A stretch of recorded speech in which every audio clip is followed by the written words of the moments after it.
Hello, everyone, and welcome to a very special episode of Make Your Own Victory, the GDQ Hotfix show where we attempt to capture 100% of the pride of speedrunning in 0% of the completed video games. My name is Quacksilver, and we have for you this weekend a double-wide Pride Month special of Make Your Own Victory, featuring some absolute highlights of LGBTQ games, gamers, dev teams, implications, and so much more.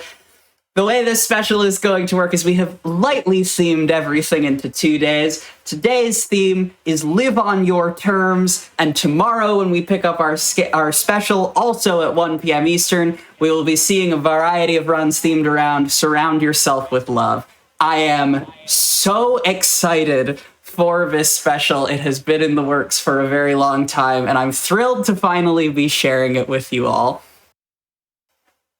To kick us off, I can think of no better introduction to a Pride Month special than a run that has gained an almost mythical status with a runner who is in many respects somewhat synonymous with, like, the ideal of speedrunning, even though, to be fair, speedrunning is not necessarily her primary bag, but someone with the tenacity, the athleticism, and the humor to look at a completely impossible challenge and sink hundreds upon hundreds of hours into proving it possible.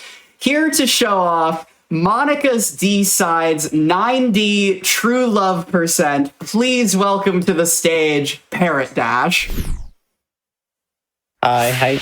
I didn't expect to get jump scared by like overload of compliments there. Oh my god. Thank you.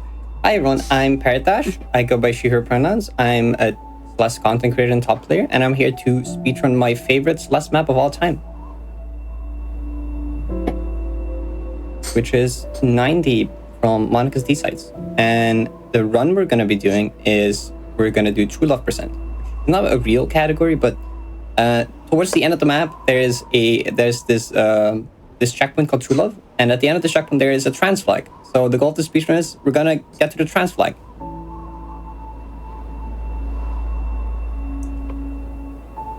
Could not think of a better category. It's a very fitting category to start with. All right. I'm just about ready. Yeah, whenever Okay. you're ready. Count us down. 3, 2, 1, go. Good luck. Thank you. All right. So this is 90. Some of you might have played Celeste but not know what the D-sides are. The D-sides are a modded campaign made by Monica. And if you play the main game, you might know that there's the A-sides, the B-sides, the C-sides.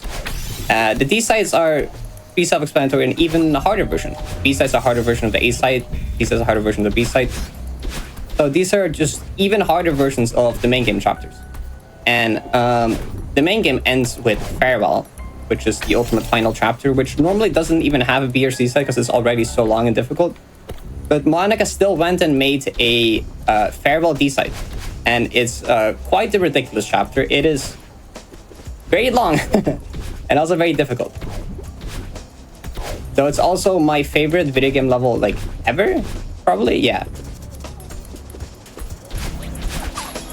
It's like a full run is like over 2 hours. Normal Farewell is about like 20-25 minutes. So it's like quite a bit longer than like normal main game Farewell even is.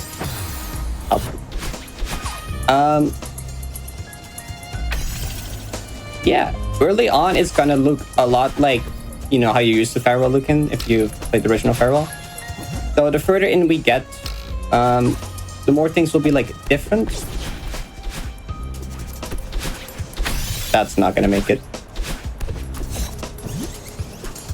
I'm mainly, if you look in the top left timer, the big timer that's about to hit 1700 hours. That's my total playtime in not Celeste, not this campaign, but just this level.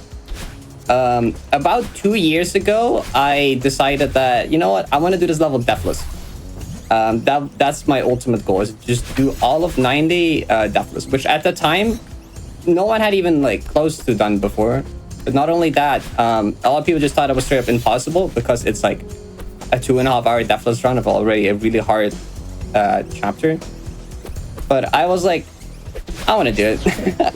I love this map so much. I really want to do it. So I've put a lot of time into it over the last few years. And I haven't done it yet. It's still a work in progress project. It's slowly getting there.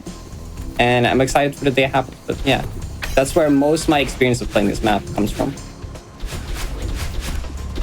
You quite recently hit a new like distance PB in your deathless attempts, if I'm not mistaken, that's correct, right? That's correct. Not too long ago, I got to the final third of the map,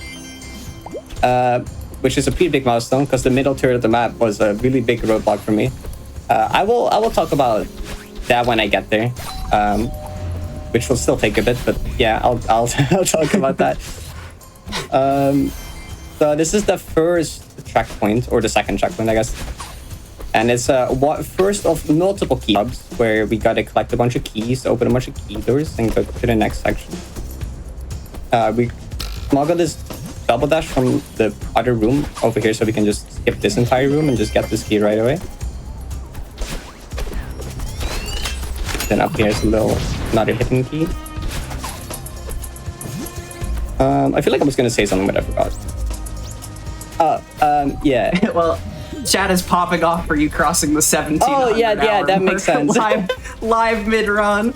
Yeah, I think that's more playtime than I have on this map than I have in any speed game. It's quite a ridiculous amount of hours, to be fair. That's I don't really comprehend it myself anymore. I'm like, yep, that's certainly a number.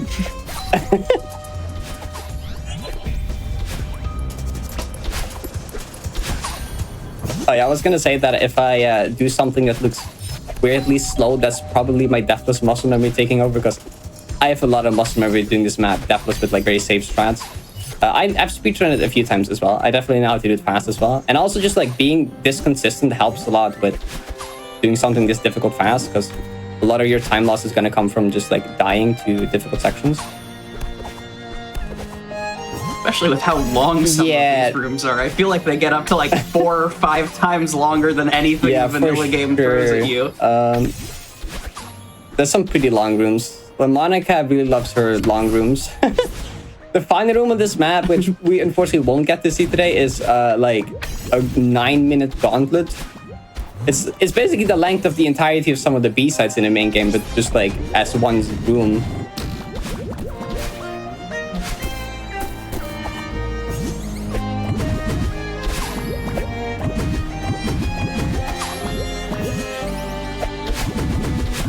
So I still have one extra key here. We're gonna try to collect like as many keys as we can, because one of the later key hubs is quite difficult and time consuming. So we want to get as many keys as possible before then, so that we can like skip as many rooms there as possible.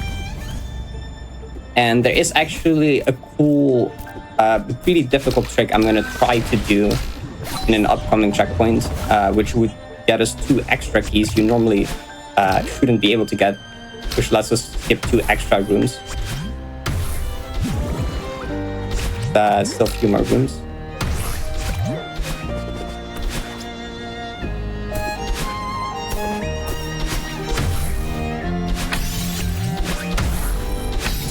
And so you mentioned that the D-sides, obviously from the playtime, far and away your favorite map pack. But I know you run like a whole bunch of modded Celeste generally. How did you get into Celeste mods out of the base game? Oh, that's a good question. So initially, I wasn't that interested in modded, actually. I played on Switch, so I didn't even have access to mods. But I really got into like deathlessing stuff. I deathless all like the main game chapters. And after that, I was like, I thought I would quit the game, but then I was like, I kind of want more. So I started learning how to speedrun the game, and I started streaming that because I was like, oh, I was inspired by some Mario World streamers to be like, oh yeah, streaming looks pretty cool. I should try that. So I streamed like some of my any % runs, and at some point I was like, you know what? There's some cool mods out there that I want to try. Maybe I'll give mod a try. You know, maybe just play like the D sides and like Spring Collab at the time. But then I kind of got like obsessed with modded and like never really returned. Well, I never full-time returned to vanilla speedrunning. I returned like sporadically to do some runs, but like I never really went back to grind for my original goals because I just fell in love with like modded. And after beating this map for the first time, it's like actually I'll get into this story in a bit because there's a cool trick coming up in a bit. But yeah, I just played 90 and I'm like, damn, I love this chapter. I want to like eventually like deathless this as my goal.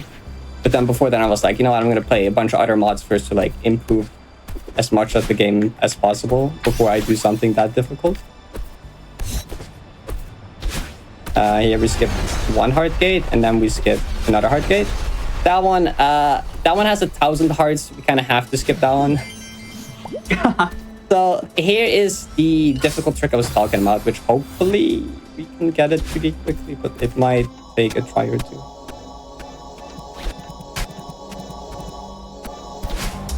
Or I get it first try. Okay, cool. Nice. So what this does is it kind of breaks the camera. As you can see in a second, the camera will no longer scroll down with us.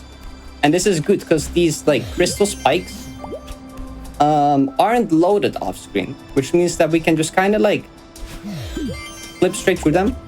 So normally in this room, there is a bunch of keys and a bunch of key doors. You're supposed to grab the key, open the key door, grab the key, open the key door.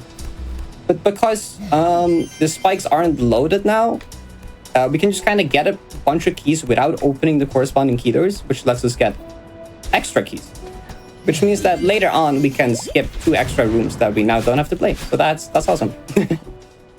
The one downside is that you do have to play it blind. You can't see what you're doing, but there's some visual cues that make it not bad. I'm really glad that I got that fast because I was practicing that early and I was getting it like 1 in 10 times. So I'm very happy that I got it in one go. That's just always how marathon things go. Yeah. So you get first try in the practice room goes wrong for a full hour on stage and vice versa. It's the things you're most worried about that will go fine, and the things that you're not even are not even on your mind are gonna like go poorly. I feel like that's usually how it goes.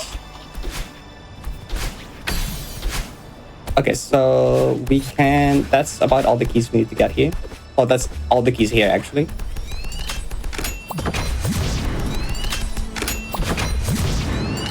So we have a good amount of extra keys coming out of this checkpoint, which means that in the next key hub, the third one, we only have to do 1 room there instead of the normal, like... I don't know how many there. There's like a room for every main chapter there. Like 9 or so rooms there. And we only have to do 1 of them. So that's awesome. So we're coming up on what I consider the hardest part of the map. Well, what a lot of people consider the hardest part of the map. Was there a spinner behind that? Yes, there was. That's evil. That's straight up evil. Monica likes to add some trolls. That's a very Kaizo aesthetic that I genuinely love. So this is dedication. In normal power, we have event horizon and determination. Here we have... Oh, that's the wrong direction. Here we have dedication and then memories. And then after that, we slowly start to diverge a bit from like the normal parallel progression. Which I won't spoil too much yet if you haven't seen the chapter yet, but it's pretty cool. Okay, I said this was the hard part of the map. I didn't mean this room, but you know, that's fine. It's just proving the point about marathon logic. It's always how it goes. So this room, there is a couple touch bridges scattered around that you're supposed to get. We don't need them though. There's a little trick we can do to just bypass them. It requires a little size of a lineup, but not too bad. That should be good. Yeah. So we can just do a diagonal demo straight through there. And I should probably explain what a demo dash is. A demo dash is a dash but crouch. this used to require like a precise set of inputs, but then the devs just added the button bind for it because people started making macros for it. So the devs were like, okay, we'll just add it. That's like a game mechanic now. So, and it lets you do a lot more things than just dash with a smaller hitbox. There's a bunch of tricks that are only possible doing that. So there is a small skip coming up here. Oh, okay, well, okay, this room here, by the way, this is what I consider like the hardest room in the map, gameplay-wise. This is like the biggest run killer in Deathless runs. Really? Yeah. I assume Final Room doesn't count in that. Yeah, Final Room is like does it? a different beast. Sure. So yeah, that earlier I dashed between two spinners.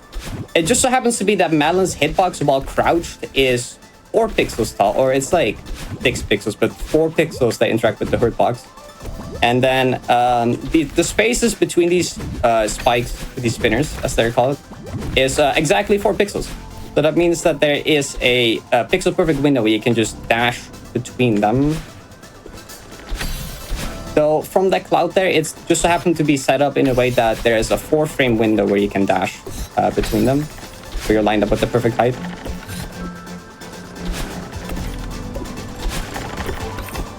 I always have to like correct myself because I am so used to calling these things spinners, but like it's not a very intuitive name for them. And I always kind of forget about that. But the reason for that is that but these stars, or originally in like the temple map, there's these spinning saw blades, and those are like spinners. They basically took those, and because the full name of the crystal spikes are static crystal spinner, and they basically just took the spinning blades, made them static, and then made them a crystal. And then for some reason the community decided to shorten it to spinner instead of crystal spike or something. Which is not very logical, but you know, that's what we ended up with.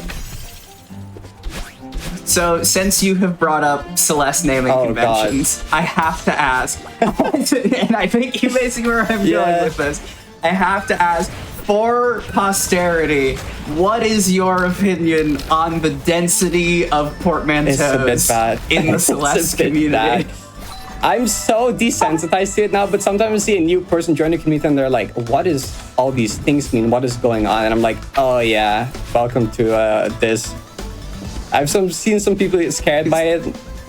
Yeah, it gets pretty bad, especially because it becomes like a meme where people try to make like the worst sounding portmanteaus ever. Classic example is, well, there's the Kasusted Fuper, which... That is literally the example that was given to me, is like, you want to see the horrible things that Celeste names are cooking? Kasusted Fuper. And you know, I honestly respect the hustle of that. It started with stuff like Girltra, which is a grounded ultra. I was like, yeah, that's reasonable. And then there's a Wounds, which is a wall bounce. And I'm like, that doesn't sound too great, but I guess. And then it just evolved into like Woosh and Kasusted Fuper. And there is so many of these. No, I have to bring it up partially because I do, this is something I see in general speedrunning communities as well, is like the portmanteauing of good luck and GG, of just like, you know, gledication or this is something. GG, like that stuff. That stuff to me is beautiful speedrun community stuff, but then you get to Kasusted Fuper and you lose me. Yeah, my tribe really loves saying good luck and then the checkpoints. And most of them sound fine. There's some that are not. There's parting, and not a big fan of that one, abbreviated to good luck parting, but you know.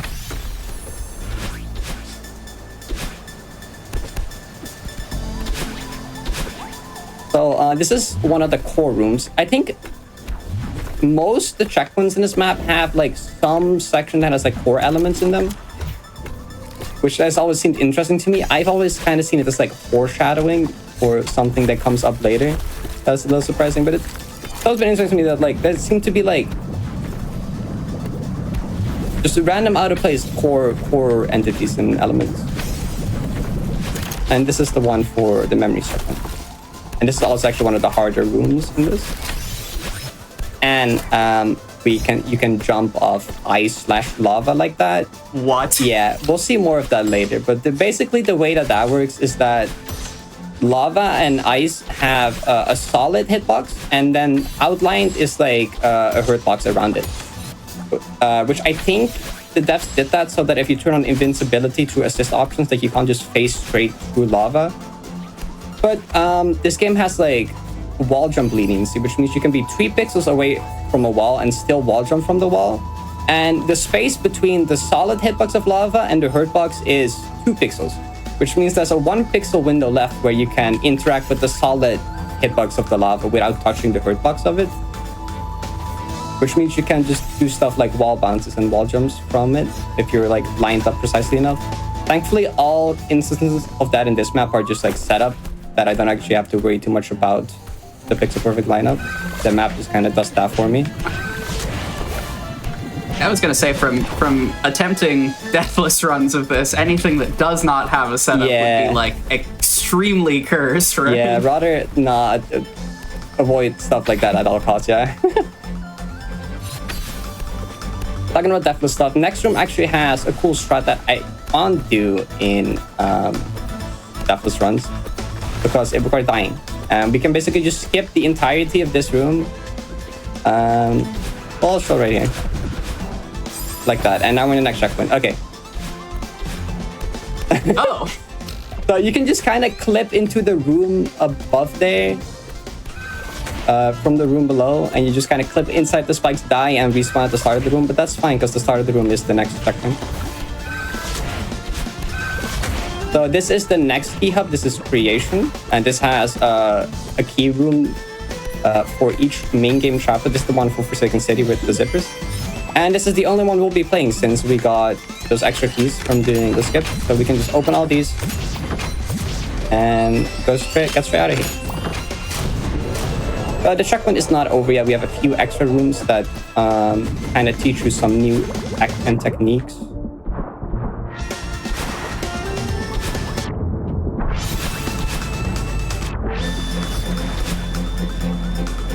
So the first one here are bunny hops, which are pretty self-explanatory. You can do a hyper or any kind of move that gives you speed, and you can jump out of it to maintain the speed. And the second one there is an ultra. And an ultra is something we'll see more of here. If you do a down diagonal dash, the next time you touch the ground, you get a 1.2 times speed boost, which means you can chain them like that to build a whole bunch of speed. And then here is one really precise one. Okay, go.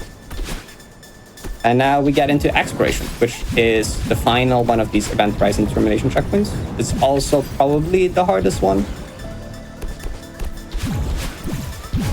And also, because I think it's the first one that has been on screen for a meaningful amount of time, that berry at the start of the checkpoint, that was a segment like Deathless Berry, yes, correct? So since doing this full map Deathless is not very reasonable for normal people, the creators split up the map into segment golden. So there's like 17, I'm doing Deathless Trap accidentally.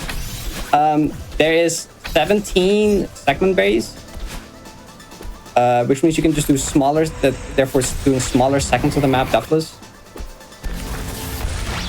So instead of having to do the entire map with a down, you can do like smaller segments of them. But don't be fooled by smaller segments. Some of them are still pretty hard. The last one of these actually is still harder than just Fireball Deathless in the main game. So the hardest thing you can do in the main game is still easier than just one of the segment berries in this map, which is the last one. So that's quite a testament to how insane this entire map Deathless would be. So here we learn another new technique, which are bubble hypers. So the technique that you learn in the main game 8C, you can do those out of bubbles. You can also do supers out of them. The way it works is that when you dash into a bubble from the floor or walk into it, you keep peyote frames, which are, when you walk off a ledge, you get 5 frames where the game basically acts like you're still on the ground.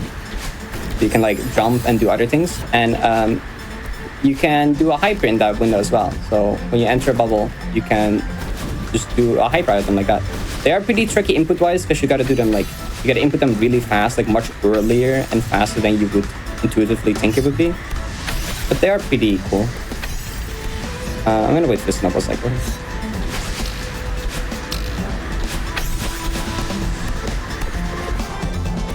But this room also has a little silly thing going on. These dream blocks act a bit weird, which is because there is bubbles inside of them. And once you enter the bubble, you can just kind of like change your dash direction. So this core room, I rather not want to die to, because you're meant to be like in core mode here, where your dash does not refresh on the ground. But you can like barely sneak past trigger for this, and you can just keep the normal dash mode. But the moment you die, it does get reset to like normal. Okay, I'm gonna play it a bit safer with this.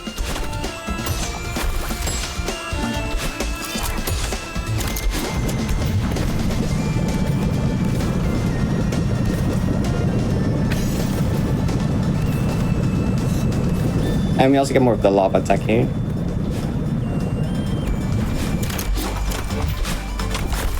That looks absolutely terrifying. It looks very scary, but thankfully all of it is set up, so it's not actually as bad as it looks. But it does look very cool. Yeah, and on the subject of skipping the core trigger, I recall something similar being the case when the 1 through 70, when the DD% speedrun got ran at a GDQ event not too long ago by Carrario, that like just it turns out being able to dash might be good in Celeste. It's pretty powerful. It's pretty powerful. So we're coming up on the ending of the checkpoint here. We just have the final room of exploration here. And then we get into, well, normally Fireball goes into the cassette checkpoints, stubbornness. We kind of diverge from the script here, though, and we get something a bit different.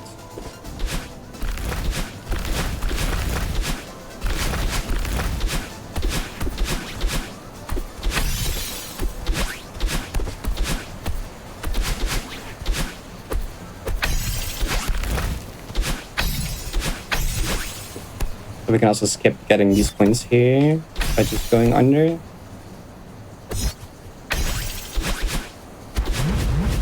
Okay, that's a scary ending. Okay, so this is Depression. It's a very, very dark checkpoint. I guess both lore-wise and I kind of can't see much. So it's gonna progressively become dark and hard to see here. So if you're watching on mobile, might want to turn up your screen brightness in a bit, or even your monitor if you can. This is gonna become a little hard to see, but there's also a lot of rooms here that bro. Also, your eyes do not deceive you. It's just dark. It's just dark. Yeah, there's also a lot of rooms here that revolve around stamina management. So this room, you're really tight on stamina. You kind of gotta find a good route through here, not get low on stamina. And this is where it becomes really dark. Anytime I get here in like a deathless run, I have to like close my curtains because otherwise I just can't see. I did that prematurely this time. And I think this room gets especially dark, and then after this it brightens up a little bit at least. Yeah, wow. So when you're practicing or learning something like this, is it just like debug and a lot of save states? Is there like, how do you make the transition to being able to incorporate essentially dark movement into full game runs or deathless Right, attempts? yeah. So practicing involves a lot of like, there's a lot of strat finding, which you usually use save states for to just practice or find good strats for stuff. And then I try to just like get good at an individual room and then the whole checkpoint, and then kind of like put everything together. There's definitely an interesting one coming up, which was very interesting for strat finding. But I won't spoil that happened after this. So we're still getting another gimmick in this checkpoint, which is actually a few more rooms.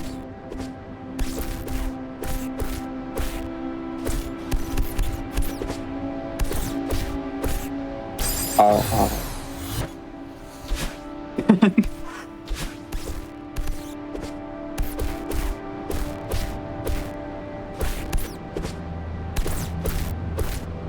Turnarounds will always be scary, no matter how many hours you have in this game, like jumping from one side of the block to another. will never not be scary. So this room is another like stamina one. You can only dash on the dash crystals here, so you can like keep your dash until the ending of this room, and I use 2 of them to get to the end.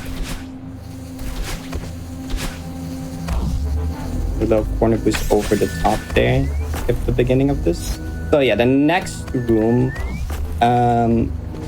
we're gonna get an extra gimmick that's gonna make this a little bit harder, which is I think that's what we need, yeah, is to make this harder. yeah, so it's these like dark cycles here. So there's just this scrolling foreground black box that just covers your vision. I don't know if this is... I should not go for this. This is... I mean, I need to wait a second for some of this. Yeah, so these are also on like a global cycle. So these are like always different. You never really get the same one. So you either have to like wait a lot or kind of YOLO it in the dark, which is more doable than you would think sometimes.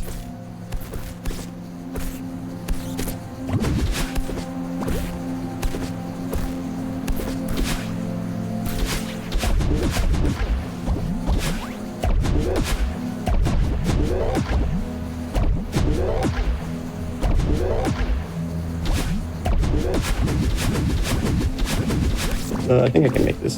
Can I? I can't. Wow. I do love the like holding pattern with the bubble straight up into the ceiling to wait for the cycle to pass you by. This checkpoint is very interestingly designed to where it is surprisingly doable to do the gameplay without seeing it because of the way that like bubbles are set up and stuff. Or you can just like stall in an interesting way.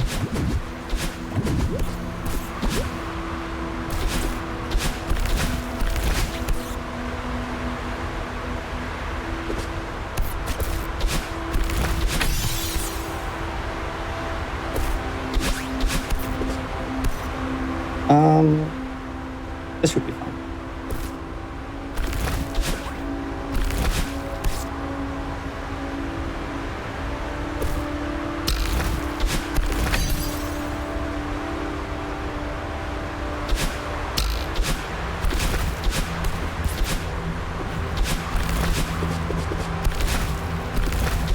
Oh, that's not the right direction.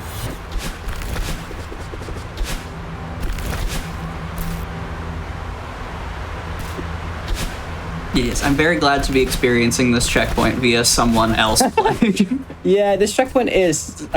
some people like it, some people hate it, which is fair. I personally think this checkpoint is pretty fun, but I totally understand people that would not enjoy.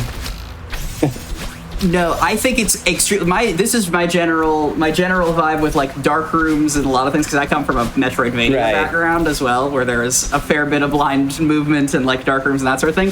Always sick to watch other people skillfully navigate. Personally, for me, learning and playing it, that miserable. is so this is the best of all worlds. Yeah. So this is the end of the dark cycles, which is nice because now it's completely dark instead. Now we can't see anything. So this is Trust, and normally how this checkpoint works in a casual playthrough is there is this... Oh, what happened? Normally there's this dialogue that guides you through what to do. They kind of like vaguely describe what the rooms look like, and you're supposed to like get through it from that. We're not reading the dialogue. I've spent so much time with this map. I like know by heart what these rooms look like. And well, there's actually an interesting fact about this is that the foreground here is actually at a 99.9% opacity. So if you look really, really carefully, you can actually see through it. But you need like, in some monitors, you can't even see it. If you have very high brightness in your monitor... Everyone get really close to your screen.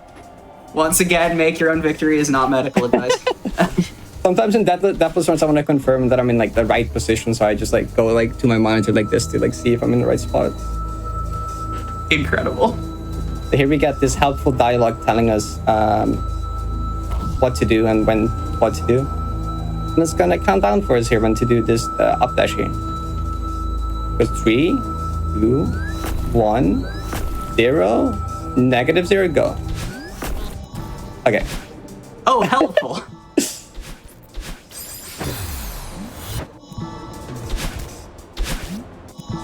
All right, so thankfully we're done with that now. You can see the game again. That's all the darkness we're gonna get in this run. This is the part where that hurts my eyes sometimes because I get so used to looking at the dark. It's like, oh. Yeah.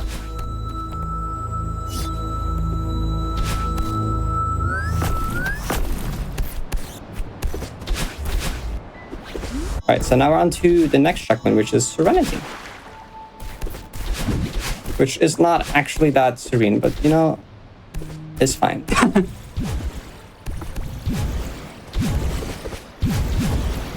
But I mean, both Celeste vanilla checkpoints are fairly poetic, and I feel like, especially because isn't the full title of this, and I'm gonna botch it, so chat and Parrot, please correct me, it's like the resolute dance of Madeline and Monica. Yes, pretty close.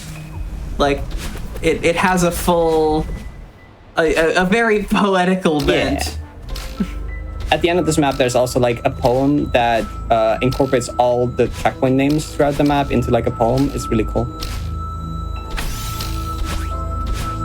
So in the previous room, there was actually an interesting interaction you could see where the rising lava got reset because of looking through the binoculars. Normally in the main game, you would never be able to see this because you don't have binoculars and lava in the same room, but it would function like that if that were to be a thing. Because this entire map is basically entirely vanilla stuff.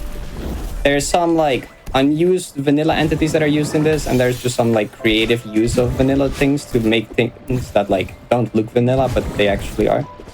And that's kind of what I love about Monica's map. She also always makes like very interesting and creative stuff just from like vanilla mechanics.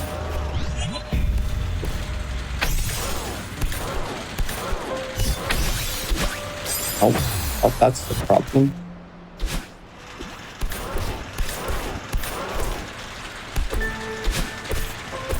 So the next checkpoint is going to be interesting.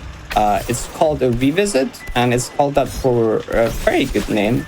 And I think if you haven't seen this chapter before, that it might be surprising as well.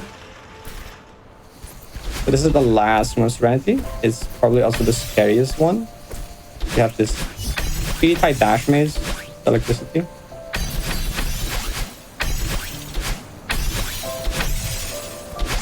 I'm loving how many rooms I can point to and be like, oh, this is very much like a B-side sort of aesthetic. Like, this is just an extremely evil remix of a room from Farewell. Yeah, there's a lot of those. Okay, so this is Revisit. And Revisit, we're gonna revisit all of the main game chapters, basically. It's Summit. We get an entire Summit map in our Farewell map. Does that make sense, right? So this is 0 meter. So at the end of the vanilla game, you have Summit, which it kind of goes through all of the main chapters in, well, not quite in order. You start with Reflection, then like Ghost City, and then etc. So we're doing the same thing.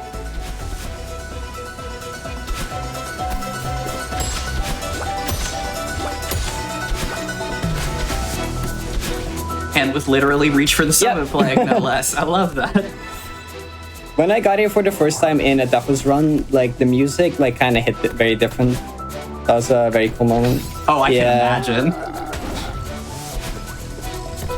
So here we do an interesting trick where we scroll the camera up using a binocular, and then since the spinners are not loaded off screen, we can quickly exit it and dash through it. And we can kind of skip that room entirely. So here we pick up a key that we'll need later. Oh, that was actually a cool strat that I forgot about. It's fine. My muscle memory took over. So this is the end of 0 meter. And we're gonna go straight into 500, which is City. So you might notice that it doesn't say 500 meters, but it says a number in light years. It does translate to the correct amount. That's so funny. If you were to convert the light years to meters, it would say 500 meters. That's a fun fact. That's incredible.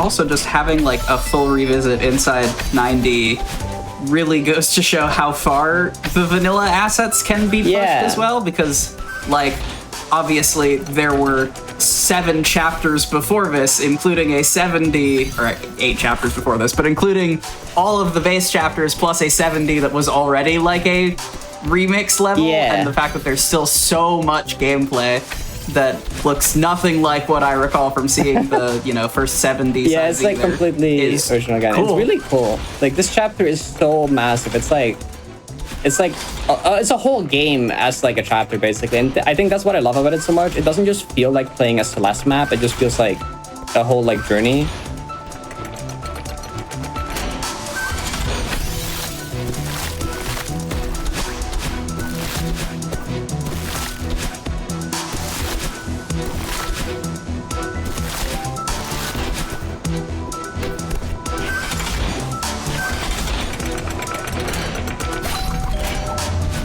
Oh wait, not yet. I was gonna say that's the old room, but there's one more room.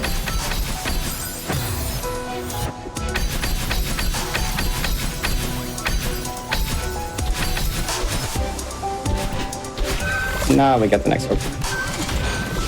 So the checkpoints in Summit are basically divided a checkpoint for each like 2 meter sections.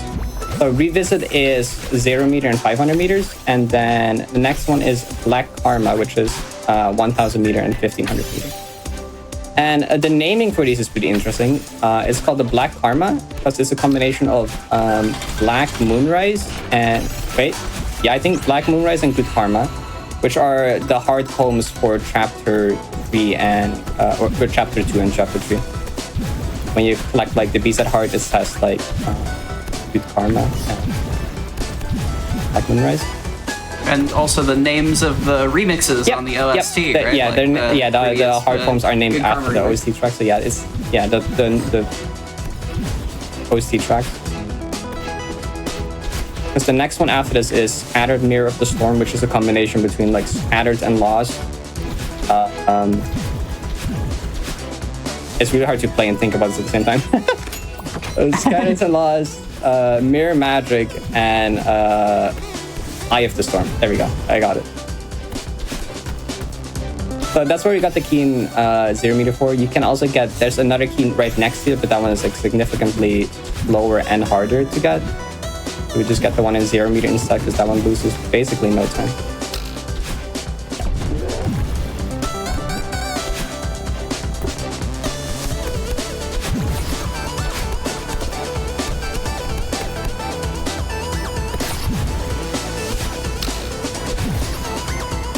So the difficulty balancing in Summit is also interesting because it starts very chill. Like 0 meter and like 500 meter are like some of the easiest parts of this map. But then as we get further, it will slowly become one of the hardest parts of the map instead. Once we get to like 2K, 2.5K, 3K, those are some of the hardest checkpoints there are in this map outside of like the first, the Event Horizon ones are probably harder.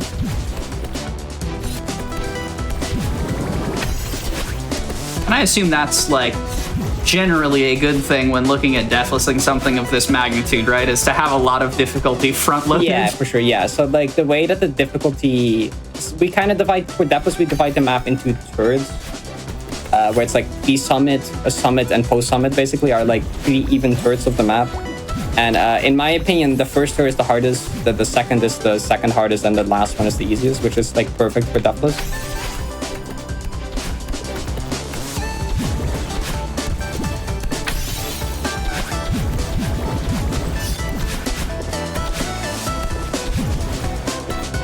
So we got 1500 coming up, and I think that a lot of like casual players that play the main game struggle a lot with Resort because the cycles are quite tough, and this map is no different. The 1500 section is kind of where the summit part starts to like ramp up in difficulty like a lot.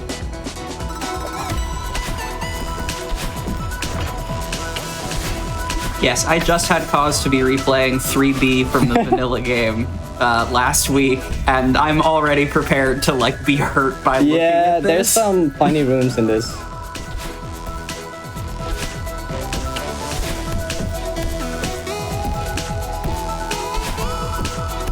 And for this, I will mostly stick to my deathful strat since improvising cycles is very difficult.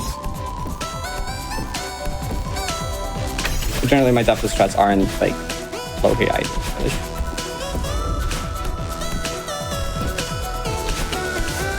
That's not what I normally do. That's fine though. Talking about improvising.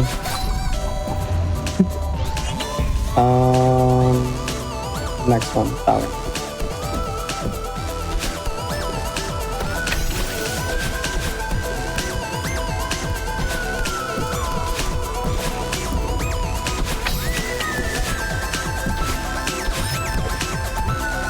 And when the start of the room is so cramped Yeah. like that. So the next room is a really funny one. It's one that a lot of people struggle with a lot on their first playthrough, and that's completely fair. Because it's nothing but dash crystals and dust bunnies. That's all there is. Oh no.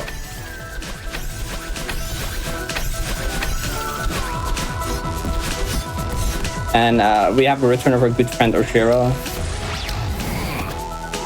which is always lovely.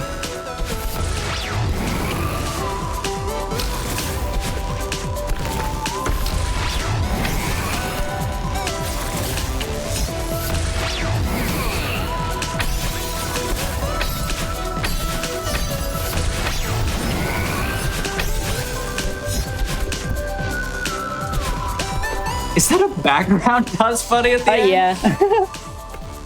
God, those little touches. There's actually a section earlier in the 1000 meter section where it looks like there's a dream block in the background that you can use, and then like once you get there, the background kind of like moves over and there's not actually a dream block. That one, it's always funny seeing people fall for that on their first playthrough.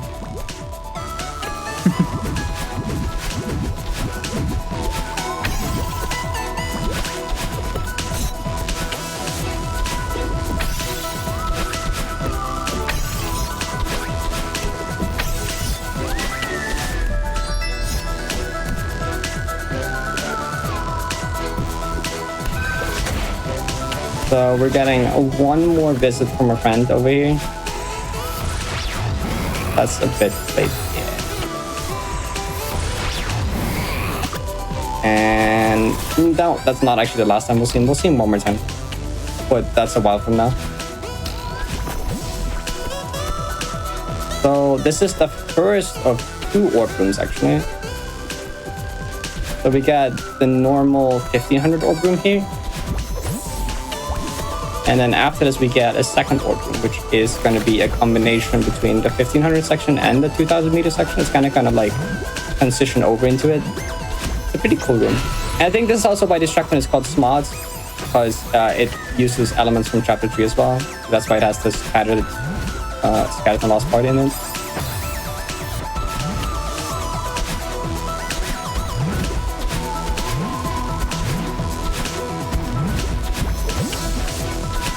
And here we got the bubbles from 2000 meter. And this is where the music transitions as well. That's such cool design.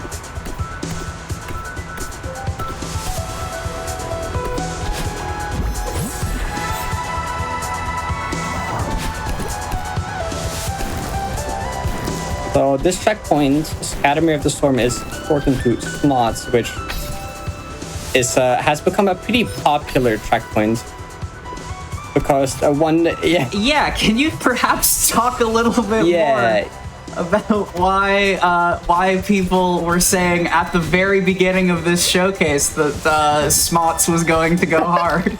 Yeah, so a few rooms from now, there's probably going to be a bunch of people in chat that are going to spam Smots Gaming.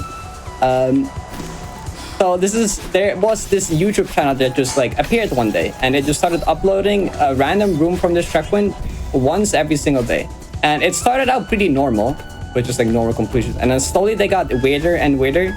And then at some point they became they got like modded versions that was like heated strawberry and like rising lava. And then later it became like funny video edited versions, and they like whatever the current meme at the time was they would do. And this went on for like a full year. And they're still uploading, not like every day anymore, but the channel's still around and still doing stuff, and it's pretty funny. I was actually part of this because the identity behind this account was kept a secret for like a full year. I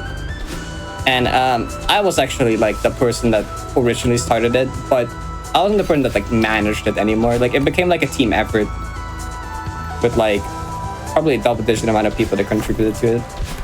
So at some point I wasn't the main person anymore, but I was still like part of the channel.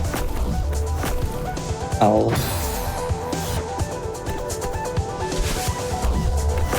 Anna. Chat being perhaps funnier than I ever could, saying Smots Gaming is just the Celeste equivalent of the Simpsons couch gag.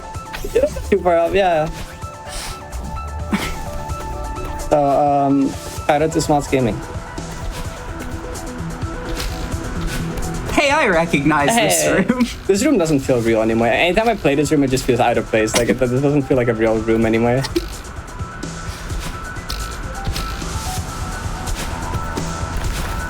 Alright, and that's it. Okay, but we did it in one. If you died at the end of this room, I think no one would be hearing the end of it for the rest of time. Thankfully, the actually hard room is this one. This room is like kind of brutal. It has this like wind that kind of like alternates between on and off, and there's very small platforms. This room is scary. I've never had a Deathless Run die to Smots 8, which is the Smots game room before. I have died to that room though, on like a few times.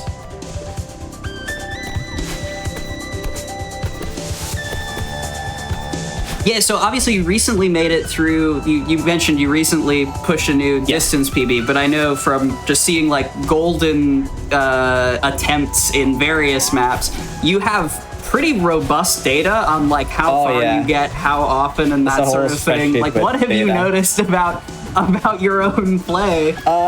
Yeah, it's that often good runs come in like kind of in groups. Like whenever I get a good run, that kind of like boosts my own confidence, which makes me like play better, which makes me get good runs, which boosts my confidence, and it's kind of like a cycle like that. But then the moment that something like bad maybe happens, or like then it's the opposite also is true. Where like if I start playing poorly or just feel bad, then like my gameplay becomes worse, which makes me play worse, and then you kind of end up in like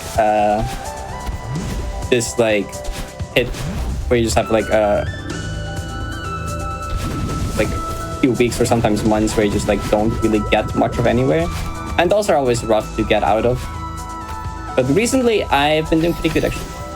Recently I was like, you know what, I'm gonna just lock in, I'm gonna try and get, I want to get back there, and I've been recently been getting consistently a lot of good runs. That's cool.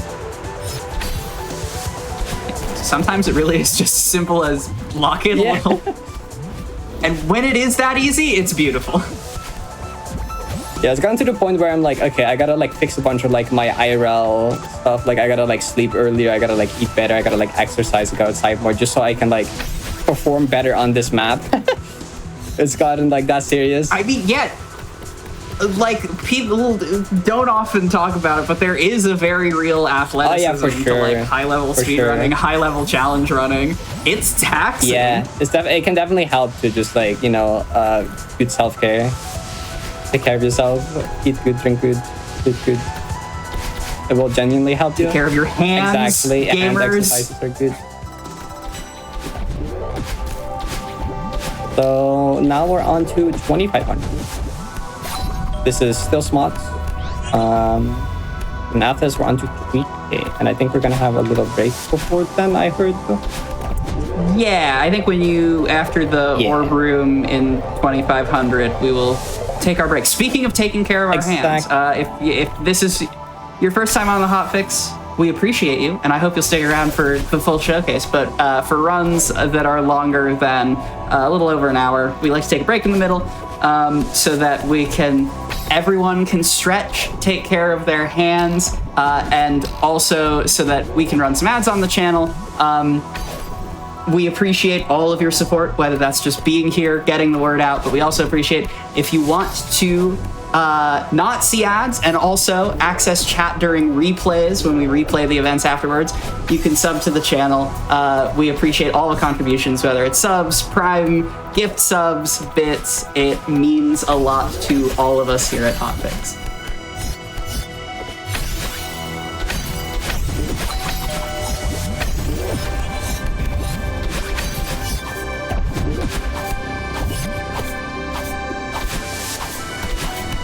So in Temple, we have a few of these like a red bubble wall bounces like this. Doing a wall bounce out of a red bubble like that is a 3-frame window, which sounds really difficult and scary, and it kind of is. But the way how these bubbles work is they just like have such a they have a very consistent speed positioning, and it just makes them very intuitive. There's actually like multiple of these like 3-frame timings in like the vanilla game of Celeste. And a lot of people don't realize that there's timings like that tied in the vanilla game because they're just like they just work that well. And it's very interesting because like sometimes it comes up where we call like a 1-frame or like a frame perfect timing lenient. And people are like, oh, what do you mean lenient 1-frame or easier 1-frame? Isn't the 1-frame just like a 1-frame? And that's not always true. There's definitely like different difficulties of frame perfects. Some frame perfects can be like, well, not easy. They're never easy, but they can be like, they can get like oddly consistent because they might just have a really good visual cue, or they might just be like a very like intuitive rhythmic timing. And then other frame perfect timings, or like any other timing window for that matter, and just not have a good visual cue, or just be like very awkward, and they can be like significantly harder. I think that's always interesting to see, because people are always like, oh, 3-frame, that sounds scary. And it's like, no, don't underestimate yourself. Human brain is like pretty good with these things.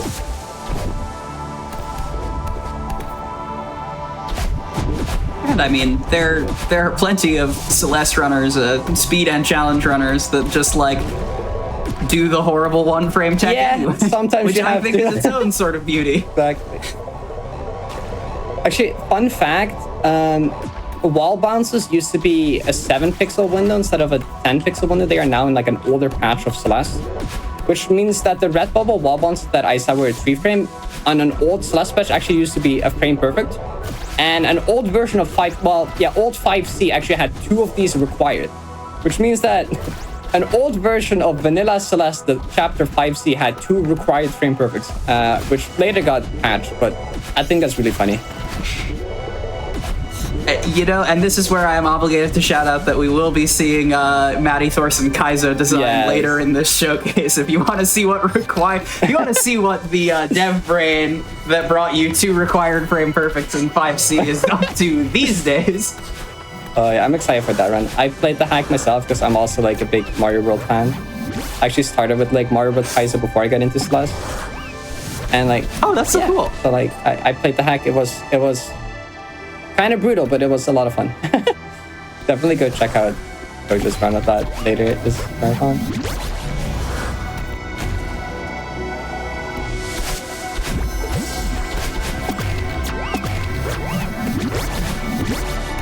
God, I love the immobilized seekers. Yeah, they're just kind of stuck in these boxes. They can't do much. They're convenient.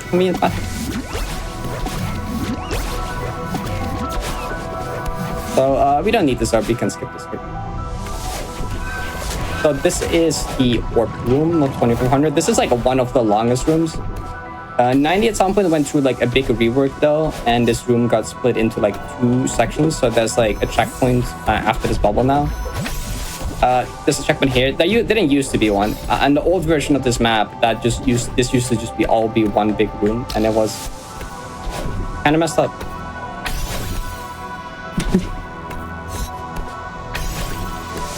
Because you would think this is the end. No, there's more.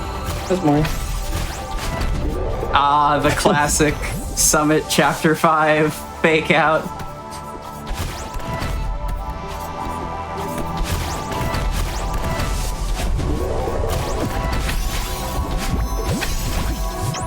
All right. And I think here is what we'll have to low break. Yeah. Perfect. So yeah, Parrot, if you want to pause the game, we will pause the timer. Friends, we are going to take a quick break. So please get up, stretch, drink some water, pet a small animal near you if that is an option available to you. When we come back from the break, we will see the second half of True Love %. Don't go anywhere.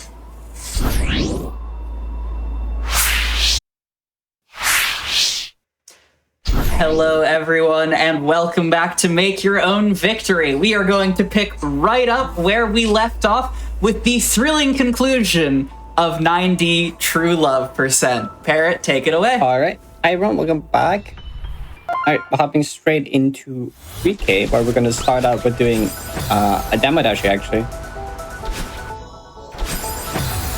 Which hopefully will be nice. Okay, cool. Alright, so we just skipped that flag entirely. In a deathless run, there's like a key you can get, which just sends you to the right side of the flag, so you can skip the flag immediately. But like, it's a little slow, so I decided, you know, we can do the normal path and then just do this demo instead. And it's not already here. So fortunately, this one is set up with the humble platform. So you might also notice that it says flag 75, which you're like, you might be like, that's a big number. And yeah, you're right, that's a big number. This map is not messing around. A couple more than vanilla. It's a few more. I need both the stashes.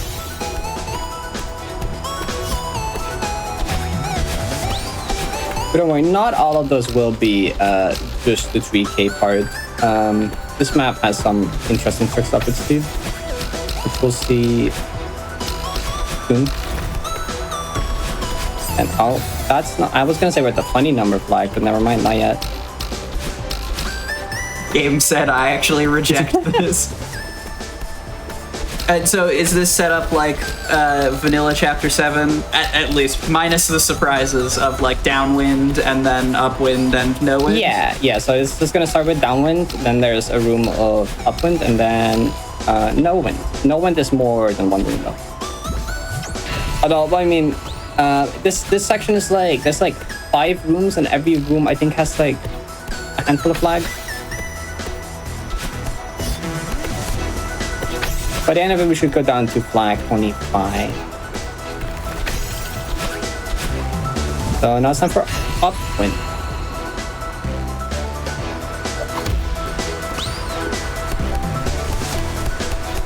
I resisted for as long as I could. What's up?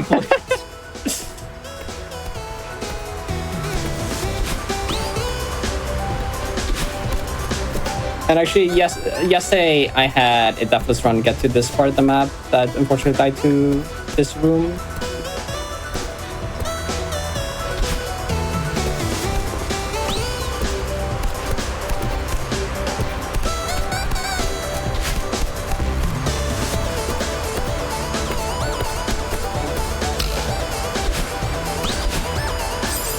GG on the run back. We have a little dash maze here. So the next flag is kind of funny because there's flag 63 here, and you might be like, why would you go here? Because you don't have to play the flag. You just don't have to play the flag. That's great. Just a little sneaky the whole day. And now we get into not no wind yet, actually. Nope, it's still upwind. But we get into this like inner, like I've always kind of seen it as like a cave because there's like a ceiling now, which normally you don't have. And that will start to make a bit more sense in a bit as well, I think. Because we're not actually making it to the summit quite yet. We're gonna take a little bit of a detour. Because the summit is our end goal, because that's where the trans flag is.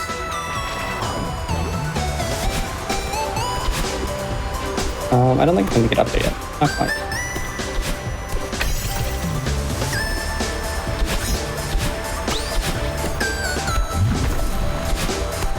So here there is the ominous core foreshadowing again, where there's just some random core bugs around. I mean, because why not? Why not?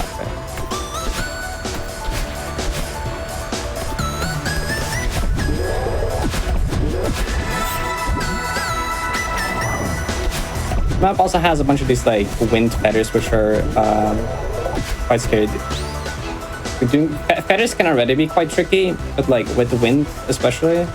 So here, I waited specifically for the platform there to float down, which skips hitting a wind trigger, because normally this flag is played with downwind and is significantly harder. So you can kind of go under and just avoid that. There's going to be another one of those wind trigger skips in the next room, which lets us skip like a lot of the gameplay in a certain flag. It's also just a little hidden route here. That's also really funny.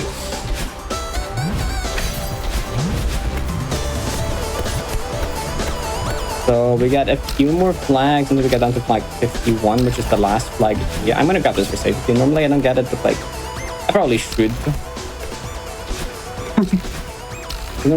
I imagine the calculus changes when a death doesn't send you back to the literal start of the map. So we avoid hitting this one because that would hit a wind trigger, which would make this flag significantly slower and harder. So now we can kind of just like skip this gameplay entirely by just doing it in upwind.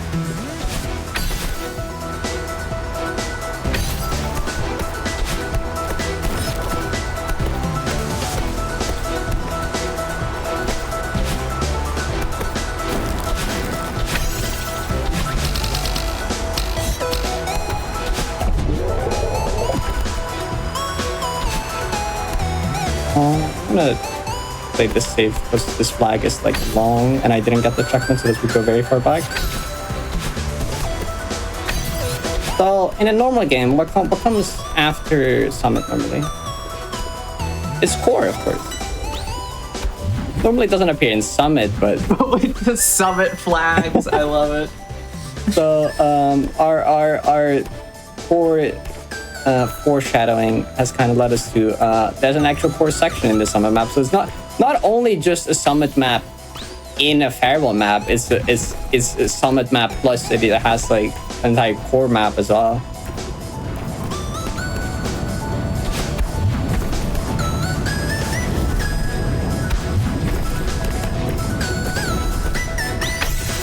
And complete with the core rule set. Yeah, too. we also don't refresh our dashes on the ground here anymore. Unfortunately, in this checkpoint, that is not skippable. I wish it was. Normally I do a strat there where I have an extra dash there. I forgot that I don't do that strat now. I was like, oh, that strat is kind of slower. I should probably just do the intended. Which would be faster if I didn't forget that I was doing it. We tried to get our dash back. Oh, flag spike. Oh, no. Oh,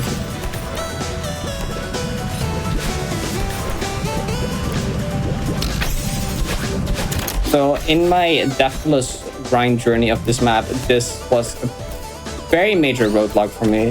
I was mind blocked in this checkpoint for like a very long time. Like between my first PB here, which got to the second room of this section, which is just flag. Well, there's two flag 45. This is flag 45, but the flag after this is also flag 45. Monica accidentally put a duplicate. So there's not just like 75 flags, it's actually like 77. But my first deathless run here got to the room after this, and then I died there, and then it took me like 400 hours to beat that PB because I got very mind blocked on this checkpoint. Wow. Because I got like back here like 3 more times just to like die right before it. One of the deaths was even like 1 frame away from getting back to my PB. I jumped 1 frame early and died input there. That was a tough time, but then like a few months ago I finally beat that PB, and now it's been kind of like it's been fairly smooth sailing now.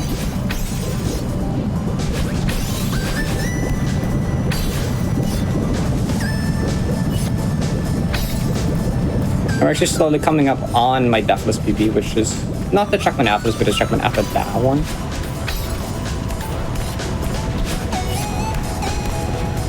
This map really does just keep It doesn't end. So you mentioned that 9D has gone through a couple of revisions. Was it always this massive? I guess Yes. just for the history. If anything, it has history become nerds. like longer because it used to just end at the end of final room, but there's like an extra room after it now. So if anything, it has become even longer than it used to be. But like the entire like last like 4 checkpoints in normal Farewell, you have the reconciliation checkpoint, which is like the power boxes and the bird checkpoint. That entire part of the map got completely reworked into new gameplay. Most of the rest of the map is like these minor gameplay changes and some deco upgrades. But that checkpoint got entirely reworked gameplay wise in the new version.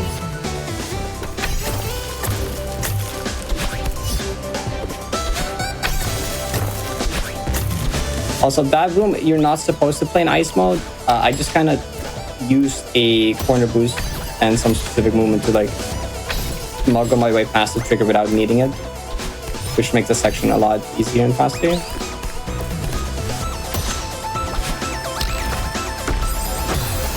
This flag is always scary.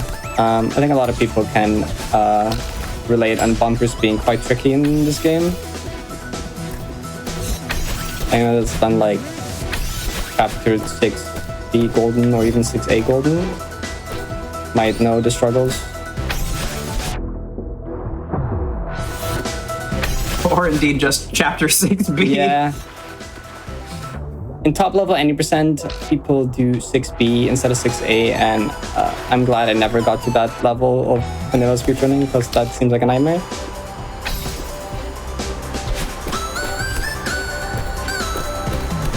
Doesn't it save like barely any time too? It's not that much time save. Yeah, it's a pretty minor time save, all things considered, and it's like it becomes like the hardest chapter in the run, I think, for most people.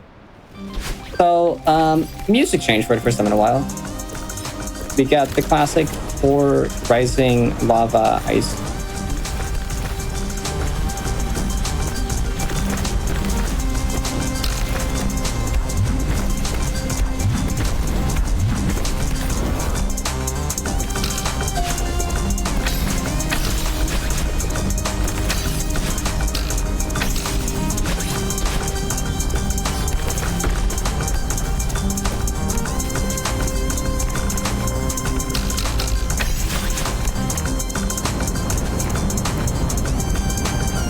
This room always kind of reminds me of Meat Boy, especially like this part right here.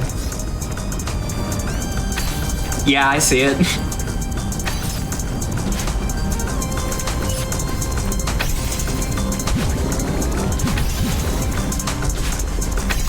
All right, there is a bit of an interesting speedrun right here that I originally discovered myself, but then someone else.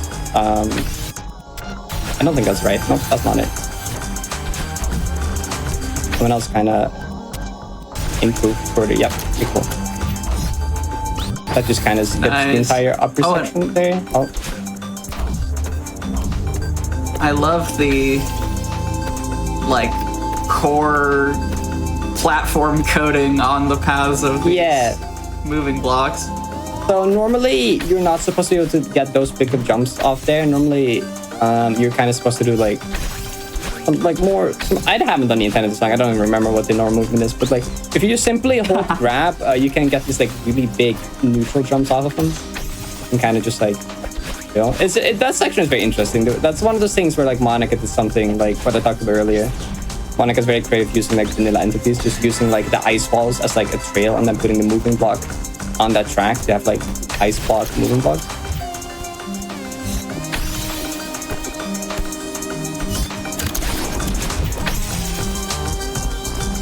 Now we get to the sandwich lava,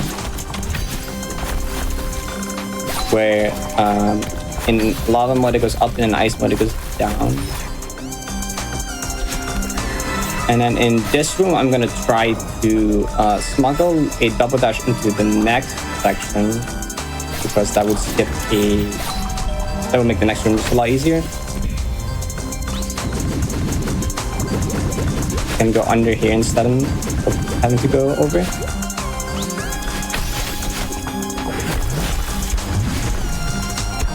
That's not right. No, we can do this cool ultra train again. We don't mind. If for chat, I suspect I am talking to people who know, but just in case, if you've never seen Celeste tool assisted speedruns, so cool. The passes in this game get really crazy. I would highly recommend checking out some Celeste passes. There's also a couple for this map that are really cool. This chapter is like so massive that even like the task for this is still like 45 minutes long. I mean, that's still a pretty precipitous drop if you said your speedrun of it was a little over 2 hours. Yeah, but like, that's true. But comparing that to like the vanilla game, the task is like 23 minutes, I think. It's like twice as long as the vanilla any percent task, which is quite crazy, I think. For like a singular map to be. That is true.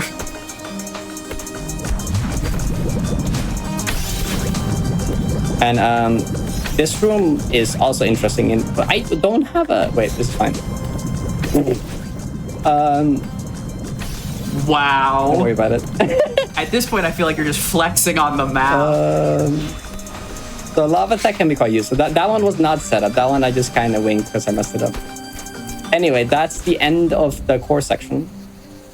We got the space room, which normally at the end of core, this is like space room with the screen wrap, where you get the crystal heart. We got like a variation of that room as well.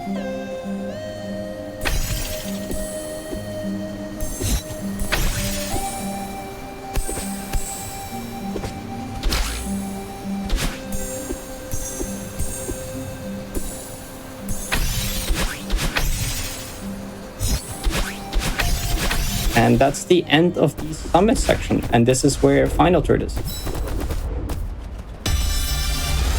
And now we actually kind of progress the normal parallel progression, and we get the actual cassette track that we were meant to have like quite a long time ago. So this is heart beating.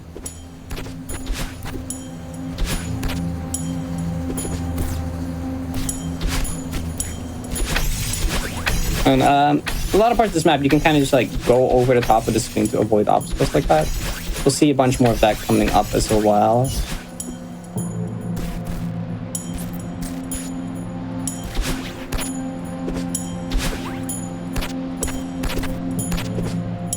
And so how many runs have you had make it into final third? And the A single one. All right. And actually, recently, there's been another player by the name of Slatkoru who has also gotten a run here. So, like, shout out to Slat for also getting a run to final third. They fluked, like, all of 3K and the core section, which is, like, very insane. Like, the first run that got to Sunrise Running, where we started after the break, they got to here. So, like, big props to them. That's, like, a crazy run to watch. Oh, that's unfortunate. Oh, it's final seconds, yeah, right.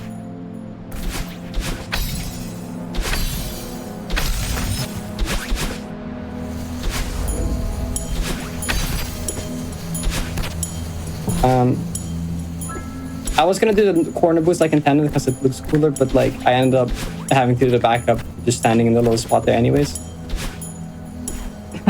So I do appreciate your commitment to looks cool. Yeah. I think this all looks cool, but sorry, you were saying. Yeah, so coming up here we have there's a jellyfish here. There's a little hidden jellyfish here, and we're gonna use that to give a bunch of things. The jellyfish here was put here with like intentionally. I think intentionally for speedruns. Oh wait, we can do cool strike here. I could have gotten more speed off that, I think, but this is fine. So the thing is with the jellyfish is that once you die, you lose it permanently. So I actually kind of gotta like focus here, because if I die with it, that's kind of bad because I can't get it back. But it just lets us skip these rooms basically entirely. And I assume for convenience, this is used in Deathless it's runs also very as nice well. with Deathless, because in Deathless, you don't even have the drawback of you lose it when you die because you can't die in the first place, because then you would just go back to side anyway. So this room is also funny because the cassette blocks are so fast that the sound effects kind of break. You might hear that my dashing doesn't give any sound anymore. That's because the cassette blocks, this cycle's not lining up. Wow. It's because the cassette block just moves so fast that all other sound effects kind of like die. I don't know why that happens, but... And there's a specific route here put for the jellyfish route where you can go over to the right here, keeping the normal gameplay, and there's like this little section. Oh, that's... Okay, chat. You didn't see that, okay? The jellyfish, that was always there, okay? We came showcase prepared. Don't worry about it. We can all like just like pretend that didn't happen. No one saw anything. It's for showcase purpose. Anyway, like I said, we have a little area that makes this room possible because normally this room is like borderline not possible with the jellyfish.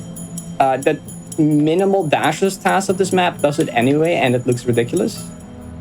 It just goes up this like big like bubble elevator thing with the jellyfish. Because normally you can't hold jellyfishes while inside of the red bubbles.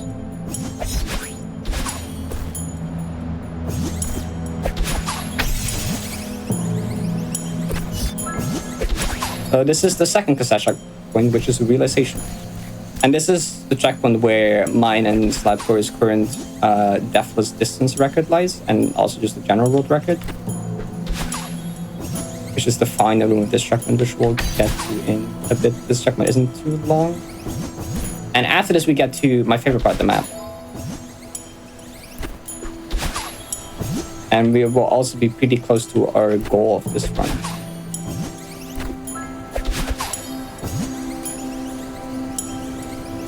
So in Deathless, this room has a really funny strat that we're not doing because it like basically is just like you wait 2 minutes for the cassette block to move on. Okay, well, I didn't. Okay, I don't have to. I didn't have to cheat that one in, but like, showcase purposes, it's fine. You didn't have to. You did some off-stream mining. Found another. These rooms. Found another jellyfish. These rooms I do know how to play without the jelly, but I think it's interesting to show. So sorry, if you wait for 2 minutes, the cassettes. If you're standing inside of a cassette block, they will actually slowly move upwards because they will try to like. It's a bit of a long explanation, but like if you're inside of a cassette block while it turns on, it just moves up by a pixel, and you can just keep doing this. And that's okay. That's fine. We don't need the jellyfish anymore. This is the final room where we ditch the jellyfish anyway. Also, the jellyfish has a name. It's named Petunia. That's what we've named it as. That's what my community has named it, at least. I was going to ask, but we were distracted by other things. I love speedrun community names for things. Thank you, Petunia. Thank you for your service. We get some thank you Petunias in the chat. Yeah, so this is the room where my current Deathless PB is. This is the start of this room.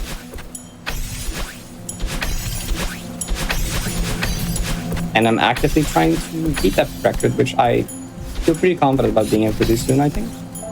So this part has invisible cassette blocks. You can only see the shadow of them when you turn on these little lanterns.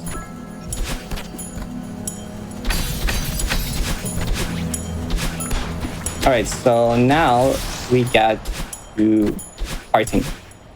And just this entire next section is my favorite part of the map. And we also can get some cat jams. This is where the awesome music is. So this is Parting. Parting has custom music specifically made for this map. It's made by the Gurn90. Big shout out to the Gurn90. Really awesome composer that has done. I recognize that name from some of the collab yes, they have done custom music for like Strawberry Jam and Spring Collab, and it's a bunch of other mod stuff as well. They're like really awesome. Big shout outs to them. Yeah, they also made custom music for 90, which is this one and the track we'll hold in the next checkpoint, which is True Love.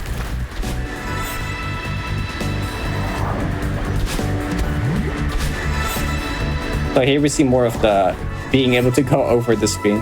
So this flag is interesting. This flag is taken from an old version of 70. And normally chapter 7 has 2 dashes. Because that's how some of the maps work. So this map gives you 2 dashes for specifically this flag and this flag only. But we don't play by the rules. We go over the trick and we kind of keep this double dash for a while longer. Actually, in this case, for the rest of our run here.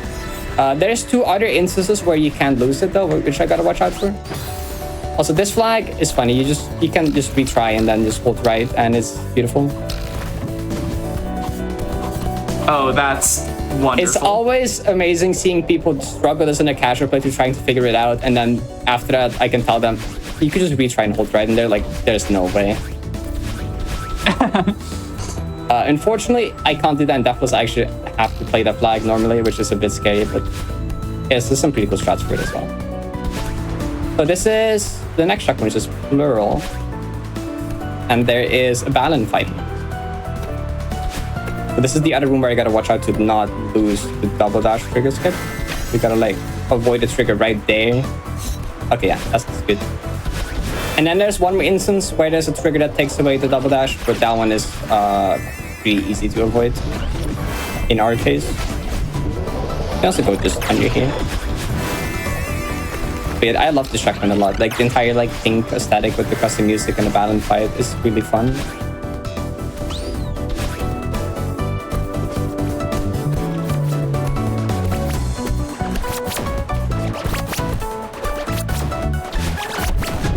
Yeah, this music jams. Yeah, it's awesome. This section is also quite funny.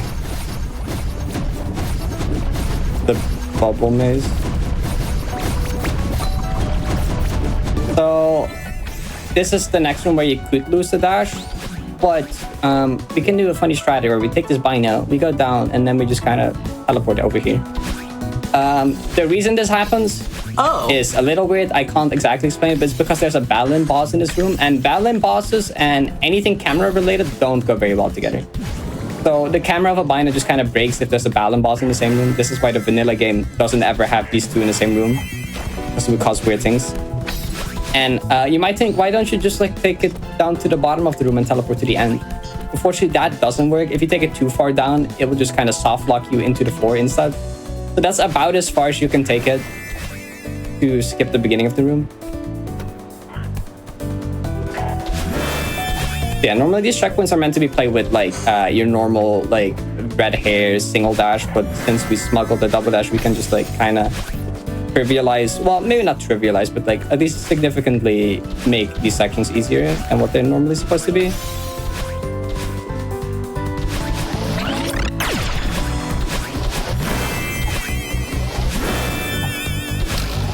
They look plenty difficult with two dashes from the lay perspective here. Especially the ending of this room is quite tricky. It has a very tight feather section.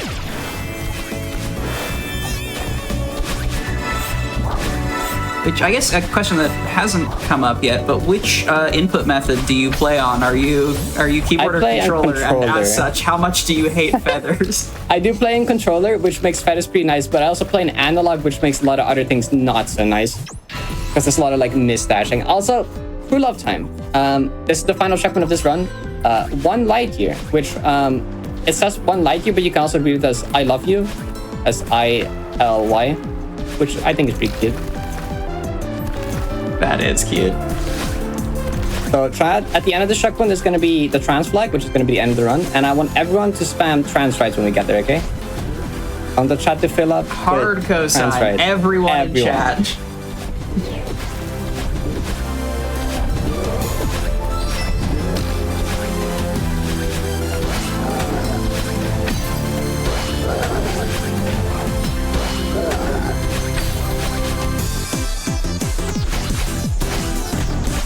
So this room has some this is what I get for talking. I should have waited until I finished the room. It's fine. We can see the cool strats again. This room has some cool demo strats. It just happens that if you hit this Kevin, that it just perfectly lines up with that gap. You can just go through. So the flags are also coming towards the end. It's flag 7. So we're almost there.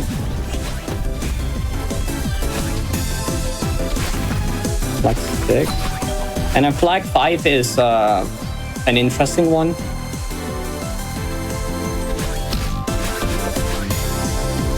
We got our friend Oshiro comes back, but not only Oshiro, we also have snowballs. And don't worry, we'll get even more friends. We also have a jellyfish friend, and we have a seeker friend. And we kind of got like the whole gang here. I'm so glad this exists because it means I never have to learn how to make a Celeste map, because this would 100% be my first impulse. Like, what if we threw everything at the player at the same time? And this room is nicknamed Seeker Golf because you kind of gotta golf around the Seekers. And sometimes they really like to not cooperate, especially in this section.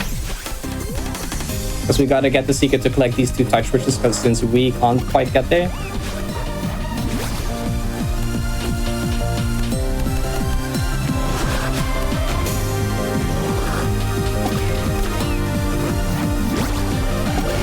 That should be.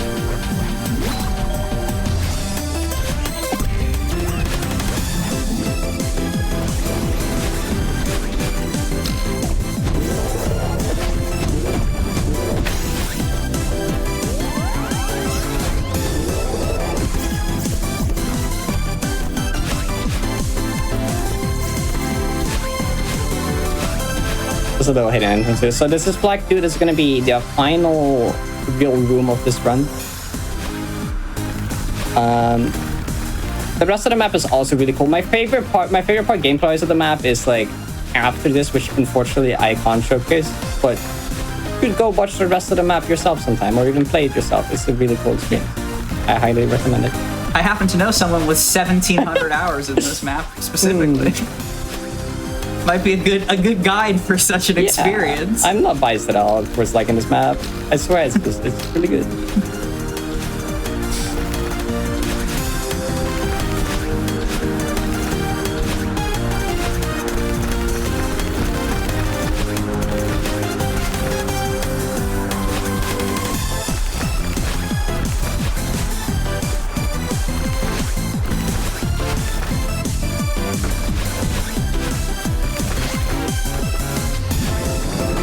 All right, and we're coming up on time, I suppose.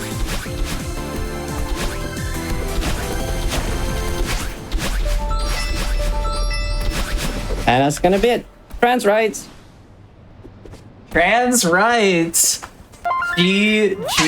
Yes, no, this was an incredible showcase. I have also... It is, especially with mods and fan games and that sort of thing, one of the major tensions of this like show on Hotfix is that we never get to show the credits screen, but also the people who pour work into these things are so important. Oh yeah, you tried it tomorrow. And I absolutely love to see all the trans rights in the chat. But yeah, Parrot, thank you so much. If you got shout outs and also want to let people know where you are on the internet and what you're up to, the floor is absolutely yours. Shout out to like the Celeste community, the modded Celeste community. This is such an awesome community, makes so many really cool things.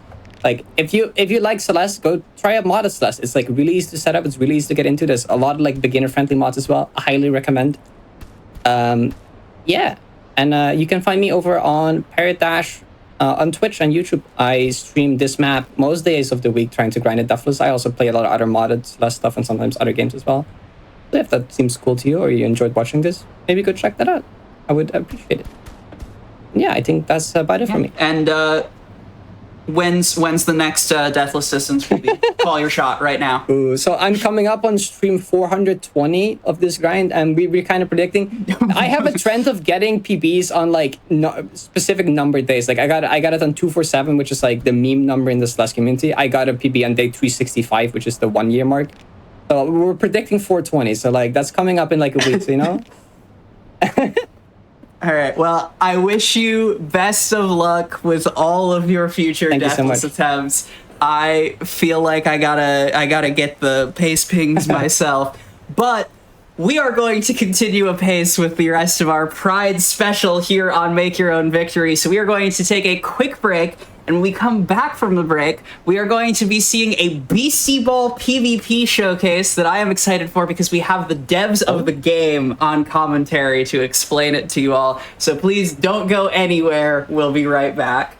That sounds awesome. Thanks for having me. Bye. Hello, everyone, and welcome back to our Pride special of Make Your Own Victory, the Hotfix show that attempts to capture 100% of the joy of speedrunning in 0% of the completed video games.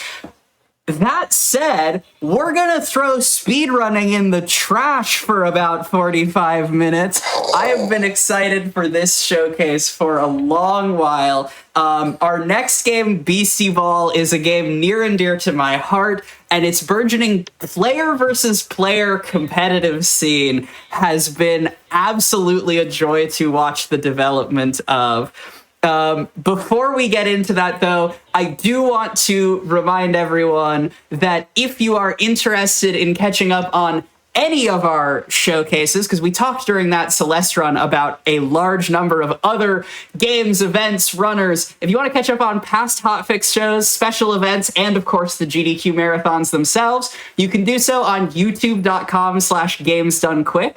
If you're watching this on YouTube, don't forget to like the video, subscribe, and turn on notifications. You know how this stuff works. Stay up to date with GDQ. Tell your friends we're doing stuff all of the time. Speedrunning is forever. But once again, what if we didn't speedrun? What if instead we had two of the best players in the Beastieball PvP community duke it out in a PvP showcase commentated by none other than the devs of the game itself. Please welcome to the stage Zonkmaster X and Ashley ETA. Woo! You two should introduce yourselves. Yeah. Hello. I'm Zonk. I actually have speedrun this game a little bit. I got into it by speedrunning it. But I've actually found even more fun in the wonderful PvP scene. So, yeah, I'm excited to showcase some of the crazy stuff you can do. Hi, I'm Ashley. I just play PvP. That's it. Cool. I'm Greg, so I'm going to be here on commentary. I'm the game director. And I'm Damien, and I'm game design alongside Greg. Yeah. So, and just for context, like we're going to be showing you player versus player stuff as mentioned, but this is a single player adventure game RPG with like a whole campaign and a story and stuff. Damien and I work together pretty closely to make to basically take like a single player RPG system and make a really cool PvP design out of it. Or I guess it'd be more accurate to say. Yeah, the other way around. We made a PvP game first, and then made a campaign. I was brought on pretty early to do PvP stuff, and then I went into hibernation for a while until Greg made a single player game, and then I was brought back in. Yeah, so like PvP stuff is deeply in the roots of this game, but yeah, I just want to be clear that like that's not the only thing in this game, right? Like in the grand scheme, probably most people who spend most of their time playing the campaign stuff, and the PvP is like kind of a fun little niche, but it's very exciting for us to see how much people have gotten into it, because yeah, obviously like we care about it a lot. It's like really fun, and after you played the whole campaign, you have a team of sports monsters. It's fun to get to see how they measure up against other players. Which actually, yeah, should we introduce what the game is? Did we So, okay, Beastieball is a turn-based volleyball RPG. It's kind of like a Haikyuu meets Pokemon thing is the quickest way to get it. You're on an adventure across a volleyball sports world, raising a team of monsters that play volleyball. You're a sports coach, and your goal is to get into the Crown Series, which is kind of like the Super Bowl of this monster sports world. You can explore this map any direction, challenge other ranked teams, raise your ranking, and then a bunch of unexpected things happen along the way. That's the gist of this game. And the creatures, just like in real life, they form close bonds by playing sports together. So they can become besties or rivals or sweethearts, and then those relationships can change, like what kind of plays they can do together, and they'll teach each other things. So yeah, kind of sports anime RPG thing. Amazing. Yeah. Competitors, are you both ready to ball? I am. Absolutely. All right, then I will. I think I'll do the countdown for this so that I can deafen you so that our lovely commentators can start going over the beastie stuff. And we'll kick this off in 3, 2, 1, go. Woo. Right. So, yeah, man, where do we even start with this, actually? We got, both competitors prepared a few teams to show you today. So I think it's 3 teams per competitor. And they're playing kind of a weird format where they're going to like play different team matchups. And then once a team loses, I think they swap that team out for a different pre-made team. So each one of these teams they built are meant to showcase a different sort of play style. Yeah. So and I don't actually know which is which right now. It looks like the one on the left is like a pretty stally looking team. Yes. It's got a lot of tricky beasties that don't do a ton of damage outright, but will just not lose, basically. Right. So Gremler that just received the ball, that's actually a rare thing to see in this game. You never see that. Gremler's got a trait that lets them dodge attacks when they're next to something else. Yeah, but basically the only beastie that could counter it is on the field right now, Elugus, who can ignore redirection. And there's a lot of redirection in this game, ways to like make attacks go specifically to one beastie over another. It's super useful, and balancing it is actually a nightmare. It's Well, absolutely. no one needs to know. No one needs to know about our pain. The gist, like, so I guess, okay, if you've never seen this before, right? It's a turn-based volleyball, like, kind of battle system where beasties pass the ball back and forth. They build up stats and support each other, and then you get one spike to send the ball back over to their team. The team on offense has more actions to work with. The team on defense only has kind of one defense action to do. But as you can see here, so we're kind of like shadowing the player on the right side. But they can check any beastie on the field. They can see all the moves they have. They can even see how much damage their moves will do. There's no damage rolls or randomness in the game. So they click on a beastie and see, oh my gosh, this thing does 100 damage to me. Like, that will do 100 damage. There's no like chance of it not doing that. So they have to respond to that. And that's where you're going to see them clicking around quite a bit. It can kind of feel like watching like a StarCraft game or something, because there's a lot of information to parse. And if you're playing the single player like a normal person, you know, you don't have to pay attention to all little details. But obviously, if you're trying to win a multiplayer game, like every little advantage you can get matters here. Yeah, so here we see Gremler putting in the work that Gremler is supposed to do, which is redirection, right? Right.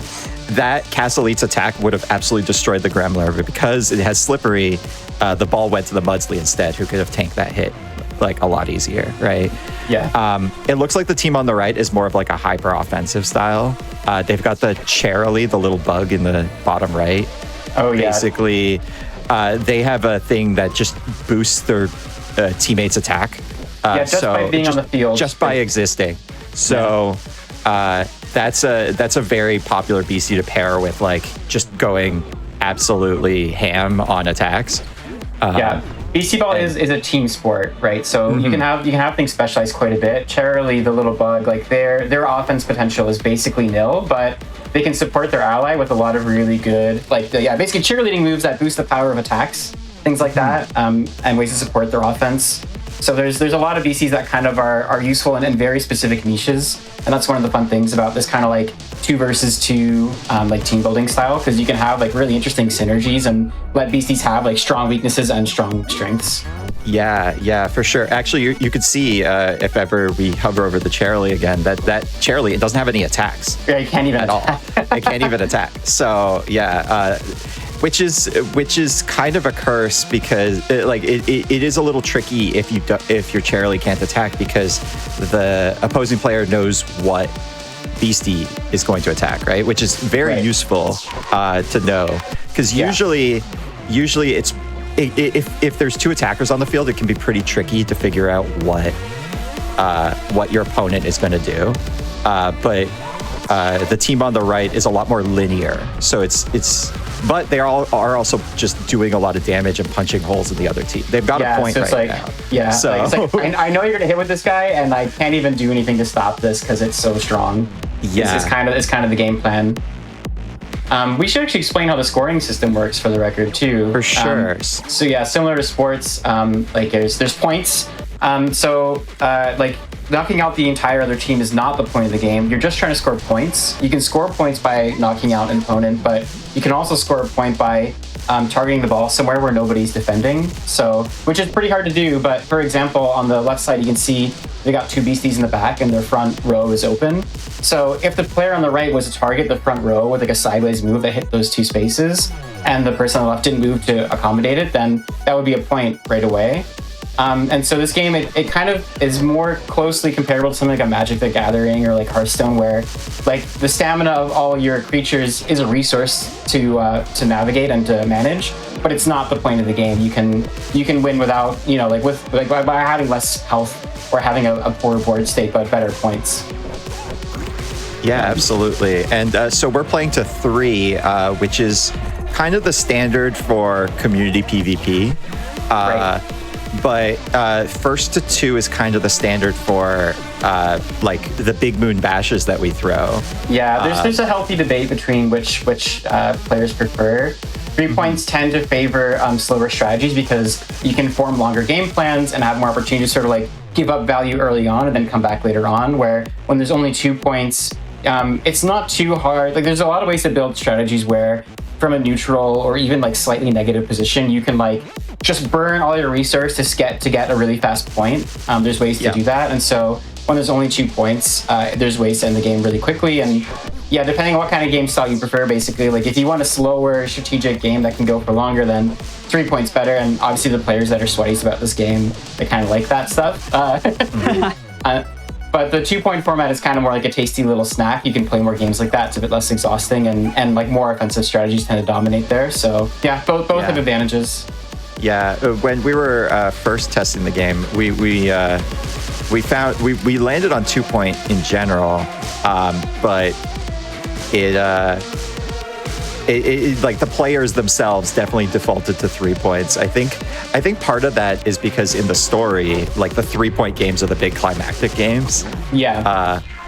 Yeah, sure. all of the really big story matches. But yeah, I mean, those are like big RPG boss battles, right? So that's why they're a little bit. In our view, we're like, this is a little bit too long for a game, but you kind of want that at this point in the story. But yeah. But I see the merits to both sides, essentially. And I'm glad we're showcasing 3 points, because I do think 3 points is a lot more technical. Yes. A great thing to showcase here. So that the right player, right, you can see on the bottom right screen, their Alugus is now down to 0 HP, and they got that 8x status effect on them. So BCs that get knocked out, they are not permanently removed from the game. They get a status effect called Wiped. And Wiped is a status effect that makes them basically useless on the field, but it counts down while they're off the field. And when it counts down to 0, they actually recover back to full stamina and they can come back into the game. So losing a beastie on the field isn't the end of the game. In fact, sometimes it's good for you, because having a low health beastie in the back, like that 30 stamina Charlie that the right side team has, that's actually a lot harder to play around with, because there's no safe way to bring in that Charlie. If it gets hit and goes down to 0, then they lose a point. But having a 0 stamina BC that will eventually come back to 100 is actually valuable. So you'll see players sometimes make like sort of unintuitive choices. Like they'll throw something on the field to get it to die so that they can pull it off the field and then bring it back much later. There's a lot of like weird positional navigation that can happen with that. And there's even a move in the game we just added where a BC will just like suicide themselves and like wipe themselves down to the 0 stamina, and then you can like but that's sometimes good, because instead of like giving a point to their player, you sort of take away their chance to take it from you, and you pull them off the field and can put them back in later. Yeah. So something interesting that's happening here. I think like even though the player on the right has more points, they have a kind of scary board state right now. There's like, so I'm almost positive that Lunoptra, the kind of bunny looking beastie in the top left has Torch Pass, which basically fully heals a beastie when it comes back in. So like the team on the left has a huge opportunity to keep themselves in the game, essentially. Yeah, this is the classic matchup, right? So the right side team, they've gotten a lot of points, they put a lot of damage down, but they've got some sweaty beasties, which is like our iteration on poison. A lot of their team is kind of like below half stamina, which means that one more thing might actually knock them out. And the left side team has a lot of sustain, a lot of ways to bring back stuff that looks like it's knocked out right now. And if the game goes for a lot longer, you're going to see the scale slowly tip so that the left side player actually might be able to claw this back and even get a win from here. Yes, absolutely. The only thing I can really see now is the Bandicraft being able to pull it together, because everything else is like one hit away from being wiped, essentially. Yeah. And that Gremler, something we haven't talked about, I'm almost positive it's running Nettle. Oh, which is just, right. Yeah. That's brutal. Yeah, so Nettle, that's a support a play that lets them basically just like poke an opponent BC and do damage to them, and it does 20 damage. So that Hopper, for example, in one Nettle can just be wiped out right away without even being hit, and that's something that's hard to anticipate too, because when you're on defense, you don't see what the opponent's going to do until you've already selected your play. And that Hopper's just made herself nervous. So, this is just Nettle. This is guaranteed. This is a guaranteed point right here. If they even want it, they also might want to take more value. I was thinking that they might not want to even do it. Yeah, they didn't even do it. That's funny. Wow, that's interesting. It is really interesting, yeah. But it is better for them, because a 4 stamina Hopper is like so useless now, right? There's no way for that Hopper to get back. Like that's going to be a point at some point. Yeah, these are some very big brain plays right now.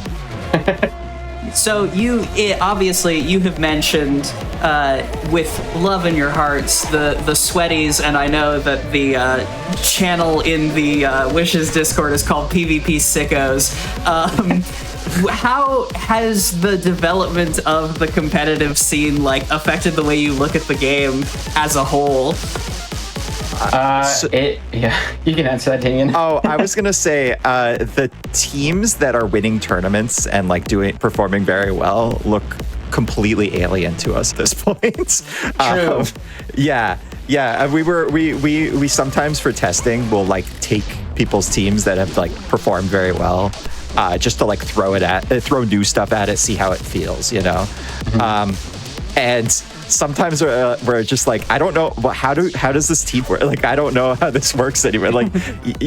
Everyone in the community has definitely surpassed us in terms of understanding this game at a really intricate level.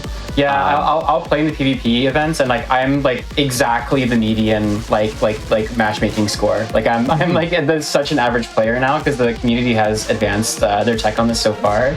I think something that lends itself to that is that the way that you build teams in this game, you've got only 5 beasties. Each beastie gets 3 plays attached to them, plus some specific builds, like what trait they have and some of their stats and stuff. But because there's so sort of few kind of cards in your deck on a team, players have found a lot of ways to optimize. Every single thing they give to every beastie is thought through to such a deep level. And so it's so the kind of synergies they get, where a casual player would be well, I want to attack, and so I give everything an attack, or I want to boost their stats, so I give a boosting thing. Players that have really optimized their team building will find ways to sort of get effects they want out of the combination of things, or condense a lot of value into fewer plays. And so you'll see builds that just look like nonsense, but when you're playing it, the game plan is kind of alien and strange, but also very cool. I mean, yeah, it shows how much they've optimized, I guess, the strategy and how well they understand the game systems. It's very as a developer, it's actually very gratifying because you can tell players have put so much thought into it, and that's just cool for us.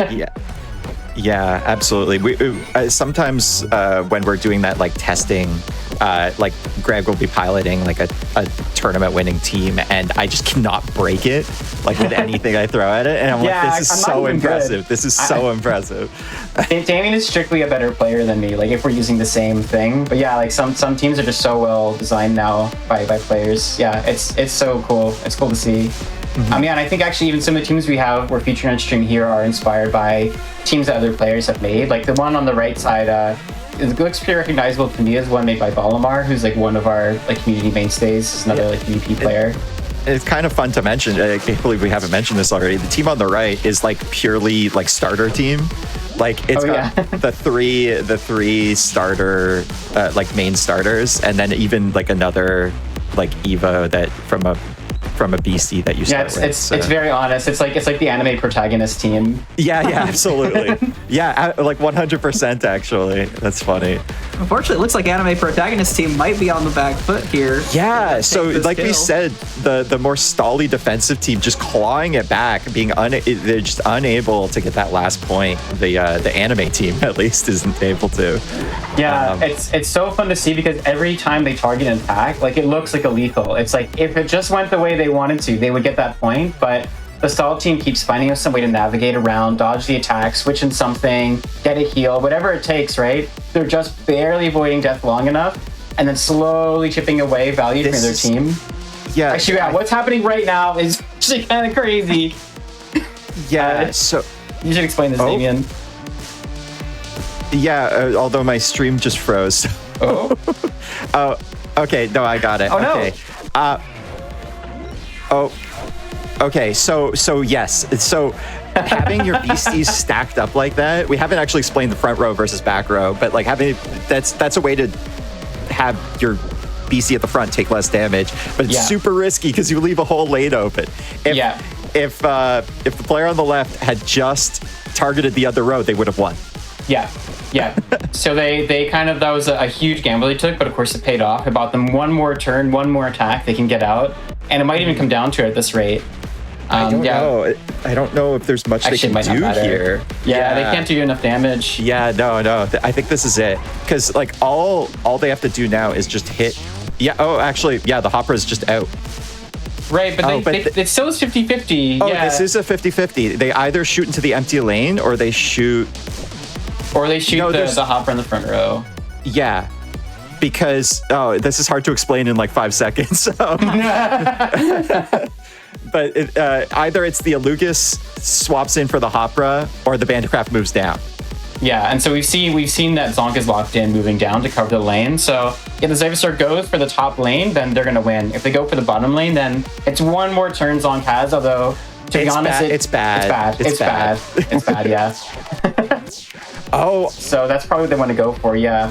Yeah. The game has a lot of situations where you would call it a 50-50 like that, where one choice, if A and B, then the player A wins, and if B and A, then player A wins.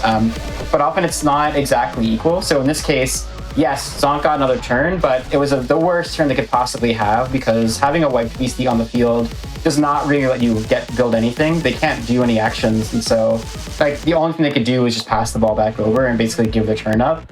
And that means the stall team got another turn to ramp up more value. Here, I think the optimal play is just Gremlin uses Nettle twice on Bandicraft, and then Mudsley sends it, right? There it is, yep. And that's the game.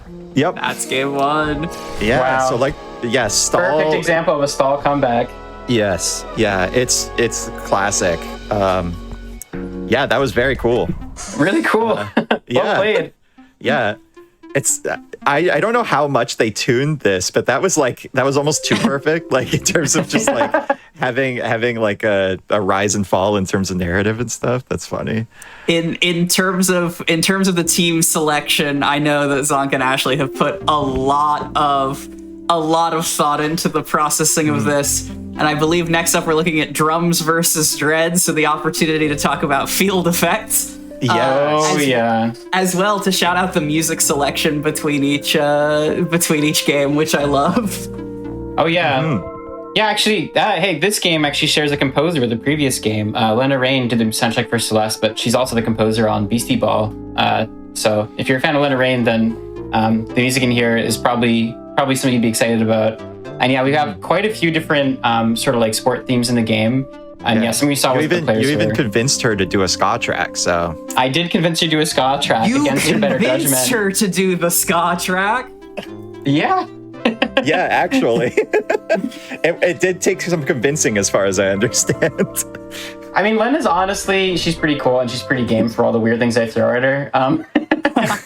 It's more like I feel like I wield this crazy power where I can there's just insanely talented composer on the team, and I can say like anything at her, and she like even at the most nonsensical thing, she somehow always seems to make work. It's pretty fun. It's a pretty fun process making stuff together. So here we're going to see some field effects. So field effects are kind of effects that affect a bunch of different things. So drum, for instance, sets up rhythm, which just is a passive heal over time, as well as blocking some stuff. Yeah, like some negative effects from your team. So it's hard to make you sweaty if you've got drum up. So for instance, this Scaldra just used Heat Wave, which makes like everyone sweaty, and then the drum went up. So the drum had gone up a bit sooner. They could have blocked that sweaty, but of course I think they knew that was coming, so they tried to make sure to get their Heat Wave out right away to get around it. Absolutely. And now Dread is also on the field. So Dreadful Mist is a move that it's probably one of the weirder moves in the game. It's like harder to fully understand the implications of it right away. It's like Nega Drum. It is kind of Nega Drum. It deals damage to you over time, and it blocks a bunch of positive moves from being on the field. Yeah, Dread was actually the second last field effect now that we added in, pretty late into development. We wanted something that basically was like anti-meta, because a lot of players, we noticed a lot of the best stuff was about like getting a lot of positive field effects on you and just hitting as hard as possible. And so we were trying to set something up that like let you slow play, let you like just do something weird. Just like it's like a button you can click and just ruin a bunch of strategies almost immediately. Yeah. It's just like we try to make it so that every category of play, there's something you can do to kind of stop it or mitigate it or counter it.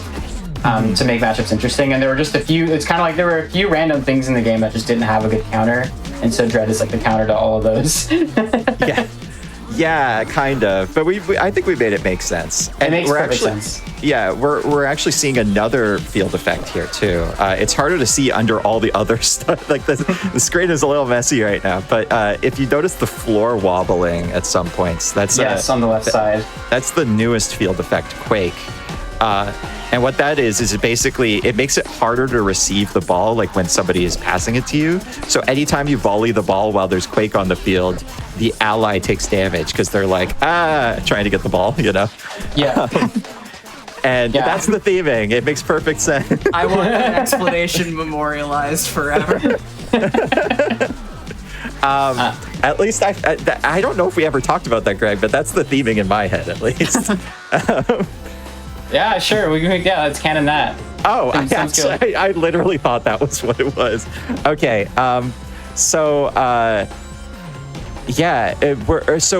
they're setting the drum is actually kind of interesting. On the left side, they're using a Tortanker, the big turtle-looking guy, and he's got an ability called Shanty. Which just means if he uses a body type attack, which are the yellow attacks, then it just sets drum up. It's a pretty neat effect that came to him kind of later in development because we're in early access, so sometimes we're tweaking things. We're making balance patches frequently, and that's like something he added I think a month or two ago. Yeah, because we realized he was kind of drum themed, but it didn't make a ton of sense on him, so we were like, why not just give him some? Give him like an easy way to set it. Yeah. I want to talk about Orgella. That's the jellyfish BC on the top here. So Orgella is probably the weirdest thing in the game as far as like design balance stuff goes. Orgella is a jellyfish. They're a super organism. They're a composite of like lots of different little beasties, and the way that expresses itself is that Orgella cannot die. If Orgella falls to 0 stamina, they'll just revive back to 100 right away. And so they operate. Yeah, it just happened. So Dread did chip damage to them, which reduced them to 0, and then they instantly revived to 100. So they are an amazing stall tool beastie. They can just live on the field forever, and if you have ways to chip yourself down, then they have a lot of ways to sustain, basically. And remember that Dread deals damage over time, so Dread is inherently chipping yourself down. Yeah. So the right side team is using a lot of stuff that doesn't mind taking chip damage, and their goal is to try to chip away at the other side team, disrupt them, keep them from doing the things they want to do, and then I guess slowly dismantle their game plan until they've got nothing left. Yeah, so Orgella also had just used a move called Blaze, which powers you up like a lot in terms of like your offense, but deals a bunch of damage to you. But they use that to get their health all the way back up instead of the power up part. The power up part is secondary here. Yeah, the game has a lot of, like you were saying earlier, just a lot of weird synergies and interactions because you have the two beasties on the field, and the way that their traits sort of work, it can often be very board game-like and crunchy.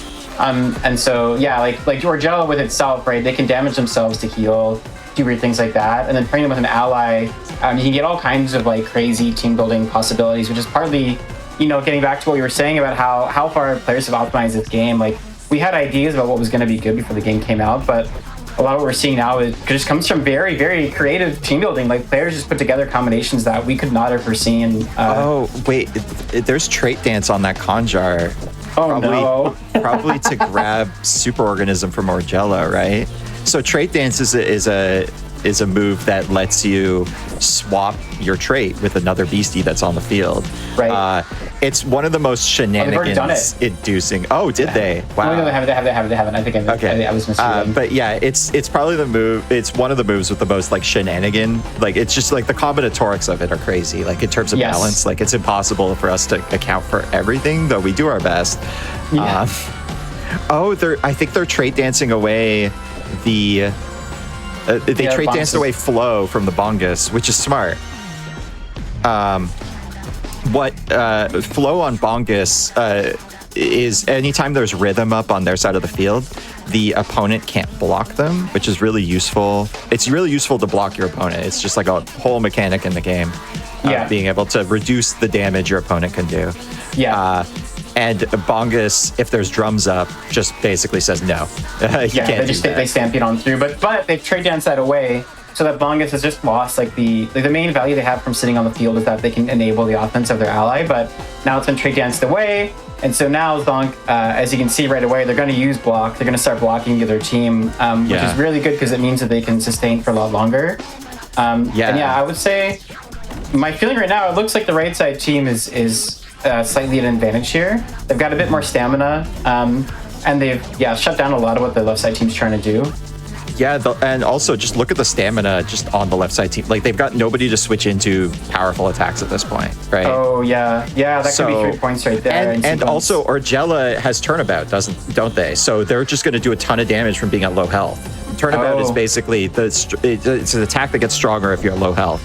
So I think at this point, could they potentially just hit the ball 3 times and get 3 points? I think they might just be about that spot. Yeah, this looks like lethal on everybody, so this might be checkmate here. And not just checkmate for the point, but checkmate for like the full match. Yeah. That 1 point just won 3 points in a row because because now you just go for the hydrome. Like it's kind of, you force the hand. That's so neat. These two teams just basically spent like 8 minutes. Oh, just survived. Whoa! This is bad. And now the masquerade, the little guy on the bottom left, they is recovered. at full health too. Yeah. So everything we just said, ignore that. No, I think it's a very dodgy situation because Ashley's gonna have to do some very high risk swaps here to get value back. But I mean, it's possible. It's totally possible, but not probable. Yeah, for sure. Oh, we've got Nettle on the field too. And then telekinesis, sneak attack. This is a bad situation. This is technically a 50-50. But it's not a 50-50. You want to be on the left side. No.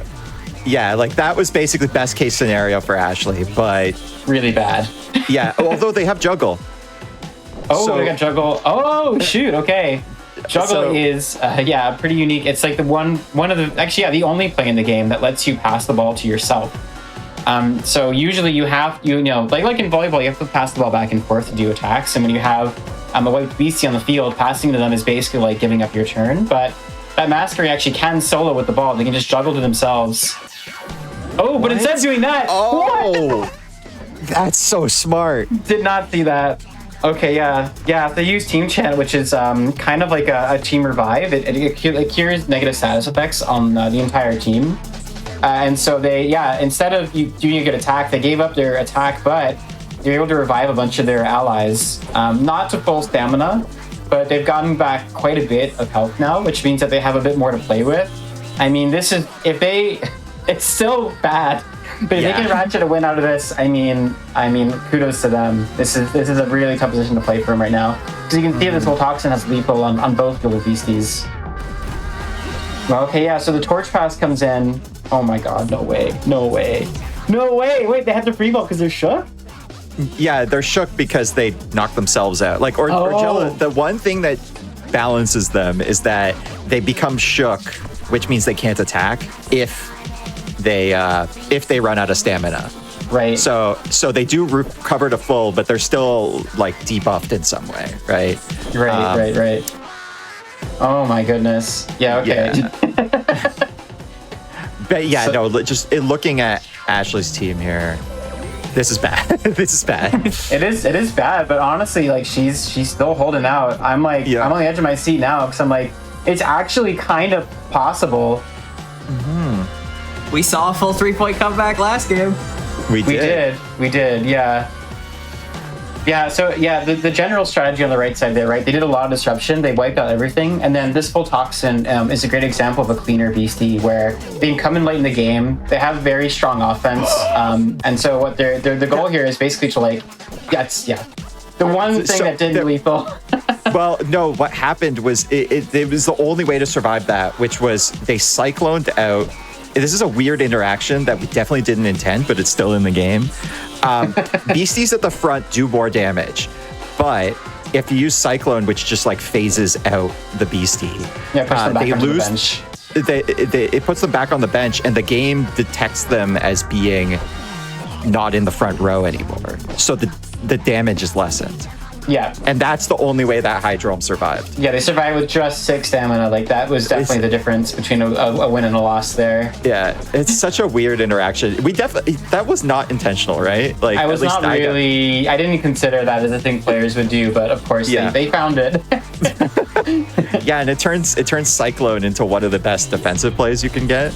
Yeah, and it is actually hard to dismantle now. Like, just from our side, from balancing perspective, it's like, well, actually, this is really useful, and like, if we take it out, like, players will revolt. So yeah, there's a bit of that where we're just like, I don't, did we want this? But it's like, it's good. So yeah, and it's kind of cool. It's cool. Yeah. Oh, for sure. It's a neat interaction, though it is very unintuitive. Like, I would know. I remember when I was first brought on, I was like, but the ball left their hands, Greg. Like, the power is already in the ball. It's just like in real volleyball. It's all just like in real volleyball. Yes. Yeah, if the person, while the ball is in the air, if the person goes to the bench, it actually does less. Like, it does less damage to the volleyball player. Yeah, a famously you're looking to achieve in volleyball. In volleyball, yes. Yeah. Actually, we didn't get to mention this Scaldred's like wacky ass moveset too. They're using a play called Eruption, and that's what sets Quake. Or I think what they've been using to set Quake. That's the thing that does damage when they pass the ball.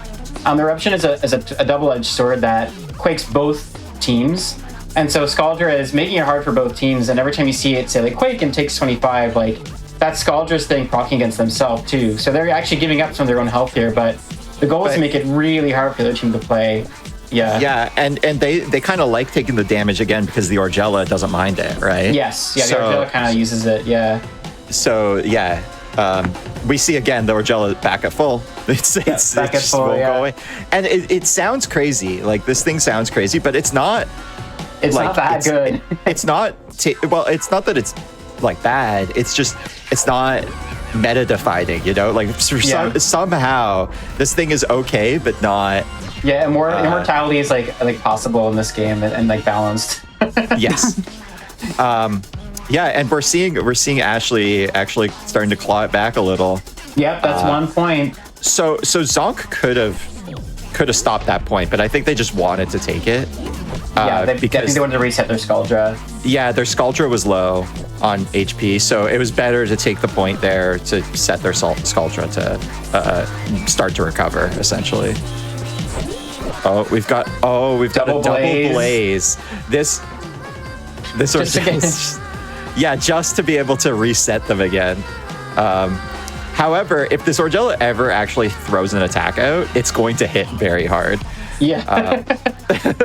But it just is unable to because it's constantly making itself shook.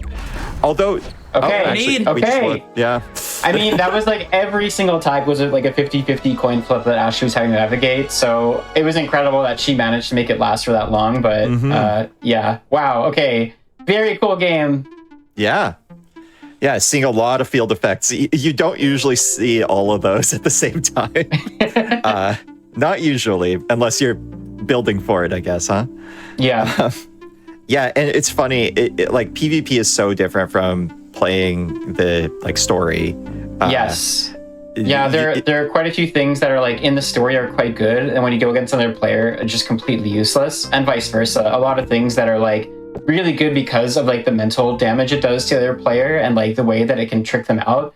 But against the computer player, it's just like nonsense because a lot of the game like in player versus player comes down to mind games. Like you know what options they have, but often they'll have like 2 or 3 viable lines they can play, and trying to guess which one they're going to play is really relevant because if you can call them out correctly, you get a big advantage. And so often players will win by doing things that are like really suboptimal but unpredictable, and therefore like kind of get to get everything they want without being stopped.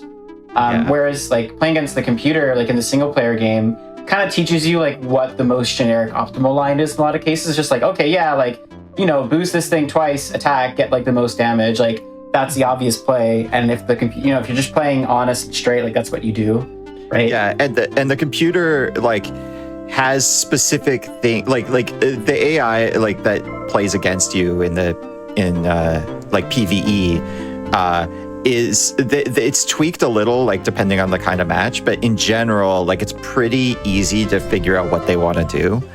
And that's intentional to a certain degree so that like you can kind of get a feel for like reading the other player because you're basically feels like a puzzle game.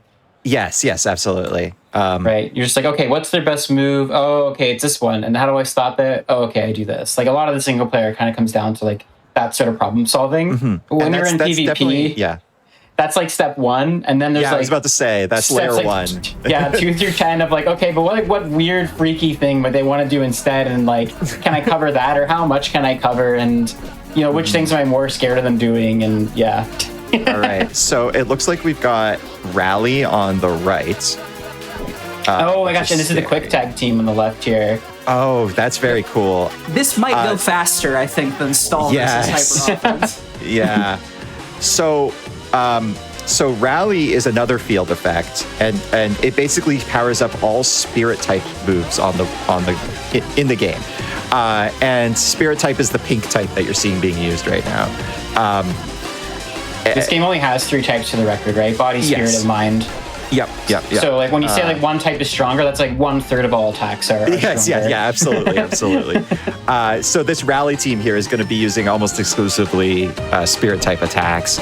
On the left side, we've got a quick tag team. So the Blitz Swift is a really deep beastie that also sounds broken on paper as well. Basically, moving around on the field takes actions usually, but Blitz Swift gets to do it for free. So they can just kind of move around for free. And so you could do something like this. Right. Go forward, tag something in, yeah. And actually, I would say quick tag is the perfect example of a play that is so good in player versus player and so useless in player versus computer. So quick tag, when you're on defense, when you don't have the ball, you have the opportunity to tag a beastie out with something on the bench. That's just like normal play. Quick tag is a support play that lets you do the same thing, and that's like, well, why would I ever you waste a move slot on that when I can just do that for free every turn? But the crazy thing about quick tag is that the ability to do that on offense lets you set up so many unpredictable lines of attack. You basically have your entire roster to attack with. Yeah, you can. Anything on the bench can come onto the field and swing on the same turn. And yeah, for when you're against another player, it just gives them like such a huge mental load to try to navigate like which thing on the bench might want to come in, or if they just don't do that, right? Like I'm thinking about like that thing that I'm scared of, but then they just like stay on the field and do this like really obvious thing instead. Sometimes you can just like fake them out because they don't, they're thinking of the crazy thing and not the normal thing right in front of them. Yeah.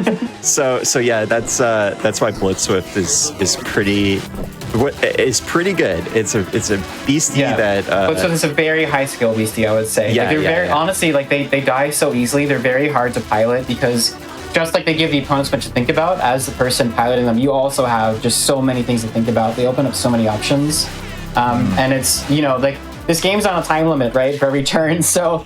Like whether you have 50 choices or 2 choices, like you got to think through them in the same amount of time. And I just want to point out that point was earned by Albrax locking that wizard in place. So Albrax has you see that beam that's cutting across the field right now. That green beam from that alien L, yeah. Yeah. So what that's that does is tractor beam. Yeah, it makes it so that beastie can't use the tag out move, which is the one way you can like. Keep a low powered, low stamina beastie alive. So Albrax just got that point because they couldn't tag their Noizard out. Their beam auto attaches to the thing that is nearest to them on the opponent field. So it's possible to like use positioning to sort of like get something out of the beam if you need it to get out. But it actually forces quick tag is a funny way to sneak an Albrax in to deny a tag out as well. Yes, yeah. Actually, that's one of the crazier things that can happen. You can move a Blitz Swift anywhere in the board, then quick tag in the Albrax to get the beam locked in to stop them from tagging out when they want to. And it's just really hard to predict that as an option among everything else going on. But yeah, I mean, we're seeing both teams are playing very unpredictable game styles. I mean, even seeing these two beasties on the right side field that are stacked up like vertically like that, very unusual, very risky. Because if the left side player just targeted the bottom lane, they would win a point instantly, but they're just not doing that. So, did you see what just happened, Greg? The Watchtower grabbed. Yes, yeah.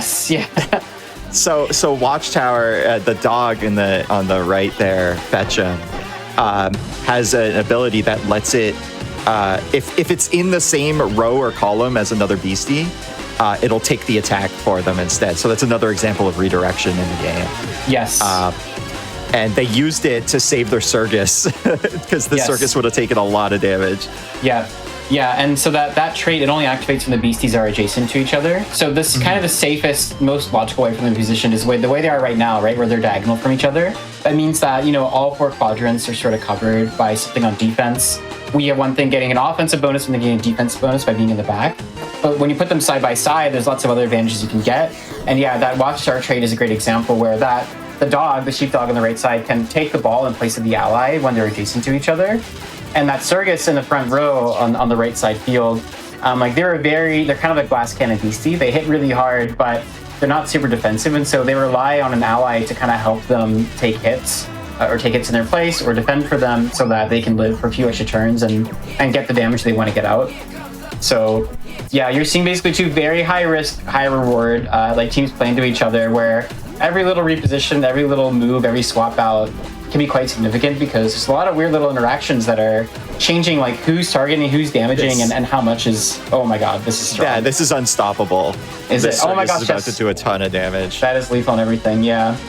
I would honestly dodge it. I would move that Riplash right out of the way. Yeah, that would be pretty viable right now. Because sometimes it's good to just get out of the way, keep your beastie healthy. Oh, and, that play was really good. So they reset the Riplash and they forced the Circus out. And so yeah, like now that Circus is gonna have to. Well, actually, wait, no, this is bad. Yeah, no, they're about to lose. because you have to switch the Albrax out here, probably. Yeah, that's the only way. But yeah, then they're leaving the right Riplash on the field here. Yep, which means they can't do a good attack next turn, which means they're basically way down on momentum. Yeah, see, but like, so one thing, when a beastie's wiped, it can't even pass the ball back to you. Yeah. So, you basically can't do anything. Like, there's very little. few moves that will get you out of this situation. Yeah. So, Trat is like maybe the best BC you have as a partner here.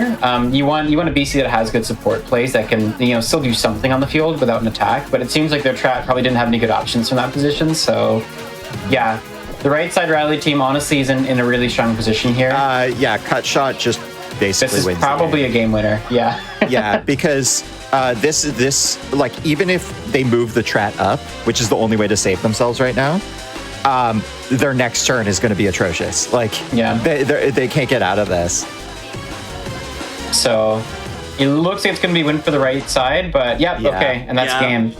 And that will be time. Incredible stuff. Thank you so much to Greg and Damien for like coming on and juggling, introducing the game and technical commentary and all of that good stuff. It's been the lowest level of the highest level. There's one thing I kept meaning to bring up and I never found an opening, but some of the art looks unfinished. That's because this game is in early access still. Oh, yes. That's... if people are seeing it for the first time. Yeah. And super quickly, GG to both of our competitors. I'm so glad we got to take one home for Stall. Zonk, Ashley, really quick, do you have anything to say about how the matches went? Well, I mean, I thought there were some really cool matches in there. The first match, I actually had the wrong traits on 2 of my beasties because I'd been using a test team that had fancy names for all the beasties, and I needed to make a new team to make it easier for commentary. But I think, it ended up being a cool showcase of like how Stall works in the end. Oh, totally. Seeing the 3-point comeback with Stall was really, really satisfying. Yeah, and You go ahead. and of course, my first and forever love in this game is Dread. So I was very happy that I got to showcase the power of Dread, and taking home the win with that one.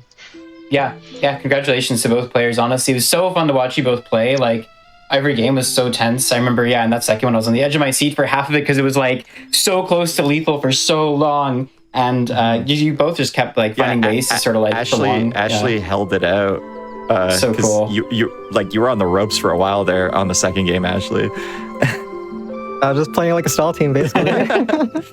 No, it was beautifully done. You give me torch pass, I'll make it last forever. Well, GG to both competitors. I'm so glad we got to do this. So Zonk and Ashley, I think you two should go first. If you would let the people know where you are on the internet and what you're up to these days.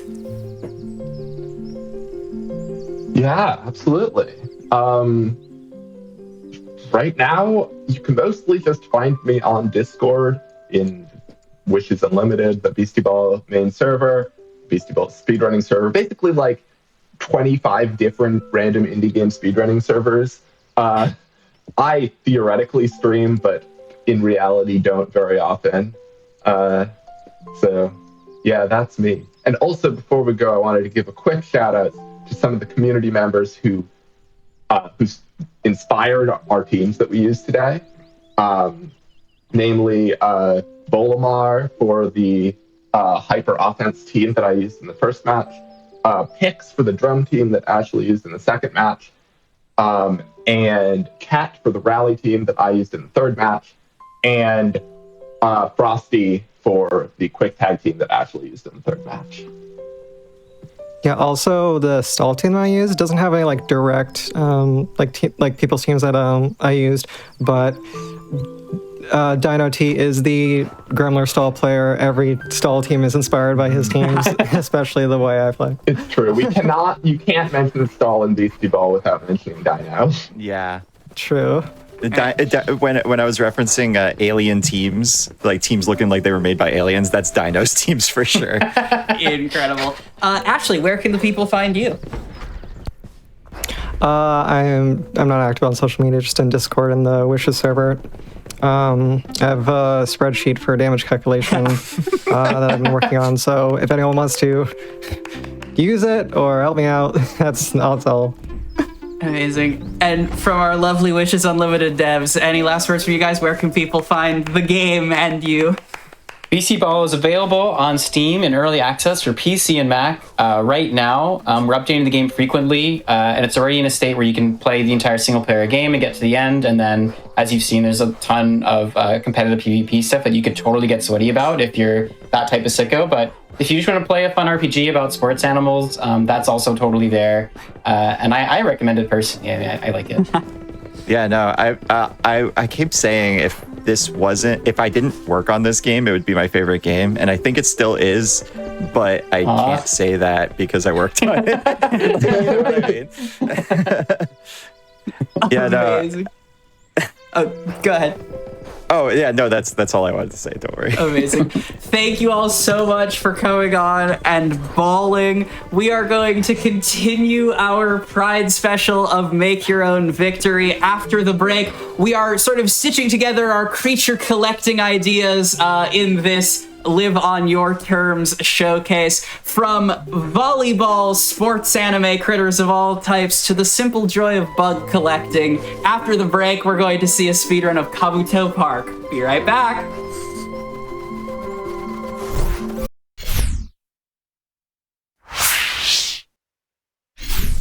Hello, everyone, and welcome back to our very special Pride special of Make Your Own Victory, the Hotfix show where we attempt to capture 100% of the joy of speedrunning in 0% of the completed video games. We are live both today and tomorrow with a whole bunch of Pride-themed speedruns and showcases, and if you're looking to get more involved with the GDQ community as a whole, You can join the official Games Done Quick Discord and add the Hotfix role, which will keep you in the loop on upcoming events, let you chat with staff, and more. You can use !Discord in the Twitch chat for an invite as well as more info. Please come yap at us. As a Hotfix owner, I love talking about all of the nonsense that goes into specials like this one. It is one of my favorite pastimes. Speaking of nonsense that goes into this special, though, we are continuing day one of our Pride special, subtitled Live on Your Terms, with a bit of a chiller vibe. From the sports anime PvP of Beastieball, we are going to take that creature collector aesthetic, but turn it into something simple, something nostalgic, something perhaps childlike. Here to collect some bugs for us in Kabuto Park Terrarium, please welcome to the stage the Valiant Son. Hello, everybody.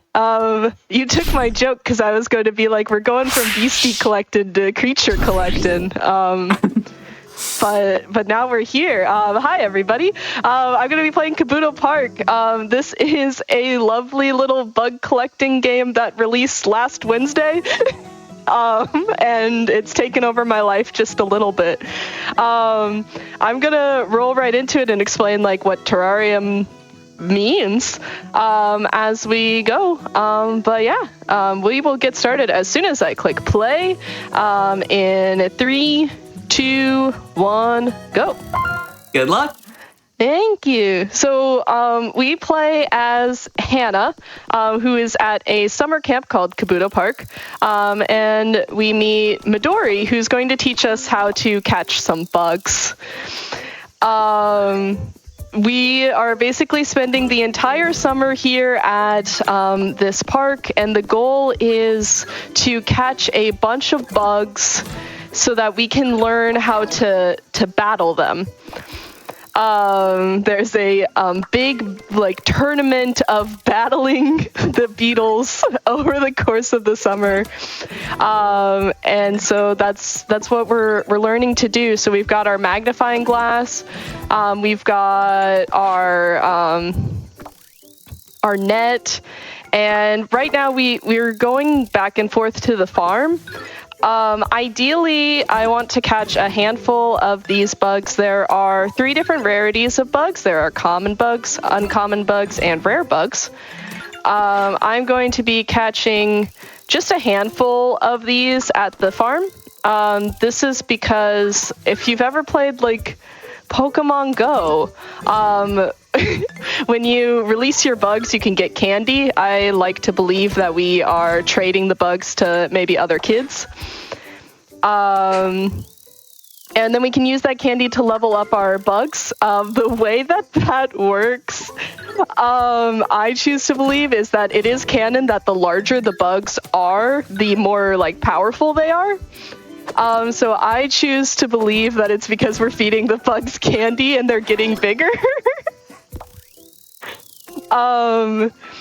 And so, yeah, now what we have is we have all of these bugs in our collection. And as I said, size actually matters here. So what I'm going to do is keep the largest of each bug in order to make my competitive team. And you may be like, what do you mean competitive team? Don't worry about it. Except for exactly. We've got the Beetle Battle Summer Tournament, as I said. So what we're going to do is pick these 3 beetles. I think are probably good. And I'm going to level them up a bit. And we need to progress the game story. And the way that we do that is that we fight our bugs once per day. We are on a tambourine. We put our bugs on this tambourine, and we're sumo wrestling. It's like a sort of deck builder-ish sumo wrestling where your deck is determined by the bugs that you have in your team. So we're going to progress a handful of days as we go. Now, because we want to complete the terrarium. That's the name of the category. That's what we're trying to do. And the terrarium unlocks later in the game, so we need to get far enough into the game that we unlock the terrarium. But also, we want to try and fill the terrarium with as many unique bugs as we can. In the game total, there are 29 ground beetles. But we need 15 of them for the terrarium. There are 12 air bugs. We need 10 of them for the terrarium, and there is 1 water bug. The terrarium can hold 2, but for this category, I say that we only have to catch 1, which is why it is maximum unique bugs. So far we have beat Midori, who was teaching us how to play our game. This is now Poppy. I really like Daisy, who is the fight before, because she notices that our character's name is Hannah, which means flower in Japanese. And she's like, I'm also named after a flower. And I just think that's really cute. This whole game is adorable. This whole game is absolutely the cutest. Goodbye, Poppy.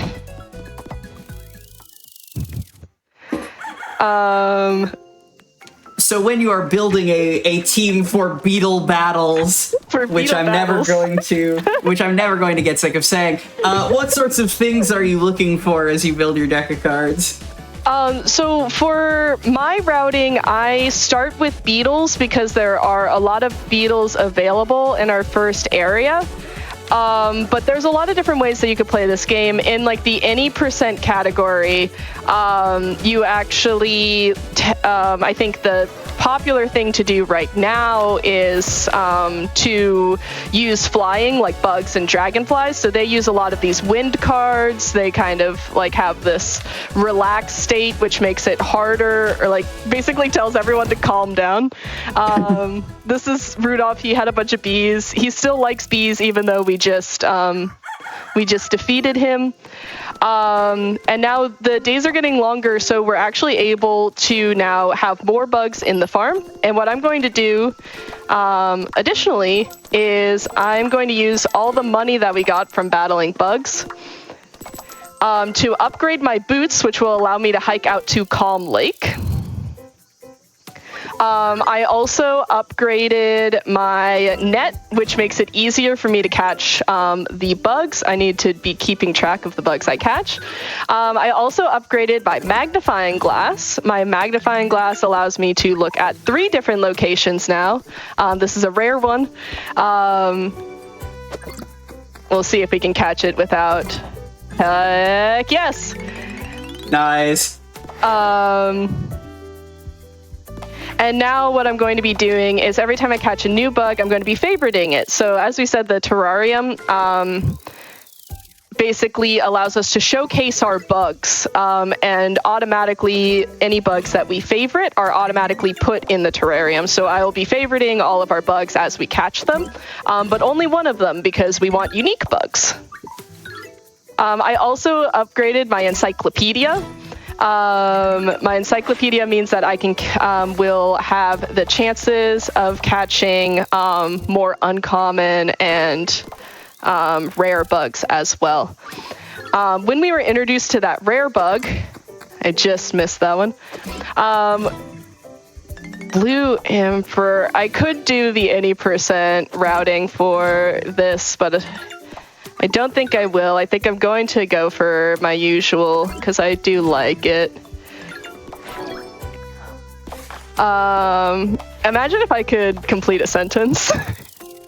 There's bugs to be caught. I completely understand. There's so many bugs to be caught, and I want to catch all of them. So we're trying to catch these bugs. When we okay, the rare bug. When we got that, we were introduced to the concept of honey. Midori gives us some honey that will make it easier to catch our bugs, which is first off really nice of her. But second off, you saw that I did catch that without using any of the honey. That is because for this route I have to catch 2 rare flying bugs, and so I actually keep those 2 rare. There's my ready darter. I have to catch 2 rare bugs that are able to fly, so I save the make this easier to catch for those. Since there are 29 ground beetles and I only need 15 of them, then I don't want to waste catching a rare bug with that honey, because it saves us a buy. I would love if I could get something new going on, but I'm just gonna catch a lot of ladybugs. Something that didn't come up while you were still at the Calm Lake was the catch windows appeared to be breathing in that second area. They were. So every single area has a slightly different, that's a golden heart. That's the rare bug for the area. Oh, my praying mantis. 2 rare grounds. There we go. I'm a big praying mantis stan. Is the sentence that's coming out of my mouth right now. I really like the praying mantis, and I will be using that for my competitive team as we go. We'll do one more search here to see if I can get an encounter with the monarch butterfly. But you were asking a question, and then I interrupted because I got excited about bugs. Oh, they and remove that's it. Yeah. That's the core aesthetic of Make Your Own Victory. Not even just the Pride special, but the show as a whole. Yeah, so the catching mechanic in every area changes. So what we saw there, I'm going to replace the earth borer beetle, I think, with my praying mantis. And I think that's actually just what I want to do with my life. And just... my praying mantis is huge now. The most normal sentence of all time. The most normal sentence of all time. This is Dorian. And Dorian says... Dorian really likes bugs, and Dorian really likes video games, and Dorian hopes that one day... Dorian can make a game about bugs. That would be really cool. Dorian is just like me, for real. That was so much fun. Thanks for playing my game. I mean, playing with me in the tournament. Dorian is the dev self-insert. Dude,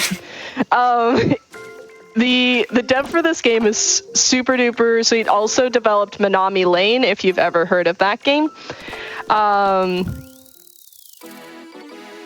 It's so good. And dude gave you like specific data for rarities or something, or shiny odds. I don't remember what it was, but when you were setting up for this showcase, you were talking about having reached out to the dev. Yeah, so I reached out to see if he was available to do comms. Oh, sorry, I have to interrupt for the gay here. So you're the new kid. You are cute, like really cute. This is our girlfriend, and I think that's perfect, actually. She has a very similar team to ours, as we can see. That's actually so funny. That's the reason to keep Mantis in the route forever. It is, actually. Oh, her Mantis might be better than my Mantis. You hate to see it. You hate to see it. So the reason that I like Mantis is that Mantis has 3 cards. One is the, it basically ruins the enemy team's offense, ruins the enemy team's defense, which is what she just did to me. If you could be chill for like 3 seconds, Yuna, I would love it. All right. The good news is she's using the break strength. Usually a little bit timed wrong there. We beat her, but she says, "You're cute when you win. I like you. Do you want to see my full collection?" Would work on me. I think that's perfect. It would. Well, good news. This run goes through to. I'm going to be showing y'all my full bug collection at the end of this. Wow. Blushing.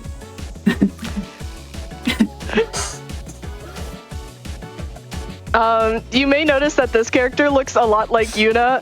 This is Yuna's twin sister, Luna.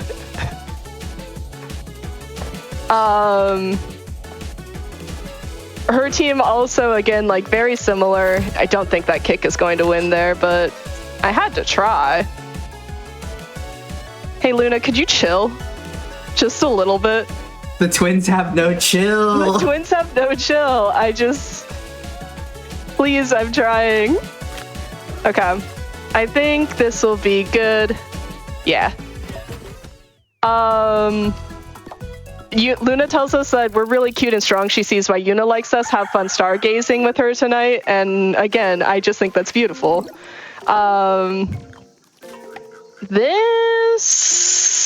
I might lose this fight to Gavin, but we're gonna try anyways.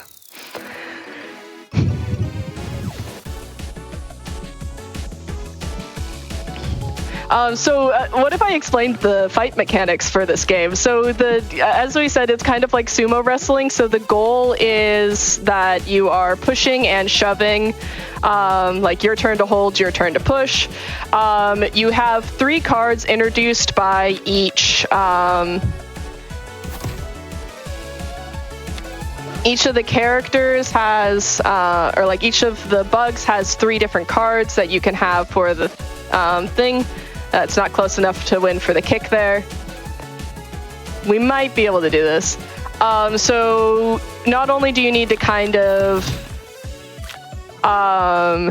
like plan your cards so that they go off at a time where it makes sense for them, you also kind of have to kick. Woo! We beat Gavin. Nice. The music also cute, yeah. Now we have this boss fight, our first boss fight. This is Ivy. Ivy. Ivy, hey Hannah, I'm Ivy. If you take the W, you'll get the shiny badge, but my bugs are goated, no cap, let's cook. Listen. I can't is the problem.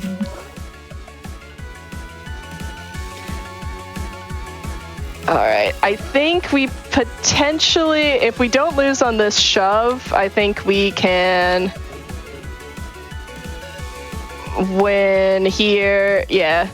So actually, fun fact about Ivy that I've determined is that Ivy does cheat because this diving beetle is not available until day 15. And it is day 11 in the game. She's taking bugs from last year? Disqualify this child. So we've unlocked level 3 boots now. She's Shooketh. That was the main character energy. We ate. The badge is ours. I need you to stop reading Ivy's dialogue aloud, please, for me. I will continue to read Ivy's dialogue aloud, actually. So because we did that, we're now able to upgrade our boots. So I'm going to upgrade our boots, upgrade our Bugopedia, and our magnifying glass. And now I'm going to go into the Pine Forest. This is our 3rd area unlock. Blue-banded bees. Very important for us.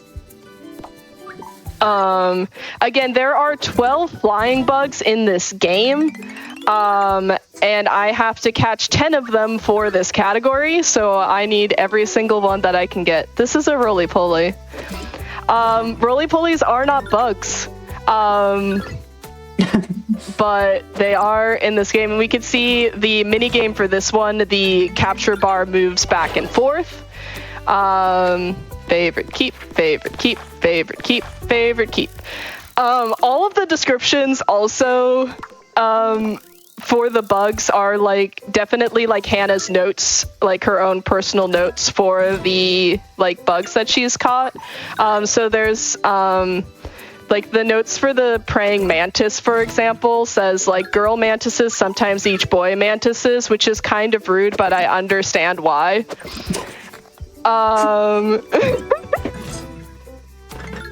No, and she's right for that. She's right for that. This is the giraffe weevil. Also one of my favorites.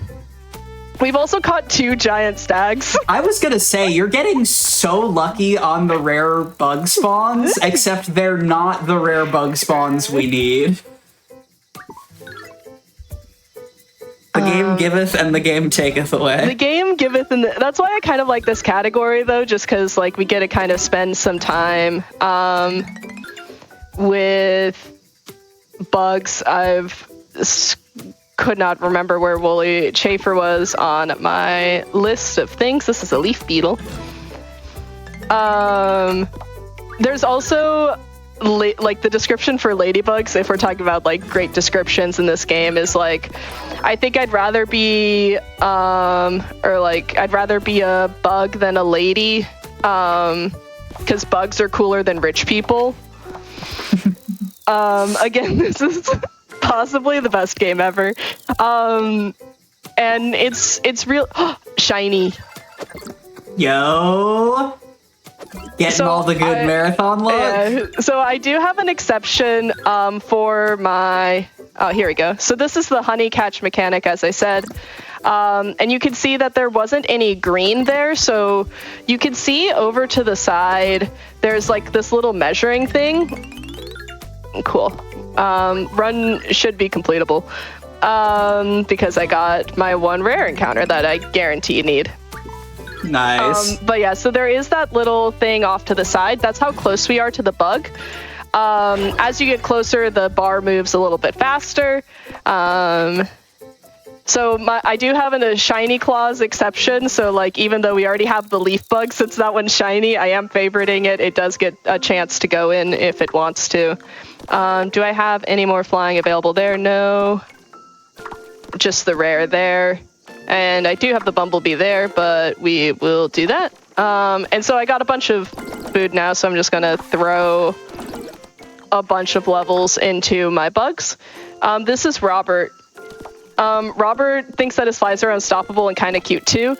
So the hoverfly obviously is a fly and not a bee, but Robert is under the impression by his lines that he thinks that he has only flies on his team and doesn't understand why people do not like his team of flies, but it's actually because it's a team of bees. And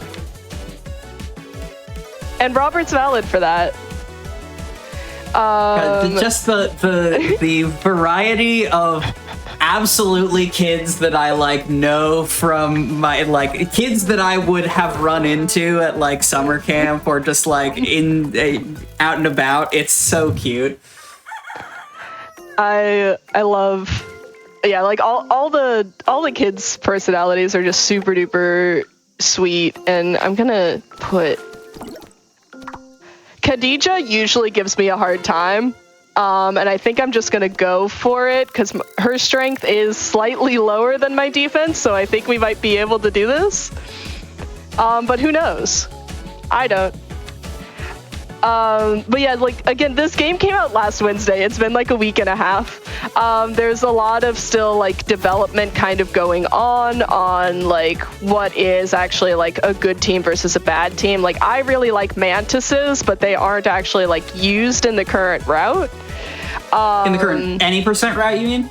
In any percent route. I like to use them because I just personally, I really like praying mantises, so I put them on my team because I think it's important. Please, Khadija, please, I'm begging you.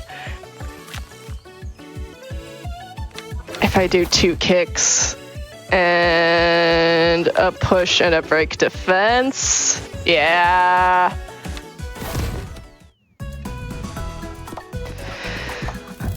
Khadijah's dad thinks she's smart, and she wants to know if you think she's smart too. This is really important. This is Colin. Is Colin the important part of this? This is Colin, and this is Bob. Bob the frog. Colin found him near the lake, and they're besties now. And this is your last fight of the terrarium speedrun, right? Yes. So, but we are getting like pretty good. We've been getting pretty good RNG. So with your blessing, we may show off more of the game, but not complete it. As long as we don't roll credits. We will not roll credits, but we can show more of this game. But yeah, our team and Bob's team. Sorry, Colin. Bob is not. Bob's Bob is actually ratatouilleing Colin in order to beetle battle effectively.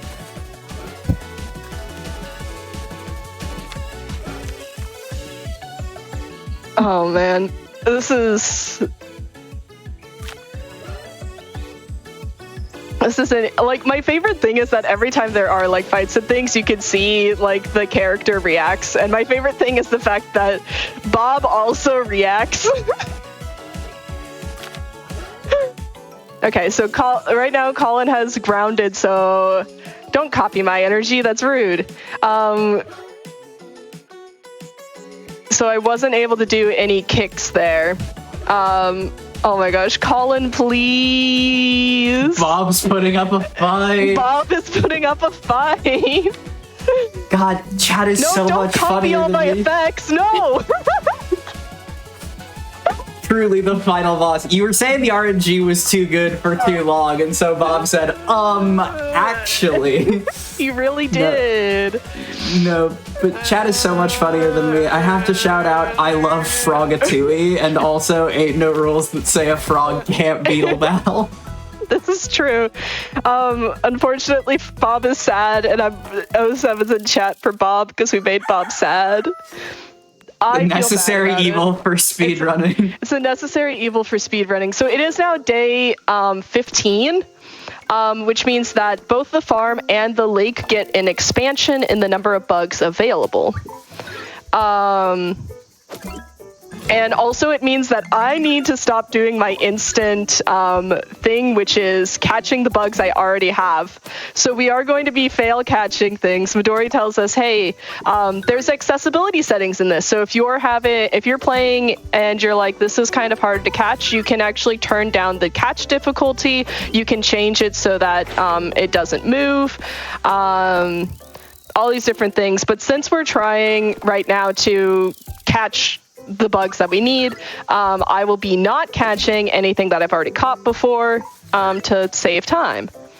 I will try to catch this orchid mantis without things because it's pretty and I like it. Nope. So in this last capture leg, what are we looking for in the final leg? Because I know you've got, like you said, a spreadsheet with everything up. I do. So we've caught all the ground bugs that we need. We need 3 more air bugs, and we need a water bug. So there is 1 water bug. It is introduced on day 15. I already have a blue banded bee. It is introduced on day 15 in the lake, which is why we need to get all the way to here. And I might go and upgrade my, oh no, I can't show you that yet. It's not the time. I'm gonna upgrade my Bugpedia. So that hopefully that'll be good. It's giving me another chance.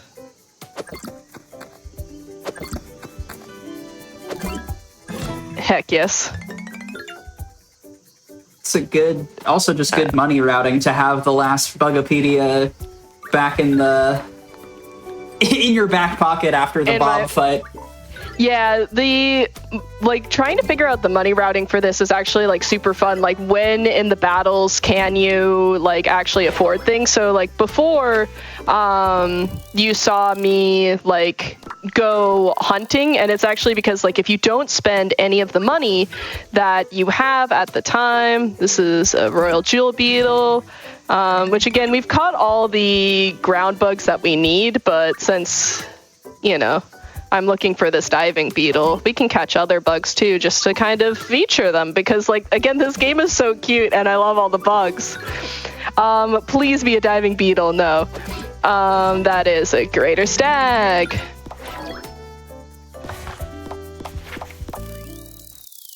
Please. So yeah, we just need this diving beetle. There's also 2 common flying bugs, which are 2 of the 3 of the last that we need, that we also have not encountered. Here is our honeybee, which I think was one of the ones we haven't gotten yet. An extra magnifying glass would be good. And I think if I didn't buy candies before, I would have been able to afford it. But it really depends on like when you're farming for bugs, when you're going to get things. There's a lot going on, and it's a lot of fun to kind of play around with. So to the candies, does every bug, because obviously you said we were feeding our bugs in order to make them more powerful. Does every bug have the same like candy progression in order to get more powerful, or how does that work? So the common bugs are like basically like 1 candy per level, from what I can tell. And then the like uncommon bugs are 2 candies per level, and the rare bugs I think are 3 candies per level. It might be more. I don't usually put rare bugs on my team because the candy economy is in shambles. Here's our bumblebee. We still have not found the diving beetle, which is, again, as I said, the terrarium is able to hold 2 water bugs, but there's only 1 unique water bug in the game, in the diving beetle. And so I've decided for this category that I made up that we only have to catch 1 diving beetle. Especially because you, as I understand it, have a history with this bug. My casual playthrough, I did not catch a diving beetle. It was the last bug that I could catch.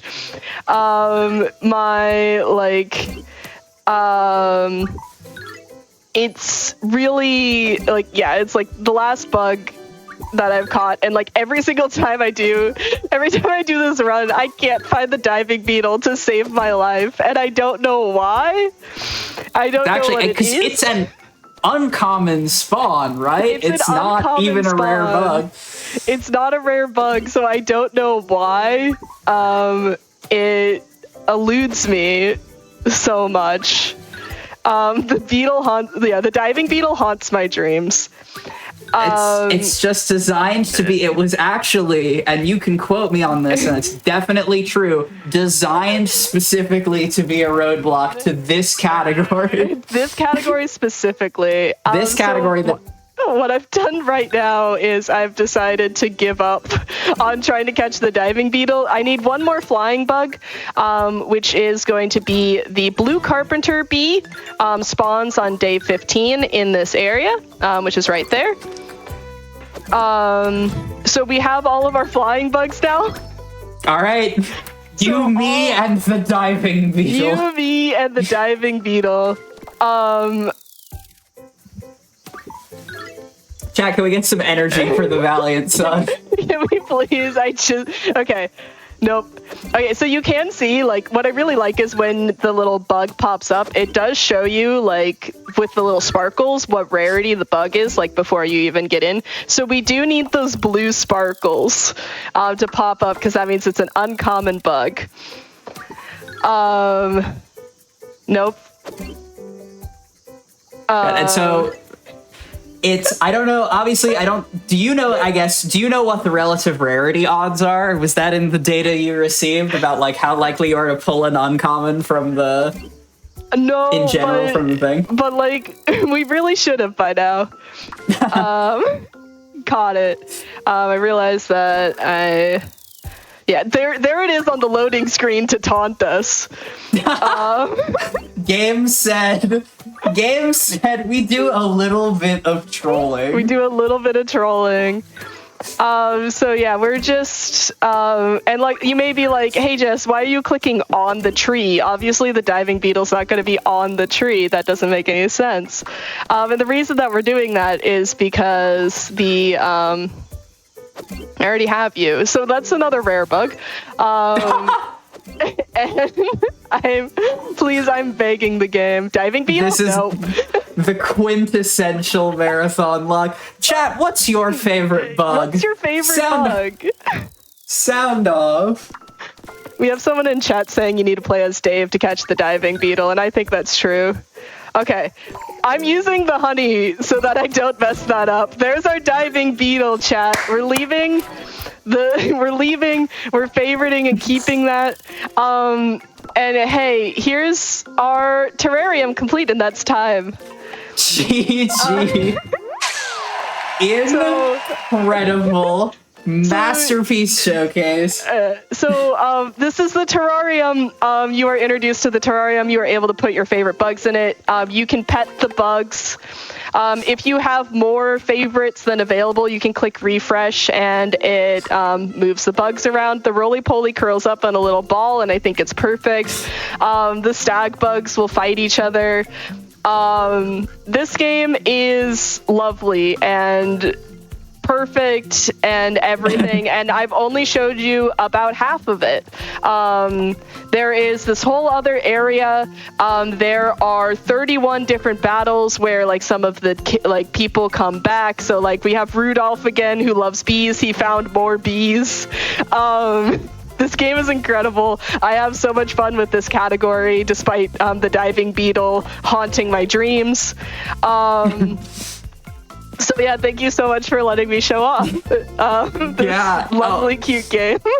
No, this was a ton of fun, and I wanted very specifically with like Live on Your Terms to not just be about like, you know, not just be about fighting things or about, you know, flexing necessarily, showing off, but like bug collecting with your pals. That is with your pals. Bug collecting with your pals and your kindergarten girlfriend is very much a part of Pride. Like that nostalgia and that joy is super important.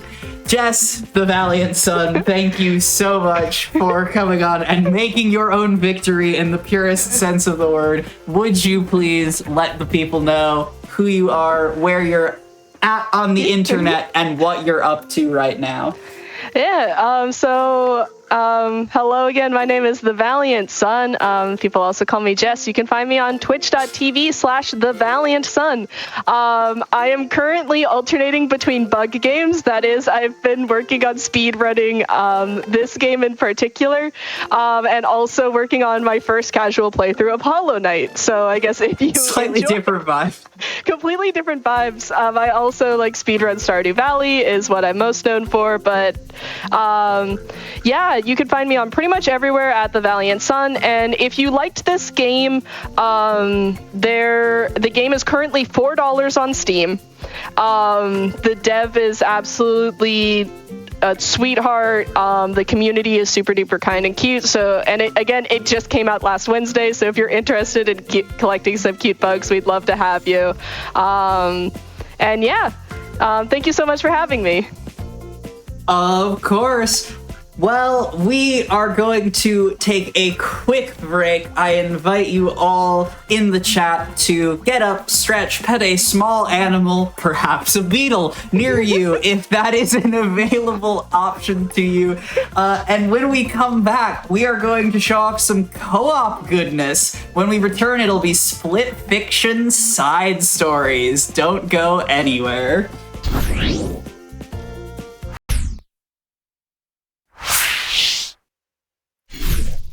Hello, everyone, and welcome back to the Pride Month special episode of Make Your Own Victory. We are going to radically reinvent ourselves right now, moving from a tiny indie game about bug collection to one of the biggest releases of the recent past from the devs of It Takes Two. I want to start off with that I have been asked to not know a whole lot about this game before we get into it. So here to guide not just all of you, but me as well, through Split Fiction's side stories, please welcome to the stage Blackheart Wings and Professor Birch. Thank you. Hi, everybody. Thank you so much, Quack. Squad, we're going to have such a good time today. Do you want to introduce yourself first, love? Oh, true. Okay. Yes. Hi, everybody. I'm Blackheart Wings. I also go by Gabby Online. A lot of you, if you're in chat and you know me, you're like, hey, where the heck is Stardew Valley? Not today, friends. We are foraying into entirely new territory here, and I'm here with my beloved Birch. Birch? Hi, I'm Professor Birch. Birch is also fine. Please don't call me Professor unless you're actually one of my students. It's weird. But yeah, we're going to be bringing you a side story showcase, more or less. So there are 12 total side stories, which are levels within some of the major levels of Split Fiction that are entirely optional playing through. There are 12 in total, but we're going to be showing you 10 today because 2 of them are just kind of not fun to play, at least online, because one requires a lot of coordination that latency gets in the way of, and the other one is just a really hard boss fight, hard, i.e. unfair, at the end of a long platforming section. We might get there eventually, but not in the week and a half that we decided to learn this run in a week and a half during a week in which I was moving, which was a great idea. also after both of our semesters, because we're both in grad school. Anyway, time is going to start. Actually, wait, hold on. We have a friend here with us. No. Oh yeah, I'm sorry. I how could I forget? They already introduced themselves in the previous run. Hello, friends. It's me again. I'm here to react completely blind because I have been threatened every time Gabby has streamed this game to get out. So I don't know what's about to happen. It's been one time. It was one time. I need you to understand that one time is every time. Anyway, introductions is out of the way now. Time is going to be start when I ready up in 3, 2, 1, go. Good luck, gamers. Thank you, gamer. So we're doing all of these ILs, and for anybody who's unfamiliar with Split Fiction, we are playing as 2 authors, as Zoe and Mio. Yeah, we were brought into the offices of Raider Publishing with the promise of a publishing deal. This is all main story stuff that we're not actually going to be seeing at the moment. And then Raider put us, as well as several other authors, into his machine that is effectively harvesting our story ideas. We don't know that it's harvesting all of our story ideas. The premise is that we go into it to like act out the story that we have written, and it's supposed to be like super high tech. Yeah. And it turns out that's not the case, and he has nefarious like under. Yeah. So instead of calling this the machine for the rest of the showcase, I'm going to be referring to it as the Torment Nexus, as in machine from hit classic literature novel Don't Create the Torment Nexus. And no, it gave you that bad spawn again. I'm cursed. It's fine. Another thing about this game is that like sometimes spawn points can be a little unfair. All right, I'm back up. And extremely rude. So we're doing this just so we can like dash across all of these sand pits without going through the mini game that is distracting the sand sharks by slamming onto these pillars. Yeah, these pillars are essentially a drum that sends vibrations out through the sand. This is Dune, essentially. Dune with platforming. Honestly, sounds like a pretty good version of Dune. Seeing this idea Yeah. come to life is pretty unexpected. So, His raiders coming for everything we created. Except we'd instead better of Timothy prevent Chalamet, crisis. it's Urithi Chalamet. so our beloved protagonists are essentially exploring each other's subconsciousnesses, because these are ideas that they have had over the years and written about. And What's going on in here? well, Why are we in an hourglass? Yeah, the side stories are explicitly stories they didn't give to Raider What about the sharks? Which is for how this you- experience to begin with. I haven't figured that which is how they find out that they are in the Torment Nexus, so to speak. Because we're both in the same pod in the machine, essentially. How the plot of the game begins, Skip, Yeah, my bad. is that Mio falls into Zoe's sort of pod as she kind of realizes, hey, what This is crazy! the frick is going on here? This is weird. I don't want to do this anymore. And she tries to of course- exit. There's a scuffle. Yeah. She lands in Zoe's pod. It's also important to note that these two write completely different genres. Zoe writes for fantasy and Mio writes for sci-fi, which is Yeah. why you see the dichotomy of themes throughout not only the side stories but the main story. And the side stories kind of reflect the back Yeah. and forth of the two characters and their arcs. And because we're doing a showcase, we're going to do a sort of pattern.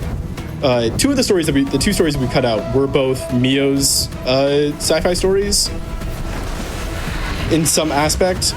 So we're gonna alternate back and forth instead of going through what would be quote unquote story progression through the side stories. How are we So we'll feeling see. so far, gamers? So it sounds like you're confirming that fantasy is superior to sci-fi then, based on the showcase choice. Is that what's happening here? No comment, because I will also say that and we can go to the next one now. And that's which it. is going to That's be Sand Sharks. And that's The Legend of the Sandfish. Now we're going on to Train Heist, which is a cybernetic train heist. But to that point, I wouldn't necessarily say the fantasy in this case is better than the sci-fi, because Zoe affectionately is one of those escapist fantasy authors, like really Stabilize. She's got some tries problematic. writing very cozy things, and then also not realizing from her perspective how some things can be a little, let's just say, messed up. Fascinating. We're here to stop a bomb train from reaching its target. This is like a train heist. Sci-fi. But then Mio is also, there's no deeper meaning to my stories. It's all just set pieces, when in reality that is not to write is to bleed on the page. Mio is deep in denial about her writing process, which I think is silly because I feel like every writer is acutely aware of how much we put into our own writing. Yeah, we're also two writers ourselves running this game, which is kind of also what drew us to play it in particular. Train conductor. Yeah, more or less. I love this. Like, This- it's a train heist, a sci-fi train heist. As opposed to a Yeah. Western train heist. Because again, train heists are actually really popular within Westerns, like neo-Westerns and like original Westerns. Breaking Bad, for example, is a really good example of a neo-Western that uses the train heist trope.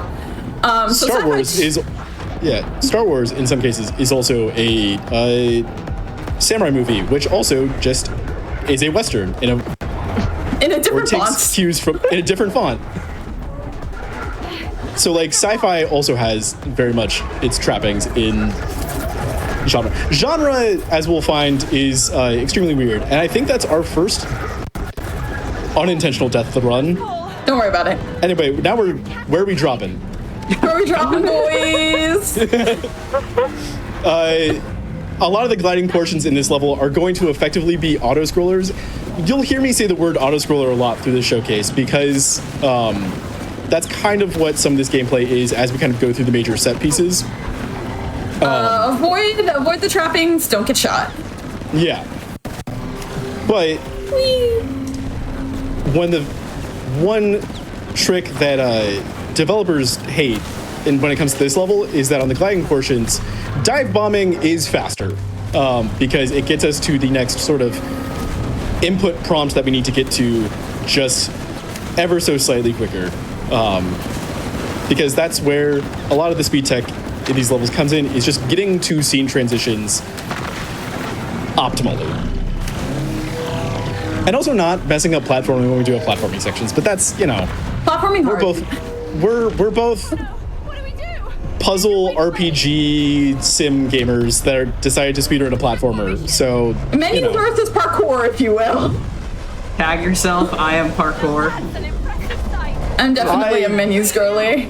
Yeah, Quack, you're outnumbered. yeah. Depending on how you want to classify MOBAs, MOBAs are menus.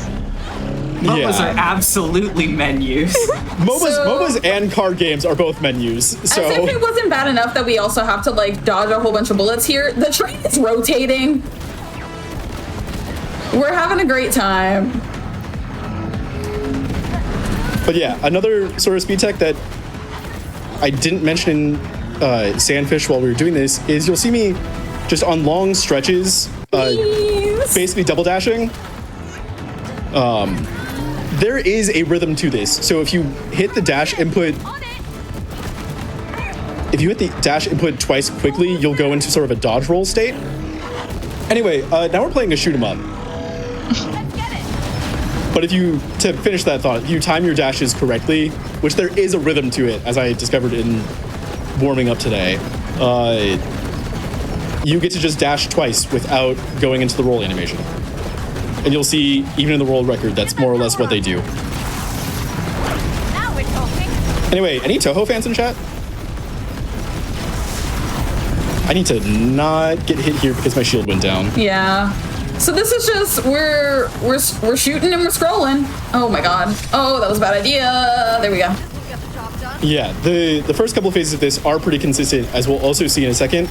Need to get the homing missiles. Yeah, if we come up here when the conductor starts doing Space Invaders, we can't be touched in this corner. Ouch. Incredible. Do you think when the conductor starts doing Space Invaders is like a brand new sentence? Yeah, definitely big. None of these words were in any religious text, regardless of denomination, type moment.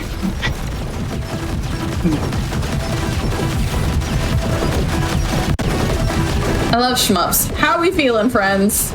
But anyway, this is the final phase of the conductor, and he turns into a DVD screensaver. Of course. Let me not die with homing missiles, please. Okay, let me not die in general. It's Okay, fine. that It's fine. was- I'm up. It's fine. Ooh, God, that oh was God, oh that was no. closely timed. Thank you, iframes on respawn. Yeah, there's no consistent pattern to the conductor doing this. We just dodge and do our best. There we go, though. Yep. Nice. We got it. It's fine. Then it's mountain hike. Okay.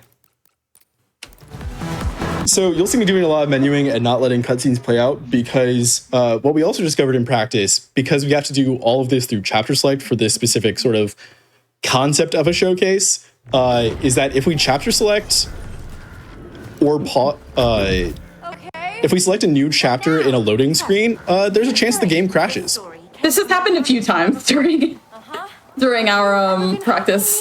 There are no mountains in the city. Ever been camping then? If you count tenting at music festivals, then sure. That doesn't count. So you can really see the reflection and the progress of the relationship between these two as they are going through all of these side stories and like getting a better understanding of each other. What's up, buddy? Yeah, well, there'll be times we just let them banter and go quiet for a bit because the banter really does a lot for characterization. Anyway, these giant cutscenes in here are all in-engine. They aren't skippable, and they're all rendered like... Wait, that's Within- unreal. It's really Yeah, cool. so... I mean, it's almost like this game's in Unreal Engine 5. I didn't do that on purpose, I swear. I thought you did. No, you did set me up for that, so that was good. But yeah, so once again, this level is going to be, as we sort of move through set pieces, Say it with me, chat. We love auto scrollers. Woo! So a lot of going fast is going to be moving optimally and not dying to parkour. Anyways, it's fine. It's fine. We're doing okay. These R1 grapple prompts are sometimes not the most forgiving. There we go. As they can show up pretty late through a swing. Hold on.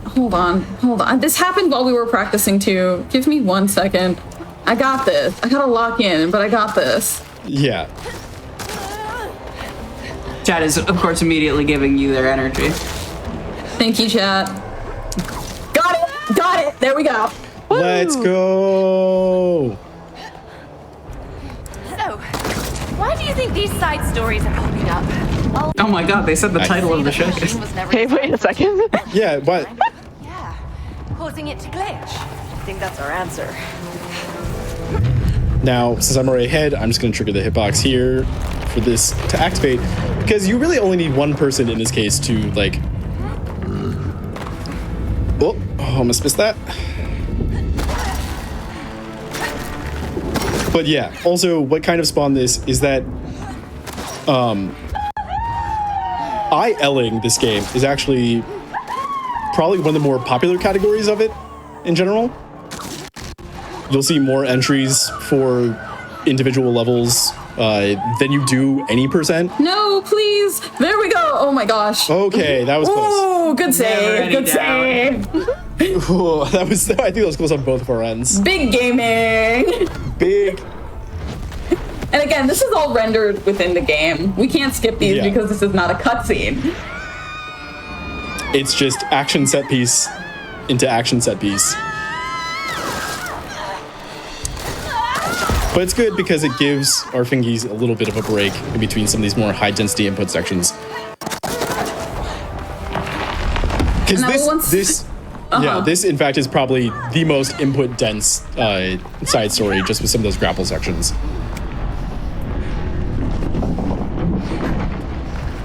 I realize now that this idea is about something more than just hiking, isn't it? Do you always analyze every detail of your stories? Of course I do.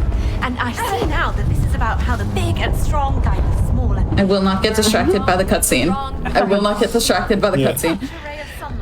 Anyway, this sort of, that little bit of banter in particular, I think really does a great job of illustrating where both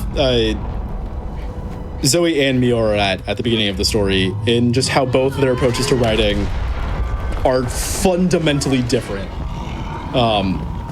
This too is Yuri.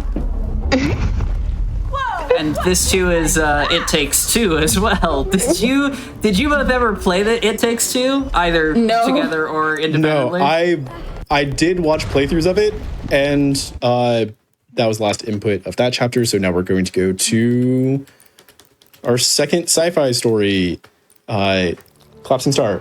I didn't because I watched playthroughs, and chat, if you know the one section with the elephant, that kind of turned me off from that game.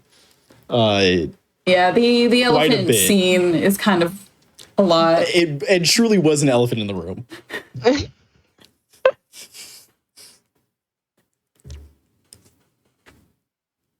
Then wherefore split fiction? Well, you see, there's no elephants. There's no elephants, and also it just seemed.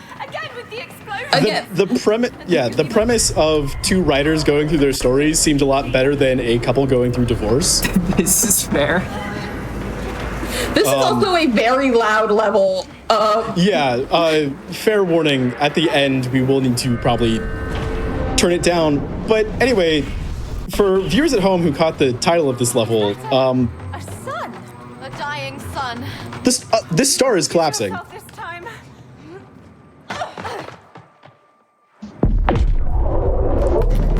This level has, almost missed that. You got this. I'm just going for it. Whew, nice. That was a little tight. I felt, but yeah. So we're kind of looking for audio cues, or in this case, non-audio cues.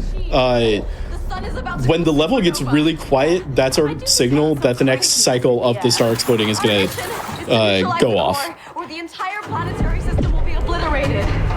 Oh, what a lovely premise, Mio! So forgive us if we do need to lock in at some points in this, because this is one of our gameplay. It's very cycle-based, and it's especially the end gets really it gets brutal. So we may need serious time, lock-in time, what have you. Sure. Woo. I played it a little safe there, but I probably could have. That was a tight cycle, is what that was. Oh my gosh. No, Yeah. I'm standing here. Yeah, some of these flares are scripted because they'll like either get us through the next set piece, remove an obstacle, etc. But for the most part, when we're just kind of platforming or moving through the level, they are timed. And this will be on the test. Do we think the flares are going to get more frequent or less frequent the closer we get to the star? Let us know in chat, and our dear commentators, what do you think?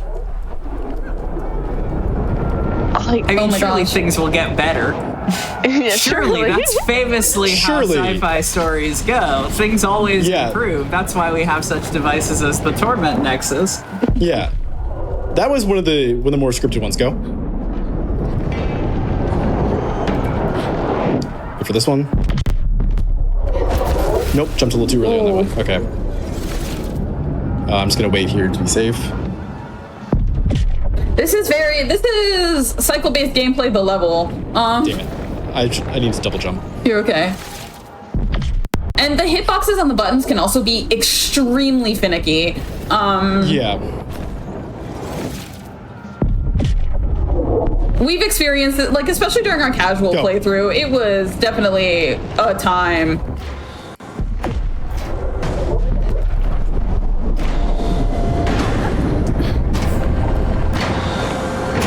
That was clean, though. Yeah, that was good. That was very clean. Yeah, and the next section, there is a possibility to just YOLO this if we get the right cycle, which we may not. Actually, I'm just gonna let's just wait for this one to go.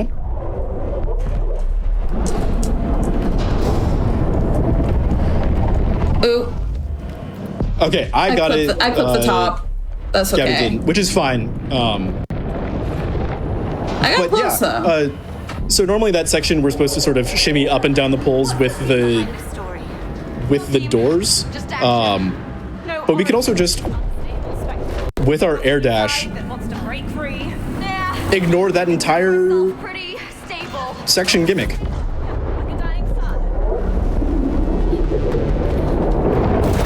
The banter is very good. Yeah.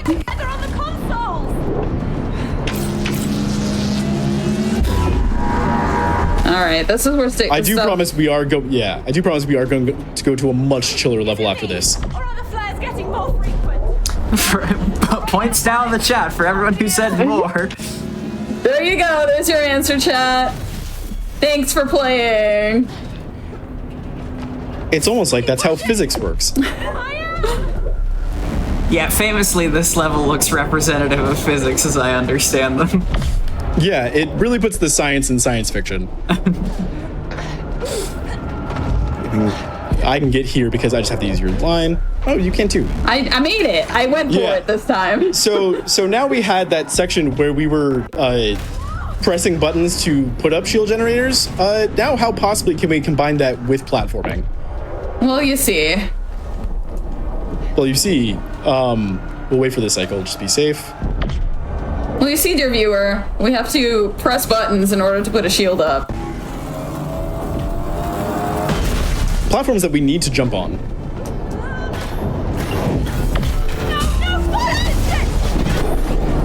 I don't know why they freaked out there. We did it in a very timely manner.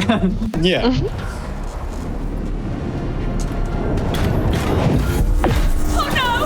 Oh, my bad. Yeah. That's on me.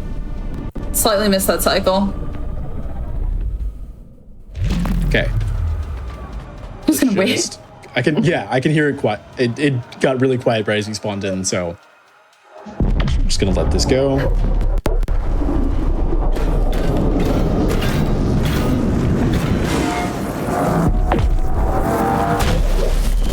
Okay, that's it for that section. Nice. And now we're going to, it's going to be real focus time. I'm going to let this one go. Because now we have to make our own shield, just like our own victory.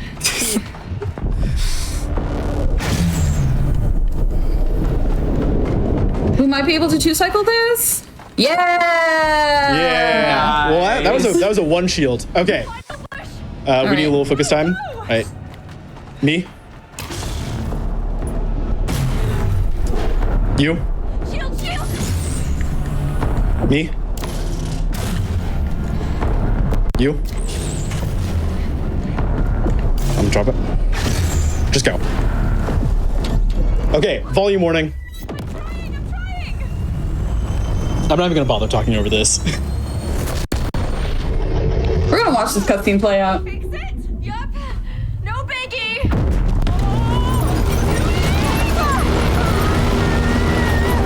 We're fine.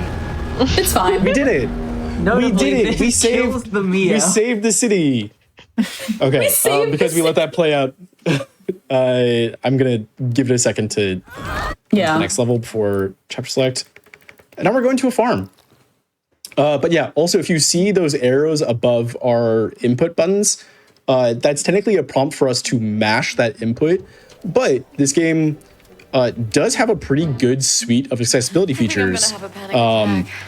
And we can just set inputs to like auto mash or auto complete upon input.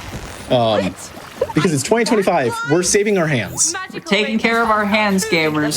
Side question, but what is going on right now?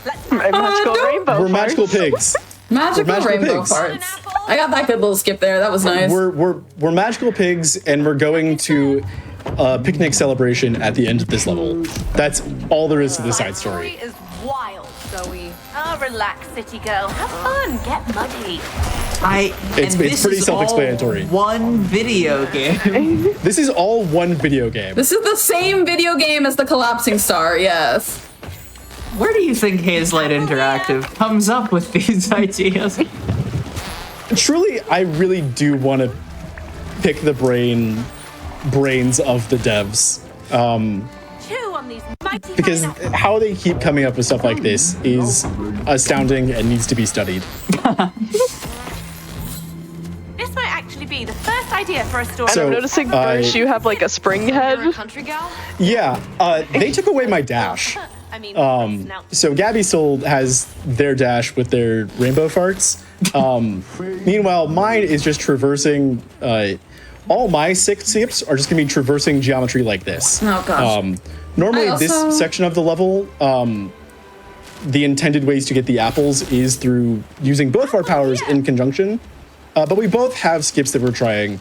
Mine is a little bit more consistent because Gabby's truly playing with geometry right now. Oh yeah, I see the little. Hey, look, a barbecue. Little edges. And we literally determined that like there's a Okay, yeah, I guess hitbox. we're doing this intended. I would have given you like one more try. But yeah, on that wall, there's like a very small hitbox that we saw play out.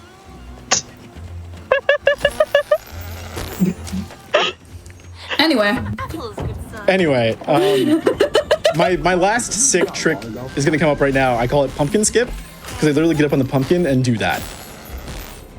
Speaking of menus versus parkour, tag yourself. Are you a wall skip or a Greg egg? ooh, am I getting the cycle? Heck yeah! Amazing. Okay, I mean, I'll just walk through that. Can I get this one? Nope. Okay. This kills the pig. Cycle-based gameplay. Yeah. Anyway, we're in the picnic. I'm in the picnic basket. Birch will be joining me Yeah. shortly. Yeah, this is more or less the end of the level. Broccoli rules. Nothing's better than homegrown vegetables. Said Because nobody as soon as I get ever, up- really. As soon as I get up here, now it's just a fun little slide to the picnic at the end. Pay no attention to the flying pigs. Basically, You know- the Mario 64 of pigs that can fart rainbows. Yeah, Yeah, Yeah, these hay bales don't actually do anything. Here we go. We can just leave them Look, there. there's the picnic.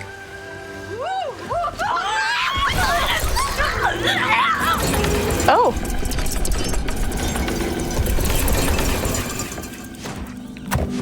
Do you ever wonder how the sausage gets made? Oh my god. Oh, Zoe. What? Oh, God. I know. Let's just end this. Hey, remember how I said I really want to? I think these devs should be studied. What? I'm beautiful.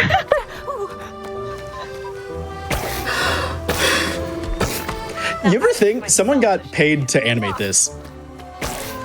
I hope a lot of people got paid very well to animate this. Anyway, that's our last input, and totally nothing bad happens from that point. We're not gonna worry about it. We're just gonna we're go essentially on. onto the back half of the levels now. Next up is Notebook. This is going to be the longest level of the showcase because, similar to the Giants, all this writing and narration that Zoe's doing right now is unskippable. Once upon a time. Hey, Is it quick question. It's much better. Yeah. How are we doing on time? Upon a time. Yeah, it looks like just past the 28-minute mark on my end. Oh, that's actually Sounds good. All right. Never mind. We're good. We're so good.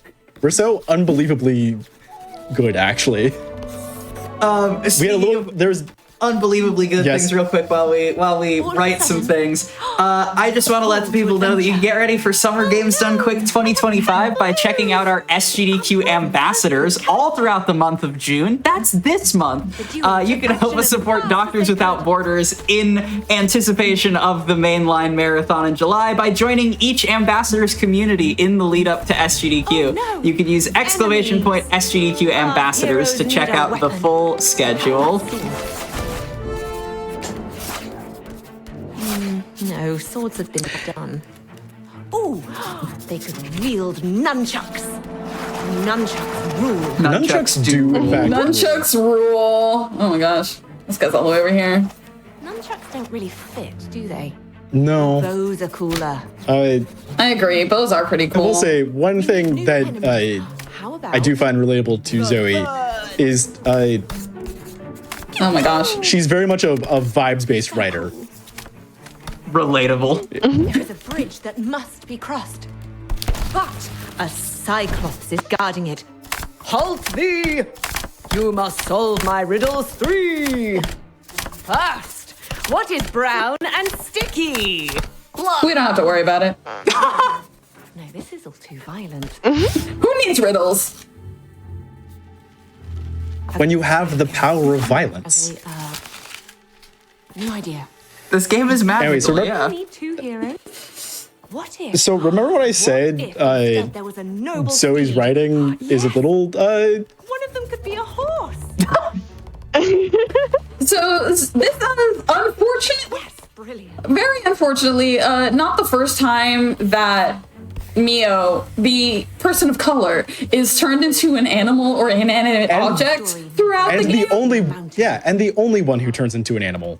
So, you know, just a little PSA from your friendly neighborhood person of color. Maybe stop doing that. Would be great if people of color could be like represented in media as people and not as animals or other inanimate objects. Flash! Yikes! Try not to fall. That is your local PSA. Anyway, that fall was scripted. Hang on. No, I'm just gonna bring you up here. Fair enough. Watch out! A boulder! Ooh, close call. I do really like the side story. Mountain has become It's fun. far too steep for our heroes to climb. Surely the goats of the mountain will lend a hoof. Any fans of the Mountain Goats? fan? I can't believe. Oh, I'm craving yes. these minerals. Gotta go I fast. mean, yes. Gotta go there- fast. There are fans of the Mountain Goats. That's such an absurd Sonic reference. And I love it. Yeah, in the high fantasy storybook of all Our places. heroes reach the mountain summit. Yo, Summit Celeste 9D reference. Hey, wait a second. Oh, Our heroes enter the cave. Spikes! Ow! Ouch!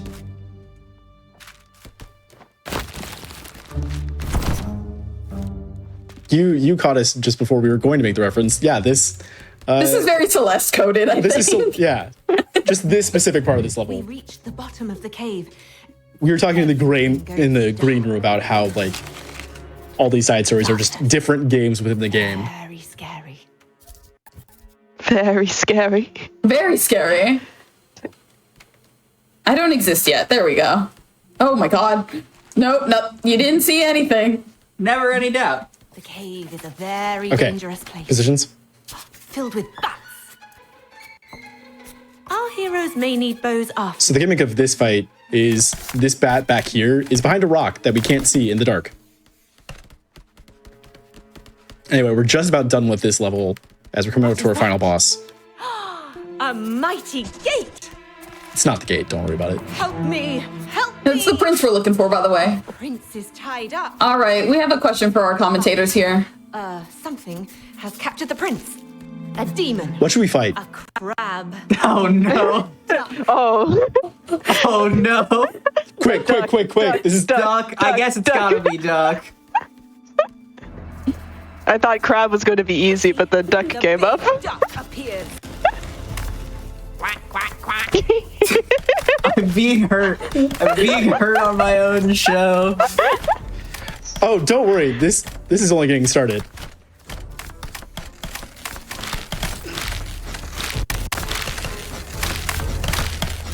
Is Duck this is- actually optimal? I saw one of you had pre-selected it. Well, What was I So- thinking? A duck. the first choice, we only get to half health bar regardless. So demon or naturally. crab? Okay, well, crab. Crab. It's crab time. Oh wait, A giant. this is make your own victory. We need to make sandcastles. That's a good crab. That's a good crab. Secretly a third creature collector game. Is it really a creature collector if we're shooting the creature with arrows? I'm just gonna tank these. It's Yeah. fine. That's so funny. Typically, in practice, we've been doing crab first because we only have to get to the health bar, and we don't necessarily have to deal with this section. But being the second option, we have to like fully defeat it. Glorious. All right, let me line up the shot. There we go. We have I knew to. I could count on you.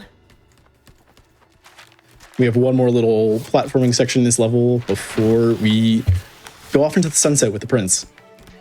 Definitely thought that circle was going to be like a hamster reel thing, to be quite honest. That's fair. Yeah, Given this game. it's trying to be like I think hey, a crab. sort of a Hobbit door Shire or something. We legitimately did not notice that crab until now. But that was our last input of this level. So we're gonna move on to the next one, which we're going back to sci-fi real quick. And so the next two levels we're gonna do are unique in the sense that they are competitions between the two players. So it's an opportunity to like kind of shed the co-op nature of the game for a second and really try to be better than your co-op partner. Oh, good. Let's start some discourse. Which of you is better in this game? See you in the Oh, that's easy. Not if I see you first. That's so easy. Birch is way better at this game than I am. At least this one. Any SSS tricky thing? Yo! Yeah, so this is all just an auto-scroller in the sense that we're going downhill at a pretty constant speed. And the competition is not who's going to get to the bottom first, although we can essentially focus on speed. We're more focused on who can get the high score. All right, chat, vote now on your phones. Who do you think We is should gonna have win? we should have asked for a prediction or something. We can still set one up. I don't know what's going on. I don't have chat open. It's fine. So Chat if anything, Chat we is still all laughing at the giant enemy duck. To be fair. Hey. That's real. Ooh, I The giant cut that enemy duck close. was really great. Oh gosh. Oh gosh. Oh no. Yeah, you so see. I grew up with Tony Hawk Pro Skater and the like, so that's why the point is. But I think I'm also just a little behind at the moment. No, you're not. I am behind you. No, you have a 2K lead. Oh, do I? Yeah. Yeah. Which is on the important metric. You had a larger lead until your unfortunate demise earlier, Gabby. This is what evens the playing field, is that sometimes I miss the jump. But also in our practices, we've been pretty even as far as like who wins, because I would get like a whole bunch of wins, and then Birch would get a whole bunch of wins. And Yeah. I'm also oh my gosh. not weaving in and going for as many greedy tricks as I can, as I typically do. Because a lot of the skill expression in this level, I could play an entire campaign of just like this. This is about to get real. So anyway, I can actually take my hands off the controllers because we don't need to balance on this, because this is another lead into a set piece, which I call top 10 images that make you go, heck yeah. Okay. High five. Heck yeah. Heck yeah!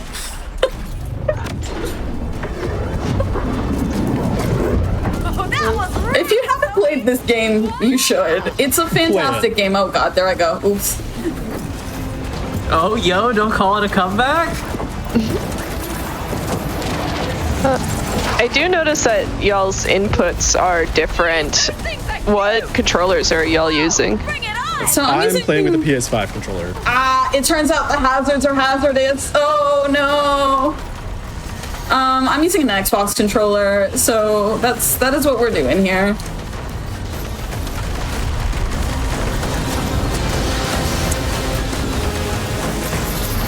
For the record, I will say, I think my PB, which I got in practice yesterday, was just short of 70K. Wow. So when I say I'm not going for greedy tricks for the sake of not dying, I mean it. Because so there's 3 types of tricks: our normal sort of kick flips, super tricks, and then extreme tricks. Extreme tricks aren't cancelable until. What was that? Did you see that gust of wind? Yeah. That has actually never happened before. We got one. We got I was one. so worried for a second. Yeah, I've never experienced that sort of wind gust that has knocked me back before. Eyes on the prize. What a great ride. But yeah, so the more you weave tricks in, the higher the multiplier you get. Typical Tony Hawk, SSX tricky stuff.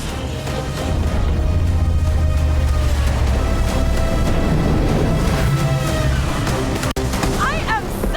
And we don't. And No, we should let it play out. okay.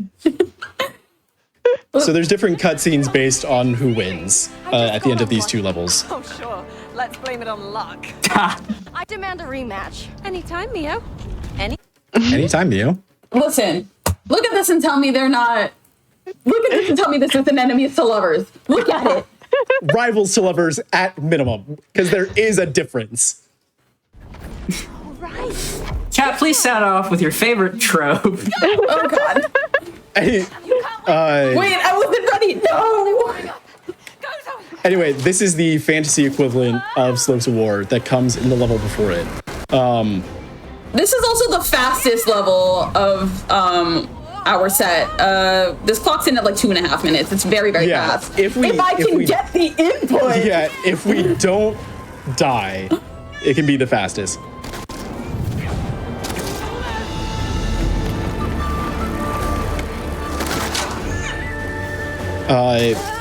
But it does get a little challenging when we get to the flight part in a second, which I'm reaching. Because you see these rings and the little paper dolls that are flying around us with it. That's essentially our flight meter. If the paper dolls fully leave, we're just going to start plummeting because our flight energy is gone. So it's actually very tight timing to sort of manage and maintain that through to like the next section or through the next safe spot. And you saw on Gabby's portion of the screen right there, how they sort of cut that corner. I could have gone for that, but I wanted to play it safe.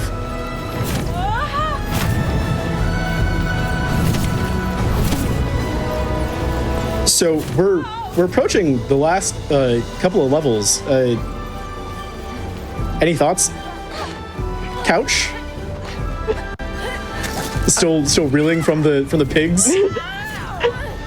I'm just really enjoying the design of this flying This section. game is beautifully designed across the board. The visuals are impeccable, truly. And we'll see another example of just how brilliant and beautiful some of the visuals of these set pieces are. Don't call it a comeback. Because we release and What took you so long? our practices quite literally have come down to that last input. Okay, I'm gonna chapter select before we hit a loading screen, so we're not stuck in the loading. Anyway, we're going to space. Haven't we already been in space? There was a dying star. Well, we were on a planet while that star was dying. Oh, I see. We're on a space station. So the sort of unique movement in this section is going to be, we're gonna have a much floatier jump and no double jump. But our dash fortunately sort of cuts our air arc as we're moving through this. Otherwise, the platforming would be, let's just say, very finicky. It's not like this is a precision platform or anything, but that was tight, but we made it.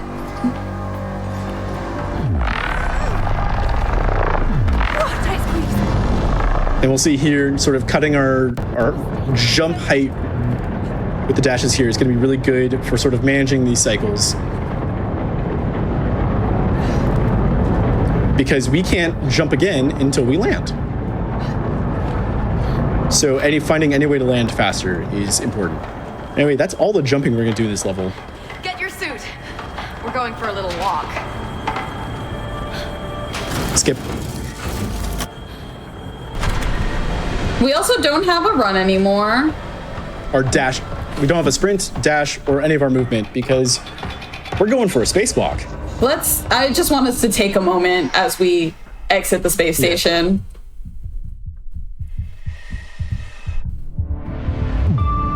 Heavens, that's quite a view. Even better than I imagined. I love this reveal so much.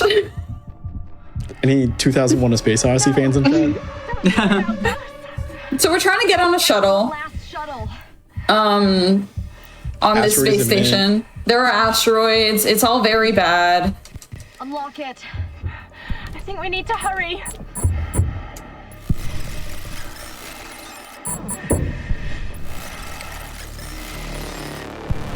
There is no way for us to make it any way past 2. Because it turns out the shuttle is our last objective of this level, so off we go. Has anybody seen Gravity? Oh no. Yep. Through doing this sort of run or preparing for the showcase, I've had quite the heel turn on this level because during our casual, this stressed me out greatly. Between the sound design of the breathing, the sort of helplessness we're feeling as we're kind of floating, it really does do a really good job of setting the mood of this level. And let me not. Ooh, that's rough, buddy. Okay, I can save this. Yeah, I can save this. You got this. Yeah, there we go. Oop. Yeah, we're very floaty and drifty now, so it's all about sort of keeping calm and not overcorrecting when we sort of grapple to some of these points. Okay, let's figure this one out. You have the pump.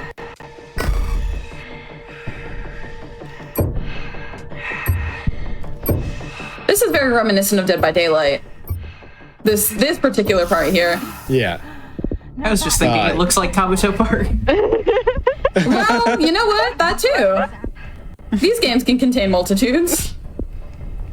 But yeah, I kind of came around on this level because kind of the movement and sort of slingshotting yourself around is quite sick.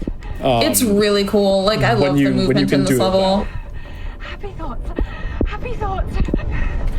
Like, you don't have to fully grapple all the way to the next box, and you can just through that slingshot yourself through space.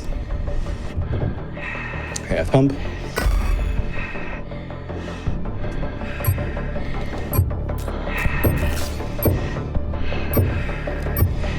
Your oxygen keeps draining throughout the oxygen pump refills, by the way. So, like, if you aren't fast enough, your oxygen can get low to just stress you the heck out. Or if you especially mess up that last one. Anyway, I'm gonna just slingshot straight to the shuttle, because the actual final obstacle of this is making sure the shuttle doesn't float into that giant saw blade that was on the station for some reason. Every space station's gotta have one of those. Anyway, we've more or less memorized these puzzle solutions, and that's our last input on Space Escape. So we're coming to our final, if I can menu correctly, our final level of the game. And we're ending it on this one because this is, I think, the unanimous favorite between the two of us. This is our favorite level. It's great, it's beautiful, it's wonderful, it's very sweet. And it's chill. This is the most low stakes level. Wow, I've never missed that jump before. That was... We got another one. That was beautiful, thank you. And I can't wait to show you. So this is one of two levels, Sandfish being the other one, with a massive sort of out of bounds skip that sort of creates an any %. We're doing the inbounds version of all these levels today. Didn't mention that at the beginning. But despite either variation of it, this portion, once again, in-engine, and unskippable. But we're going to the moon market, and the main gimmick of this level is finding these cat spirits to unlock the gates that impede our progress, which is why the skip goes out of bounds. The skip basically involves getting up on this geometry, and then getting up on the rooftops and just running to the end. I think there's like a 2-minute difference between this level intentional versus this level out of bounds. But we do really enjoy the activities in this, which is why we're doing the inbounds version of it. Right, Baba Yaga? We need to find those 3 little rascals, and together... You'll understand the Baba Yaga mention in about... Does that make sense? 2 seconds. 30 seconds, less. Oh, yes. Easy now. Don't scare it off. Shoot. After it.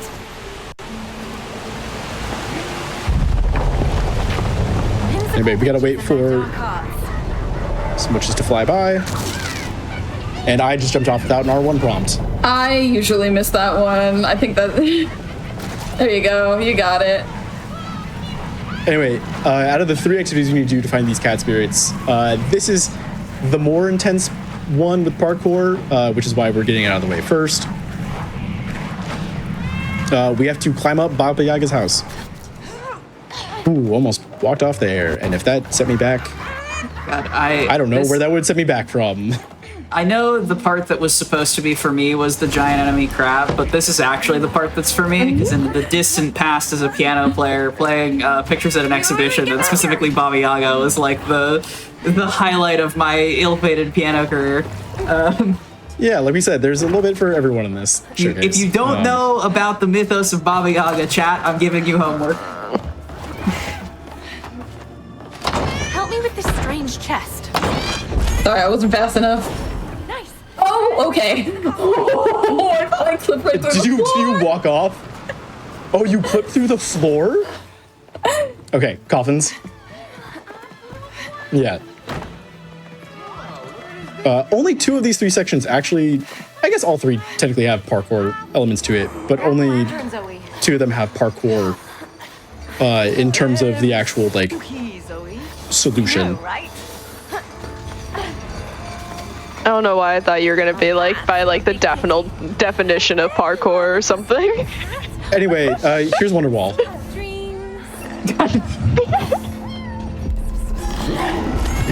can't believe you just Yeah, sung a Here's Wonderwall in. Yeah, I need to play that. Let's go back to the gate. Maybe the real victory was the jokes I got away with on this showcase the entire time. But yeah, we didn't explain that. I have to play that hard to make sure the cat doesn't wake up and throw Gabby all the way back to the start. Don't run away! If you get to those little stands earlier, you can put your hats on faster. I was just spamming triangle while we were in the cutscene. So now we're growing flowers. Wow, that one is really forgiving. Have to go back. That one's done. Top ahead.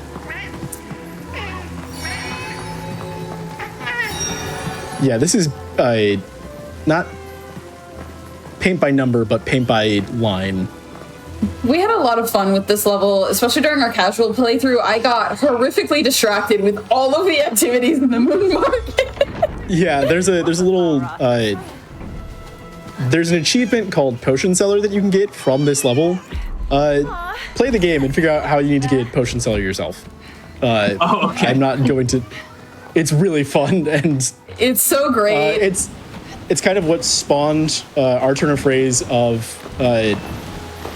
Sweetheart, we're in the love- torment nexus. love, we're in the torment nexus. Please have a sense of urgency. There.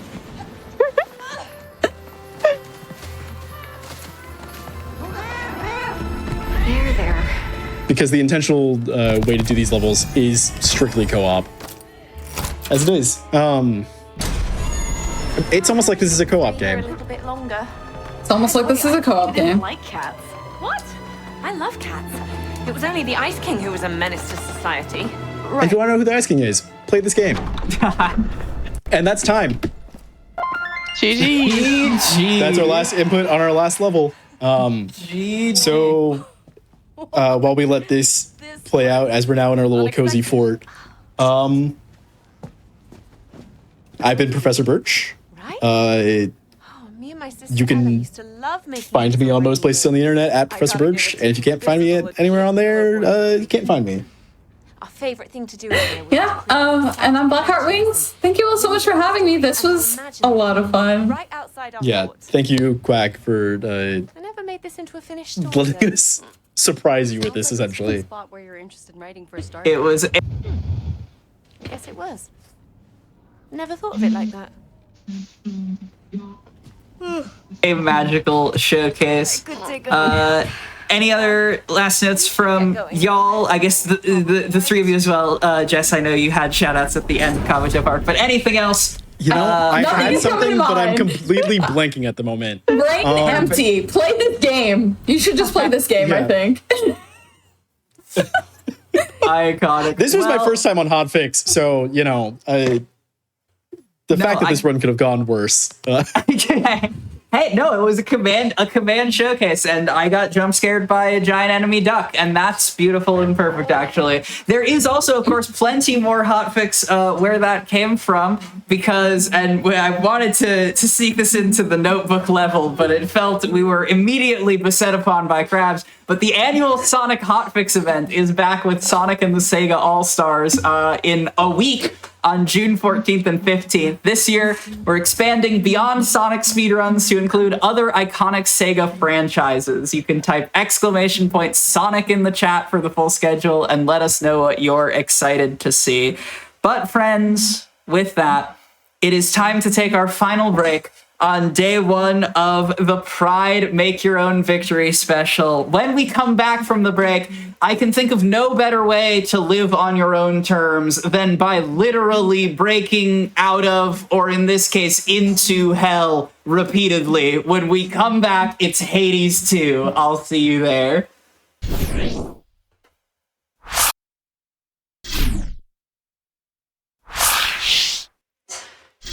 Hello, everyone, and welcome back to the final run of day 1 of Make Your Own Victory, the GDQ Hotfix show that attempts to capture 100% of the joy of speedrunning in 0% of the completed video games.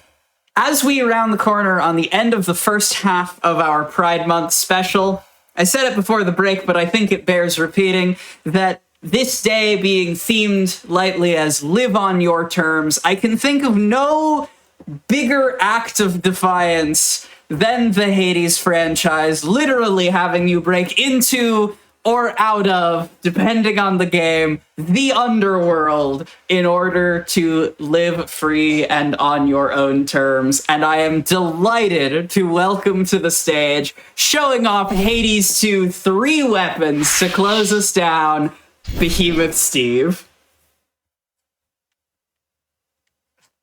Thank you very much for that intro. Much appreciated. Yeah, I'm going to go through a little bit of a pre-run preamble here and just let you know what to expect, because it's basically once we start, it will not stop until we have murked Grandpa 3 times in a row.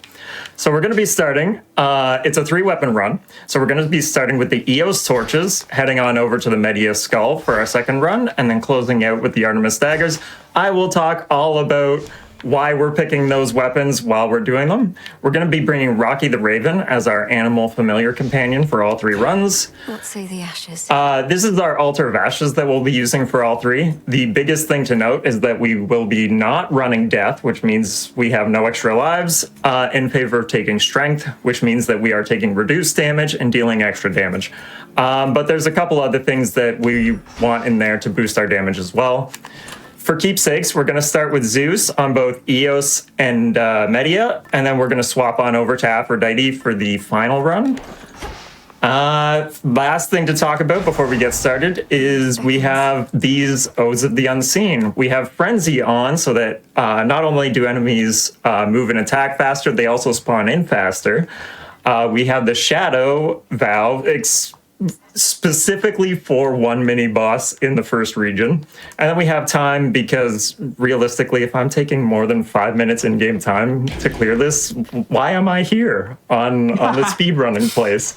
For the daughters. Last thing before we get started, we need to salute the statue to get our seed re-rolled to make it official. And now we make tracks. Timer's gonna start in 3, 2, 1. Good luck. Thank you very much. So one of the first things that we're going to be looking for here is we really want a good special, of course, and I don't get it. Okay, that's fine. I'll make do with attack. With the Eos torch, the whole shtick is you summon like a little buddy. He's like a little guy. The regular torches kind of end up as like a rapid fire as their special attack, but with the Eos one, you actually unleash this little guy who just Poseidon, who just kind of like follows you around and murks things for you.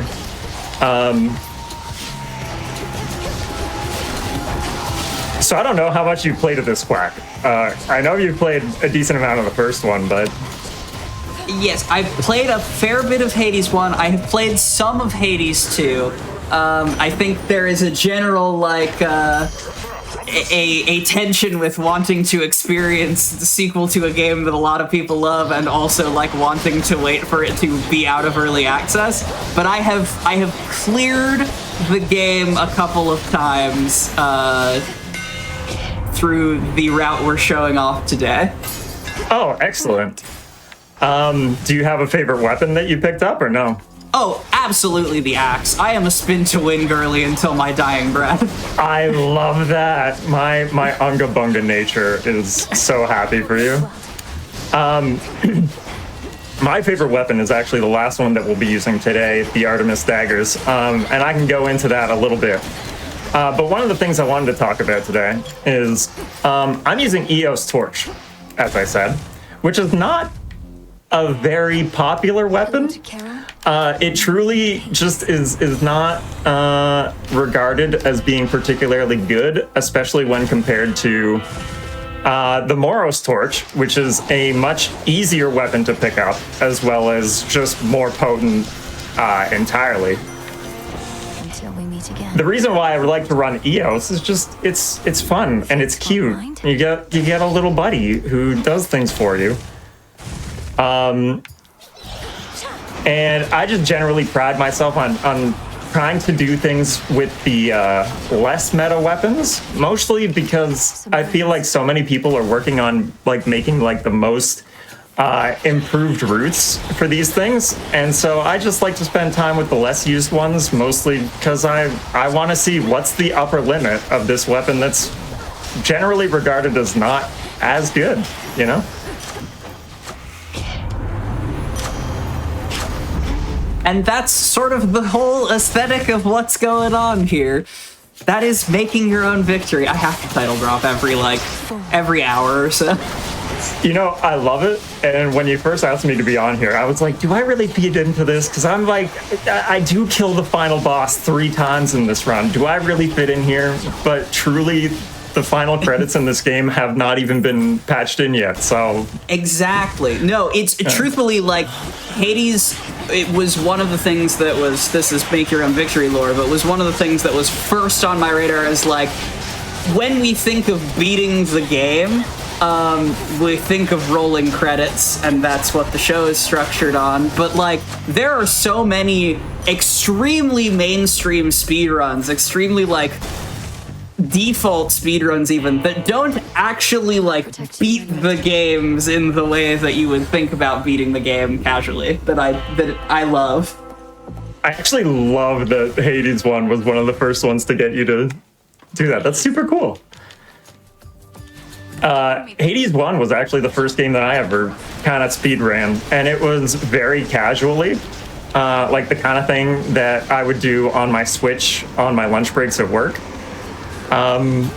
But once this game, like once I saw it was on early access, I'm like, you know what? I wanna give 2 a shot, and I wanna see what it's like to be part of like the opening crowd playing this game and finding like the most. I'm getting sheep.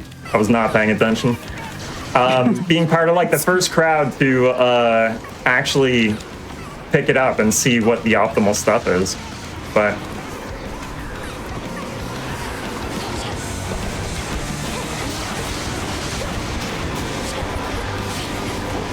Speedrunning community nostalgia or affection too strong, got sheeped. Exactly. You know, actually the first like speed run that I fell in love with was the Hades 1 all weapons run. And so that is to my to this day it is my favorite category in this game. I love playing all weapons. It's a lot more higher stakes in the sense that like unlike in Hades 1, where you have death defiances, you can kind of afford to be a little bit more reckless. But in Hades 2, a lot of the speedrunning strats now use strength, which means you can't necessarily afford to just throw away a life, right? And that's, for me, I have had a number of runs literally die to the final attempt at Chronos. And knowing that that's the whole run in the garbage now. Which is, it's a feeling, but when it pays off, it's so worth it.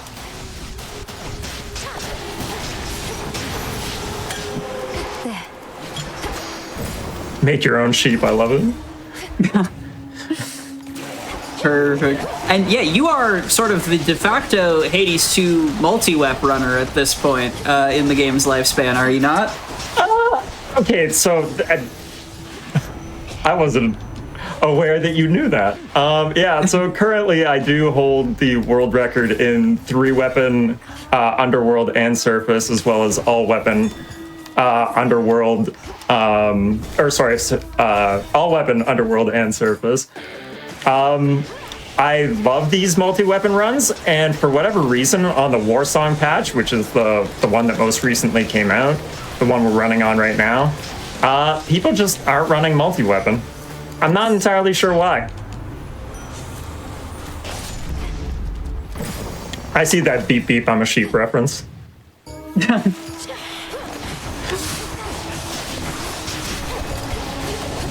So obviously I know people are tearing apart the single weapon runs, the any fear runs, but it is. I am excited to see what the future of multi-wep holds.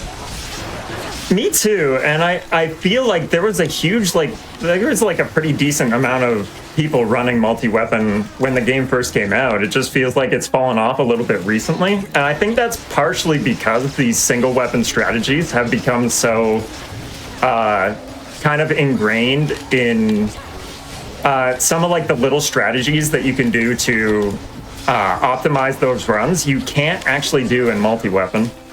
One of the biggest ones right now is Echo has a gift called Boon Boon Boon, where she allows you to take a boon that you had on a previous run.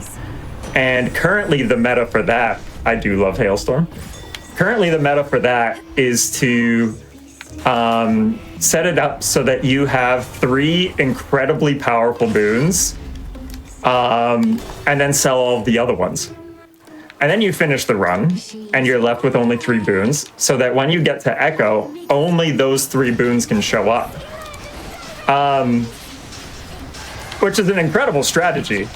The biggest backside to it, however, is that you don't have the ability to do that for multi-weapon runs, specifically because in order to keep those boons active, which is a thing that you can do, you need to get to Kronos, finish him off, and then hit give up instead of actually leave the room.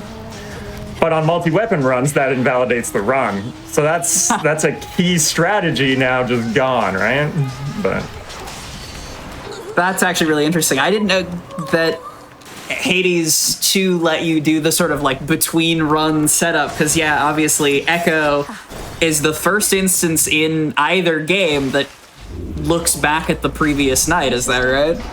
Oh, as far as I'm aware, yes. I don't think there's anything that lets you do that in the first game. And honestly, on the second route, you can't do that either. Which, speaking of the second route, it's definitely much harder, the surface route. Enemies are a bit more tanky, and just generally, the enemies are tougher, the areas are longer. It's a bit of a harder run to pull off, but it's still just as fun, just as rewarding. And you have some fun other characters that you don't get to meet on the Underworld route, like Boyfriend. Oh, of Boyfriend course. Who gives... Yeah, a Boyfriend who gives us our hammers in this one. I call him Boyfriend because, well, he's adorable, but... No, I do get it. I should be able to get. And I appreciate that that's immediately recognizable to people who know the surface route and have played the game a bunch, and for people who are not as spoiler present. Yeah. It's just yeah, okay, sure.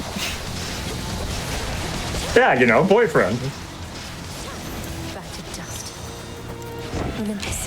Yeah, so one of the key things, one of the key boons that's really powerful on this update actually is the duo between Ares and Zeus, which unfortunately I don't think I have the right stuff to set up right now, because I'm missing Divine Vengeance, which would be really nice. But how that one works is, it's like in the first game, their duo boon was had to do with the revenge abilities. In the first game, it was, I believe, just random chance for it to activate on its own, and in this one now, it's anytime you trigger Ares's status, it activates. However, there's also only 3 revenge boons in this game versus the 5 or 6 that there were in the first game. So it's much harder to actually get off the ground in this one, but it is so rewarding right now. Divine Vengeance is just very potent. Ooh, triple comet. Is triple comet the hammer you are typically looking for? It's my favorite on this build specifically because you'll see, not only do I hurl out 3 specials, but my little Eos friend does too. Which, if we had gotten the Zeus special at the start, which is kind of my ideal setup, would be triggering Blitz constantly. Blitz being Zeus's main status effect, and it is just very powerful. You know what? I'll go for Power Surge. Electric. Honestly, like, things aren't going half bad considering the fact that I don't have a mana regen boon, and I am, like, chewing through mana pretty quickly here, but yeah, go ahead. Sorry. No, you first. Especially when I know casually with the torches, I feel like you just absolutely eat your mana pool. Oh, absolutely, yeah. Because with the other two torches, it's your Omega attack is just rapid fire, right? So you want to just be cranking them out constantly. Which is why you have this funny hammer interaction, which is the hammer for the torches. One of them makes it so that your rapid fire attacks, your Omega attack in general, takes one less mana per cast when using it, and it goes a lot faster. That is wonderful for both Melanoe and Moros. It's awful for Eos. Taking Eos from, 15 mana per cast down to 14 mana per cast is just stupid. Versus the other ones where it's from 3 to 2 and it's just rapid. But, Just a few yeah, this weapon is so niche and silly, but I love it.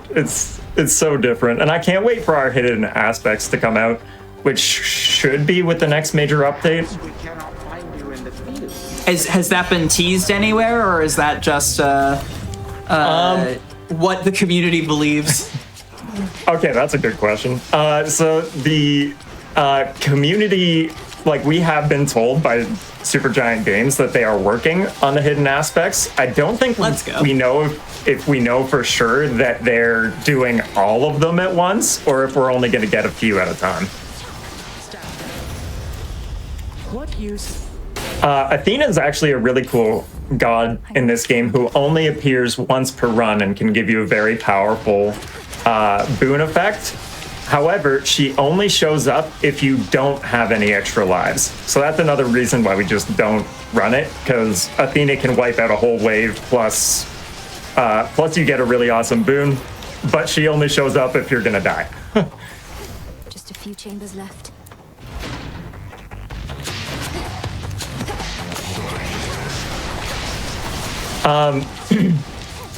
Now, I said before that I kind of pride myself on using the weapons that, don't have as much usage as others. And y'all are going to see that Media Skull is my greatest shame, because I truly do hate all of the skulls, and it's the one I hate the least. And it's also the most powerful weapon in the game right now, which hopefully we'll see when I'm doing the run on that one.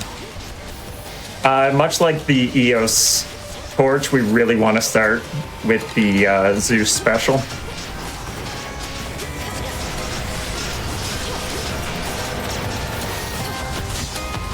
Yeah, so when you run multi-wep, because obviously Hades speedrunning is no stranger to just a whole bunch of RNG shenanigans. There's the very famous GDQ story about getting Vareem that has become embedded in the Hades mod pack. When you are running Hades 2, how reset heavy do you find yourself? Roguelike, fast gameplay loop, but also maybe answer this after Chronos if you want. No, I don't mind answering that right now. See, I don't like to reset, like, ever. I say that. There's been a number of times where I'm like, this run's kind of ass, I kind of want to reset, but then I just choose not to and just play through it. A great example is the one that we're doing right now. Like, as soon as I didn't get that Zeus special, normally I'd be like, and then I'd be okay with throwing it at Hecate there. But, I'm in a marathon setting. I can't exactly just do that. So, which is kind of my ethos when I'm actually practicing runs, is I constantly say to myself, I'm going to be in a lot of situations where I don't have the luxury of resetting. So I might as well just learn to live with it. And meanwhile, a clean Kronos won. Yeah, we'll see if phase 2 goes as nicely. Oh, that's a great position for that. I'll take that any day of the week.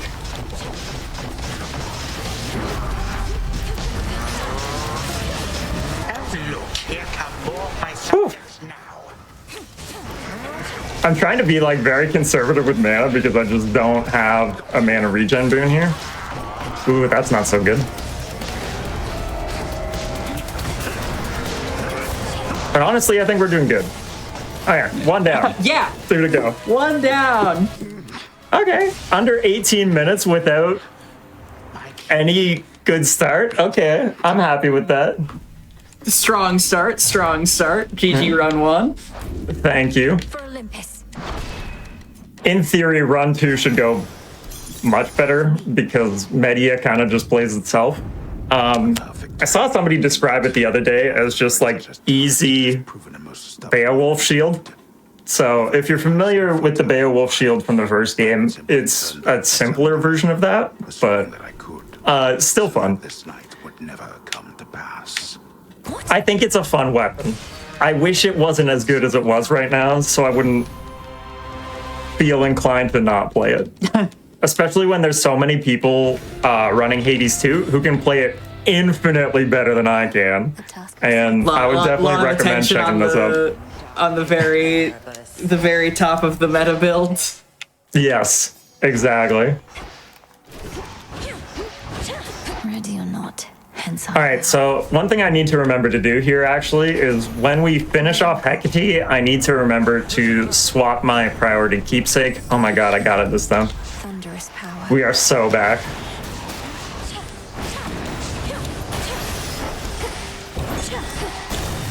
One of the nice things with the skull too is because the special is kind of like a dash, you can actually just use it to go fast. It's just unfortunate that your girl was built for being up close and personal, and therefore I do not like ranged weapons whatsoever. Both the Persephone and Melanoe skulls, I'm like, no, but I like my Unga Bunga. I like my daggers. Good. Okay. Aphrodite could be Speaking of solid up here. close and personal. Yeah, exactly. Aphrodite attack would be pretty solid. I think I'm gonna take dash if I can get it though. Aphrodite. Perhaps even cast if it shows up, just so I can get origination up and running. Yeah, let's take Passion Rush. Origination is actually a one of your arcana that you can pick at the start through your Altar of Ashes, and effectively what it does is it boosts your damage by 50% when you have 2 different curses active on an enemy at the same time. So you kind of want to rush that as soon as possible. Away she goes. No mini boss for Erebus this time. Not on your life beside. Part of the ooh, Possessed Array. Okay, now I really want Glamour Gain if it pops up. Thank you, hidden spirit. I mean Moral Gain or Born Gain from, oh, there it is. What's her name? Hera would also be great. So Possessed Array is now going to make it so every time I retrieve a skull, it makes my Omega attack go off. At the cost of some mana. But if I can get Ares attack on there, this run is going to launch into the stratosphere.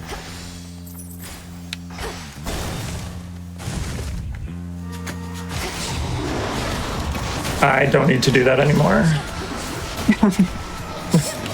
It's okay. So one of the other arcana is the Huntress, which is a very key one, which makes it so that when you have less than 100% mana, you gain plus 50% damage.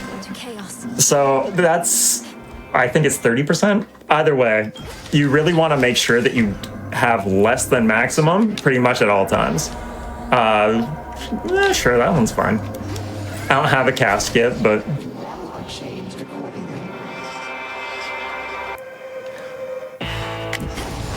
do we have in stock? Why, hello. Born game.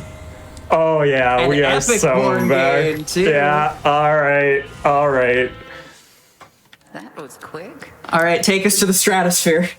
Yeah, let's see if we can get it. Now all we need is Ares attack, and then it's Jover.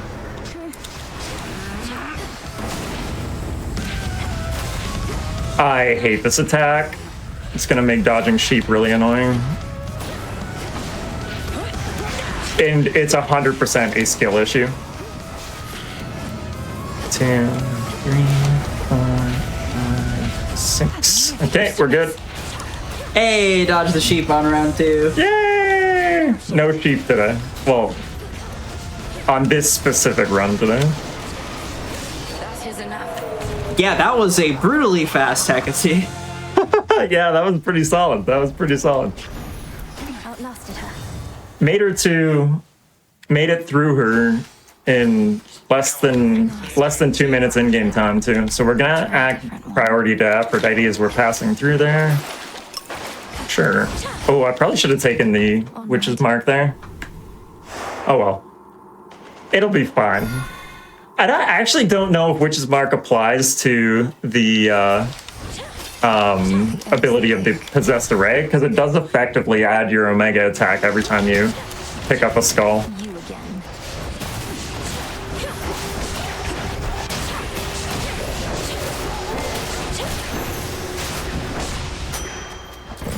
Risky to unseal a different path.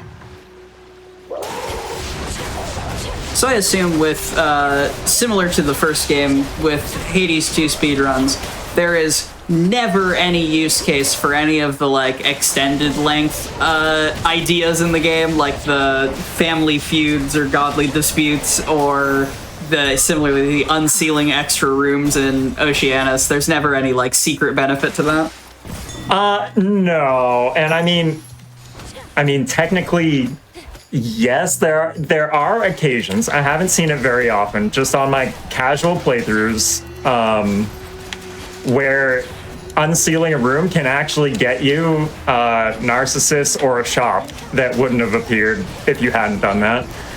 However, trying to win that bet every single time is a fool's errand. Yeah, I can imagine that would be somewhat painful if that became like a default speed strat in any of your runs. So one of the new keepsakes that we have added in the Warsong update was Dionysus's fig leaf, which makes it so that every time, or no, it wasn't Warsong, it was Olympic. Anyway, anytime you enter a room, there's a 30% chance that there's just nothing in it, and you get the reward for free.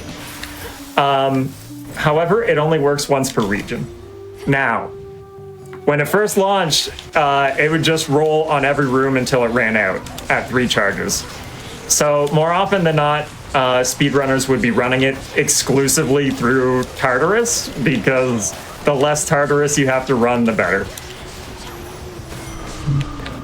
Unfortunately, now they've limited it to just once per region. So you can't abuse it as heavily as we could have before. Let's take Double Strike. I'm making good time here, so. But does it still persist after taking the keepsake off, or do you have to like leave it on for the rest of the run now? Yes. So they made it so that the upside would be yes. Once you equip it once, it stays with you for the rest of the run. And theoretically, if you like to play with fire, if you get the Demeter and Hera duo boon, it can actually gain a 4th charge. So if you really want to play with fire and, you know, make sure that you're starting with Hera and Demeter, and just go for that duo boon. If you take Fig Leaf in Erebus, you could theoretically get it 4 times. I don't think I've ever seen it happen. I've seen it happen back when we could do it 4 times in a single region, but Big drop. I imagine especially without things like the mod pack to sort of build your early build. There was a better way to say that. Sort of shepherd your early choices a little bit, make setting up certain builds easier. I imagine it's probably very hard to set up a duo specifically right now, with especially early. Yeah, and I'd say it was definitely more of a thing in Hades 1 speedrunning, for sure. I remember very much watching a lot of all-weapon runners kind of do their first key Olympian in Tartarus, and then their second key Olympian in Asphodel. Unfortunately, that meta has kind of died out as of Hades 2. Mostly just because Fig Leaf is too potent to not take. Bye.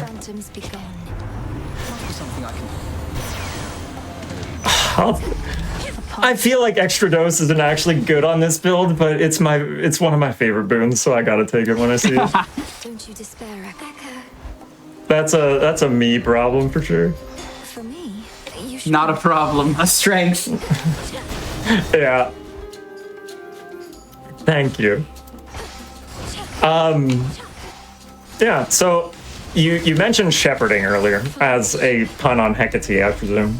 And let me tell you, when we're playing the Artemis daggers, we will talk all about why attacks interacting with sheep are the most potent thing in Hades 2. I'm intrigued. So here we got Nemesis, who like Giga Woman for one, and also the coolest. What she does is she challenges us to a, who can kill the most things bout. And if I win, I get 100 gold. If she wins, I have to give up 100 gold. If I ever lose to her on a GDQ run, I am doing very, very, very poorly. It has happened. It's not impossible, not necessarily on the GDQ stage, but it has happened. I have lost 100 gold to her in the middle of a speed run because of it, but that's one down. That feels bad. That feels like a reset, just intuitively. Yeah. At that point, you're just like, well, this is my life now.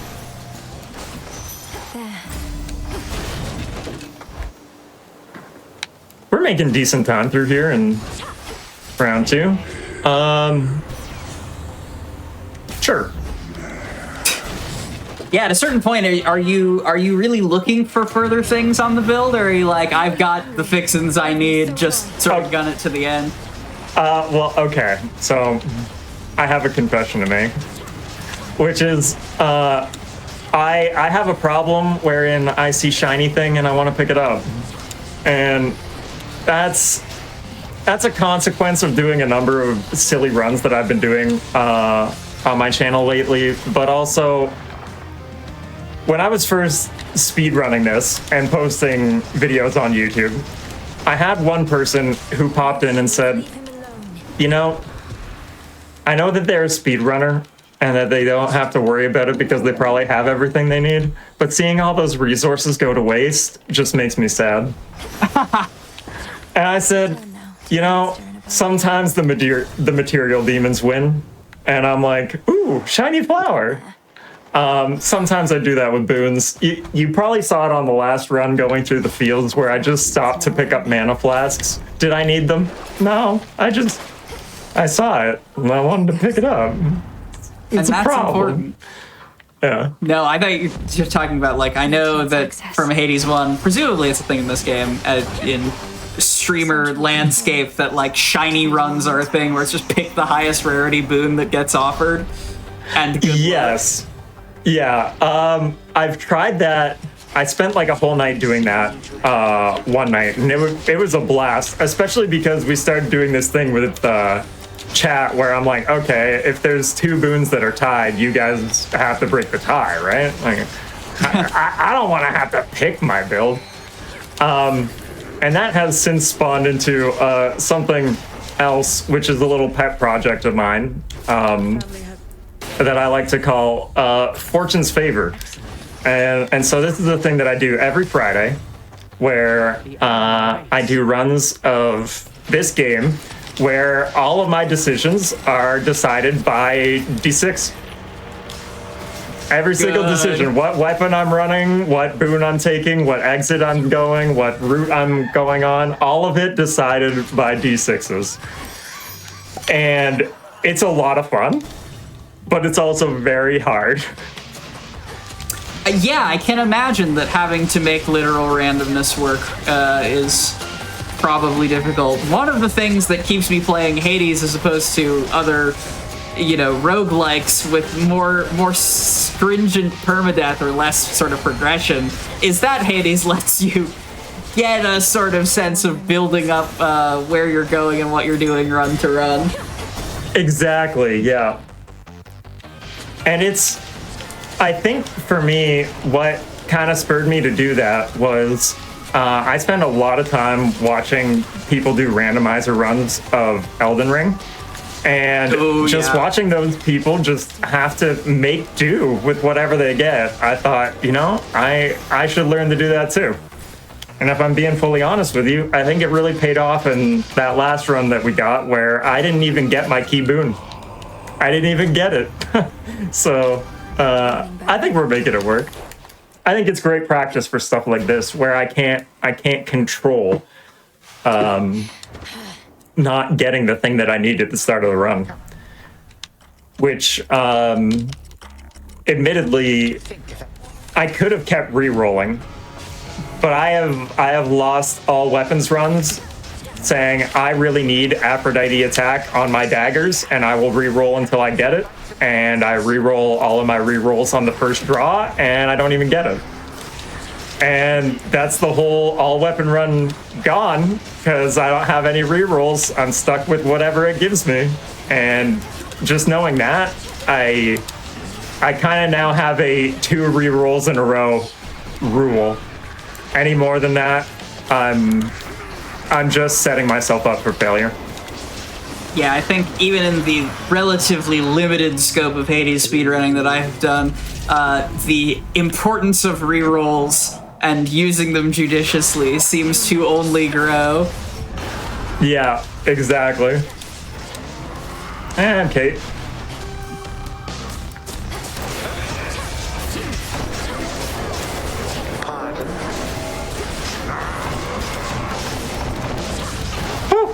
I thought I was gonna die there.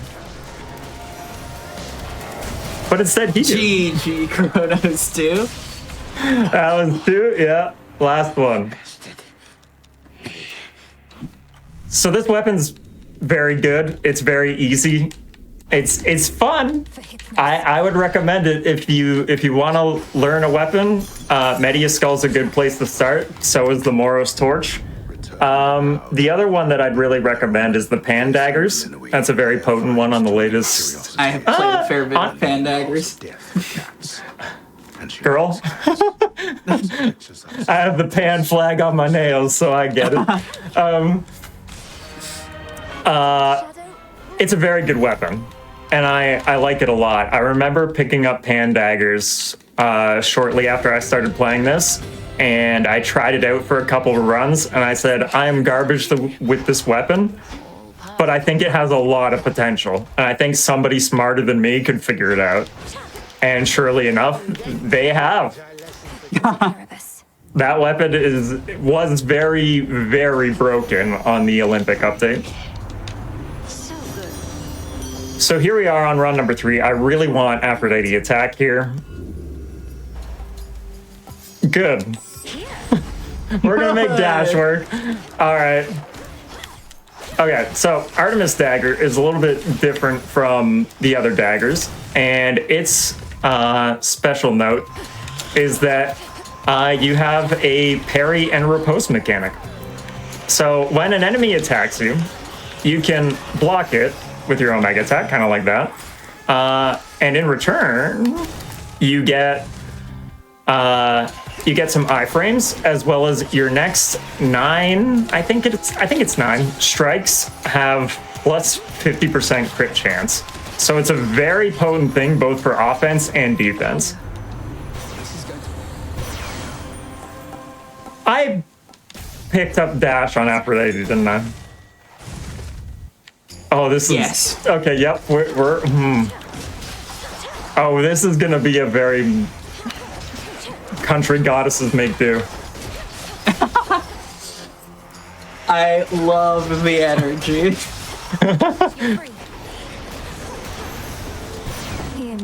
Yeah, getting non-attack here is definitely a reset angle, I would say. But hey, it'll be fine.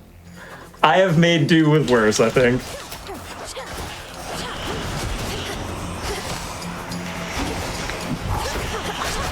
So one of the fun things that we get to play in this specific run is we get to play a game which I like to call Can I Parry That?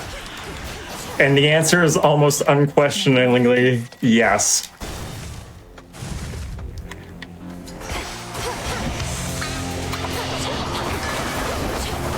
Are there things that you cannot parry in this game? There are. Almost, and that has me worried. Yeah, there are a handful of things that you cannot... Ooh, steady growth. That you cannot parry. I will talk to you about them when they show up. The first one comes from our first boss. Oh, sure. Okay, yep. I think you figured out what it is already.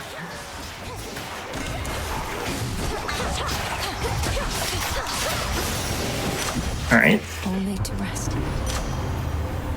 You know what? Let's double down on perfect image. Oh, shop is better than chaos. I was just gonna run for the chaos. Okay, Ares, I would take special here. Thank you. Trick knives? I'll take final slice. Game Trick says you knives will work with what we have to give you. Yeah, what does Trick Knives do? Trick Knives is definitely the best dagger hammer in the game right now. I don't know if it always has been, but it certainly is right now. And how that one works is every time you dash and use your attack, it makes it so that you also use your special 3 times in a cone pattern. It's very good, excellent for setting up origination, and just generally dealing a stupid amount of damage.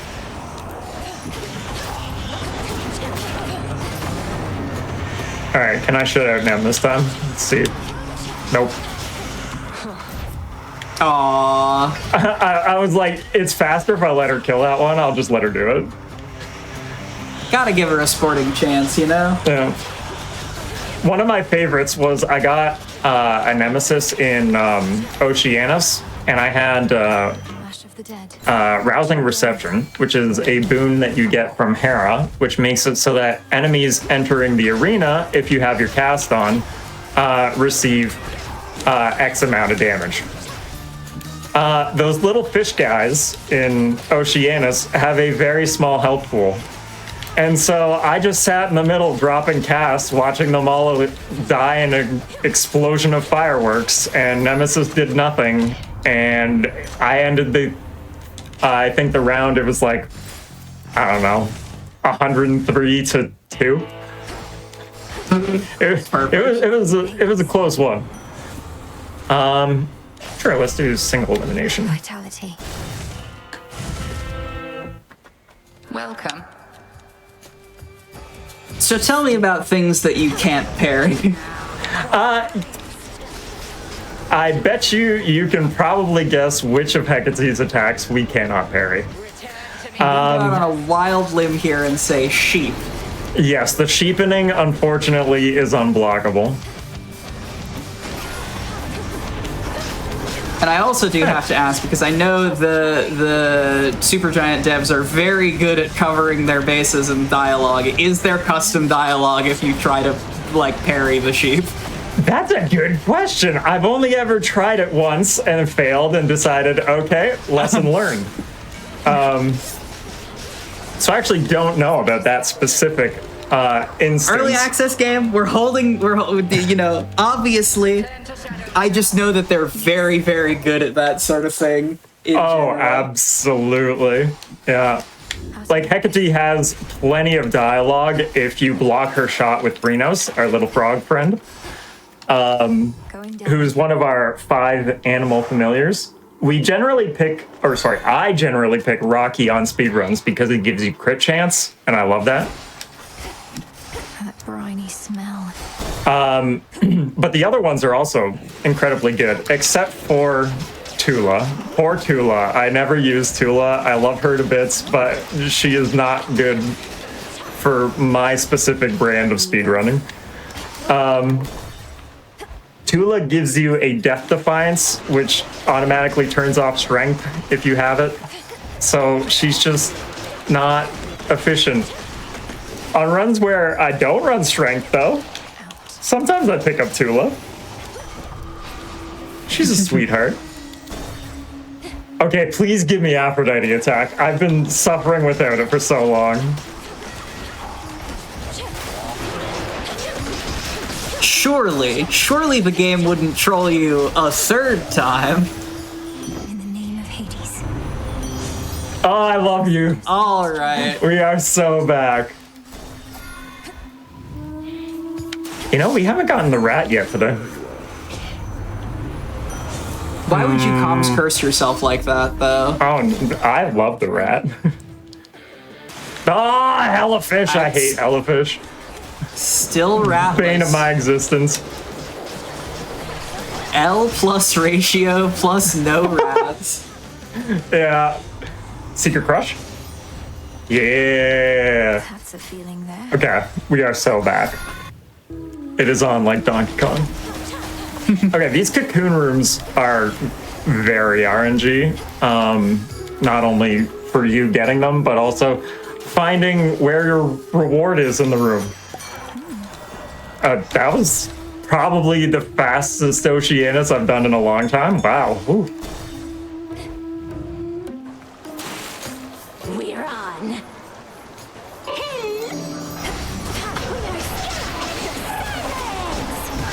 Okay, so low-key Skilla is actually my favorite boss. Maybe not from a gameplay perspective, but certainly from a story perspective. Are you kidding me? You throw a group of sirens that's just a rock band? Like, super giant cooked. No, extremely. And the way that, like, the instruments peel off of the backing track as you kill the players in the game. Right? It's so magical. Also, the skill on the Sirens fight has 100% enabled me to continue loving drums more than anything else, because Roxy doesn't move. Roxy just stands there, and it's so nice. She makes it so easy for me as a speedrunner, unlike Jetty, who cannot sit still. Lead guitarist, am I right? It's dry. Can't live with him, can't live without him. Precisely. All right. Show me the way. Final trip through fields. Okay, so these shadow spiller guys are really annoying through fields, mostly because they cannot die or they do not take damage if you cannot see them. Which threw me off a number of times early on in my Hades speedrunning career, where I'd think, oh yeah, sure, I'll just drop a Zeus cast and run away. And then it's still not dead. It's because they're invulnerable. Well, they're covered in their smoke. Shadow, I guess. These all suck, so for speedrunning purposes. Yeah, do hexes see much speedrun use? Mostly not, and I would say from my own experience, it's mostly for a couple of reasons. Number one being Selene takes a little bit longer to go through dialogue than the other Olympians. And also, they're just generally not super helpful. There's a couple that are really good, such as Such a power. If you can get moon water, that one's good for keeping you healthy. The other one I really like is Total Eclipse, because it just throw down a spirit bomb in a nice wide area, which is great for bosses who stay still. But generally, no, I don't run I don't run a whole lot of hexes when I'm doing this, not on purpose anyway. Another major reason I don't like to do it is because if you manage to get yourself stuck in a second Selene boon, the Path of Stars just takes too long to go through. All right, can we parry this? You betcha. Important showcase, thank you. Yeah.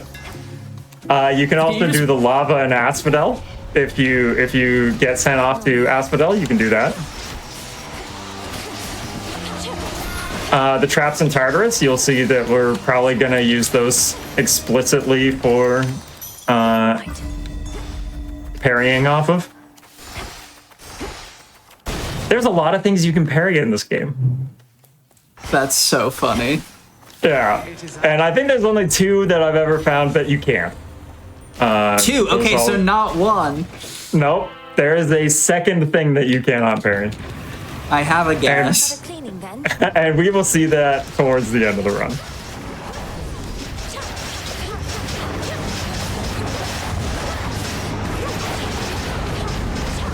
Also, I don't know when precisely it happened, but I've noticed in the Warsong update, Cerberus's AoE attacks there are inconsistent with whether or not they actually deal damage.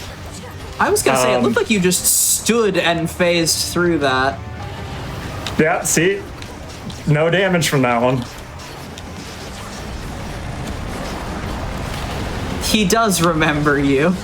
He's throwing the fight on purpose. I love that, except in my case, it's bad because I like to parry off of those, but it's fine. You're doing your best, Serby, and we love you. I didn't bring my Cerberus plush with me today. You're safe now. You're all right. I am praying that they release Freenos as a plush, too. He would be so cute. Little Ford friend. All of the companions. Oh, yeah. Okay, if they release all of them, my wallet is Dunzel, Washington. And it's just over. Unseen.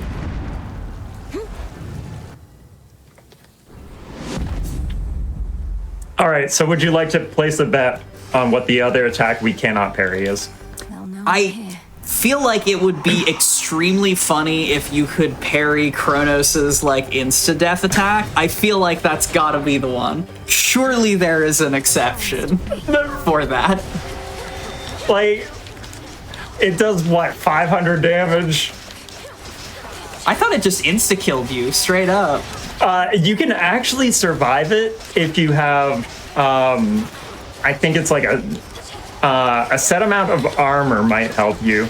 If you have enough damage reduction effects, you can also survive it. There's a couple different ways to like somehow make it through it.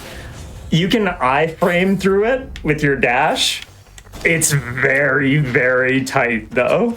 Like I have done it a couple of times, but never on purpose.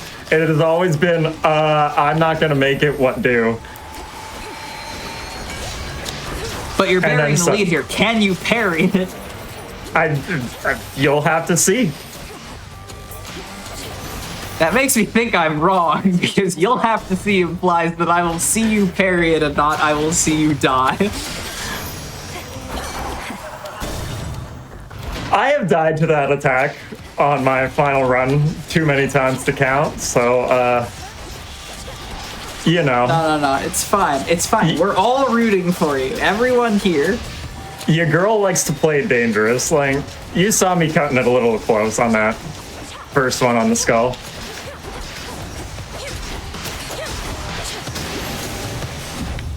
Once again, this isn't actually turning out half bad, considering I started with some suboptimal stuff, but this is why we practice on suboptimal stuff. Yeah, marathon luck giveth and marathon luck taketh away. It's so true. Come on. There we go. All right. And now we're off to Kronos.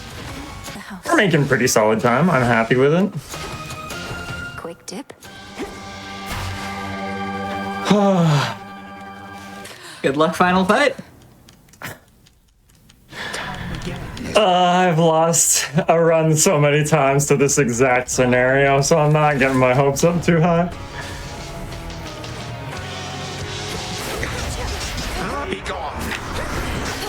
How did that not count? Okay, there we go.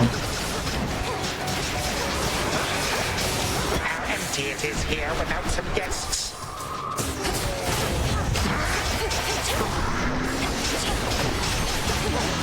You can parry that, by the way.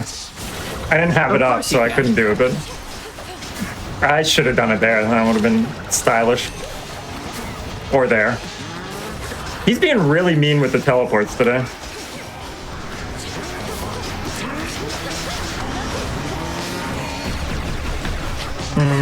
I might be playing with fire a little bit here. Yep. Nah, easy every time.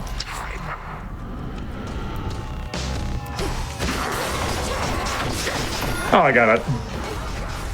No way. No shot. What's the second thing you can't parry then? Have you done any of the surface route at all? Oh, never mind. Don't. All right. I will live in suspense. That's so funny. Oh, that was very lucky. Whew, I didn't even parry the right attack there. And we're done. Time. That is so funny.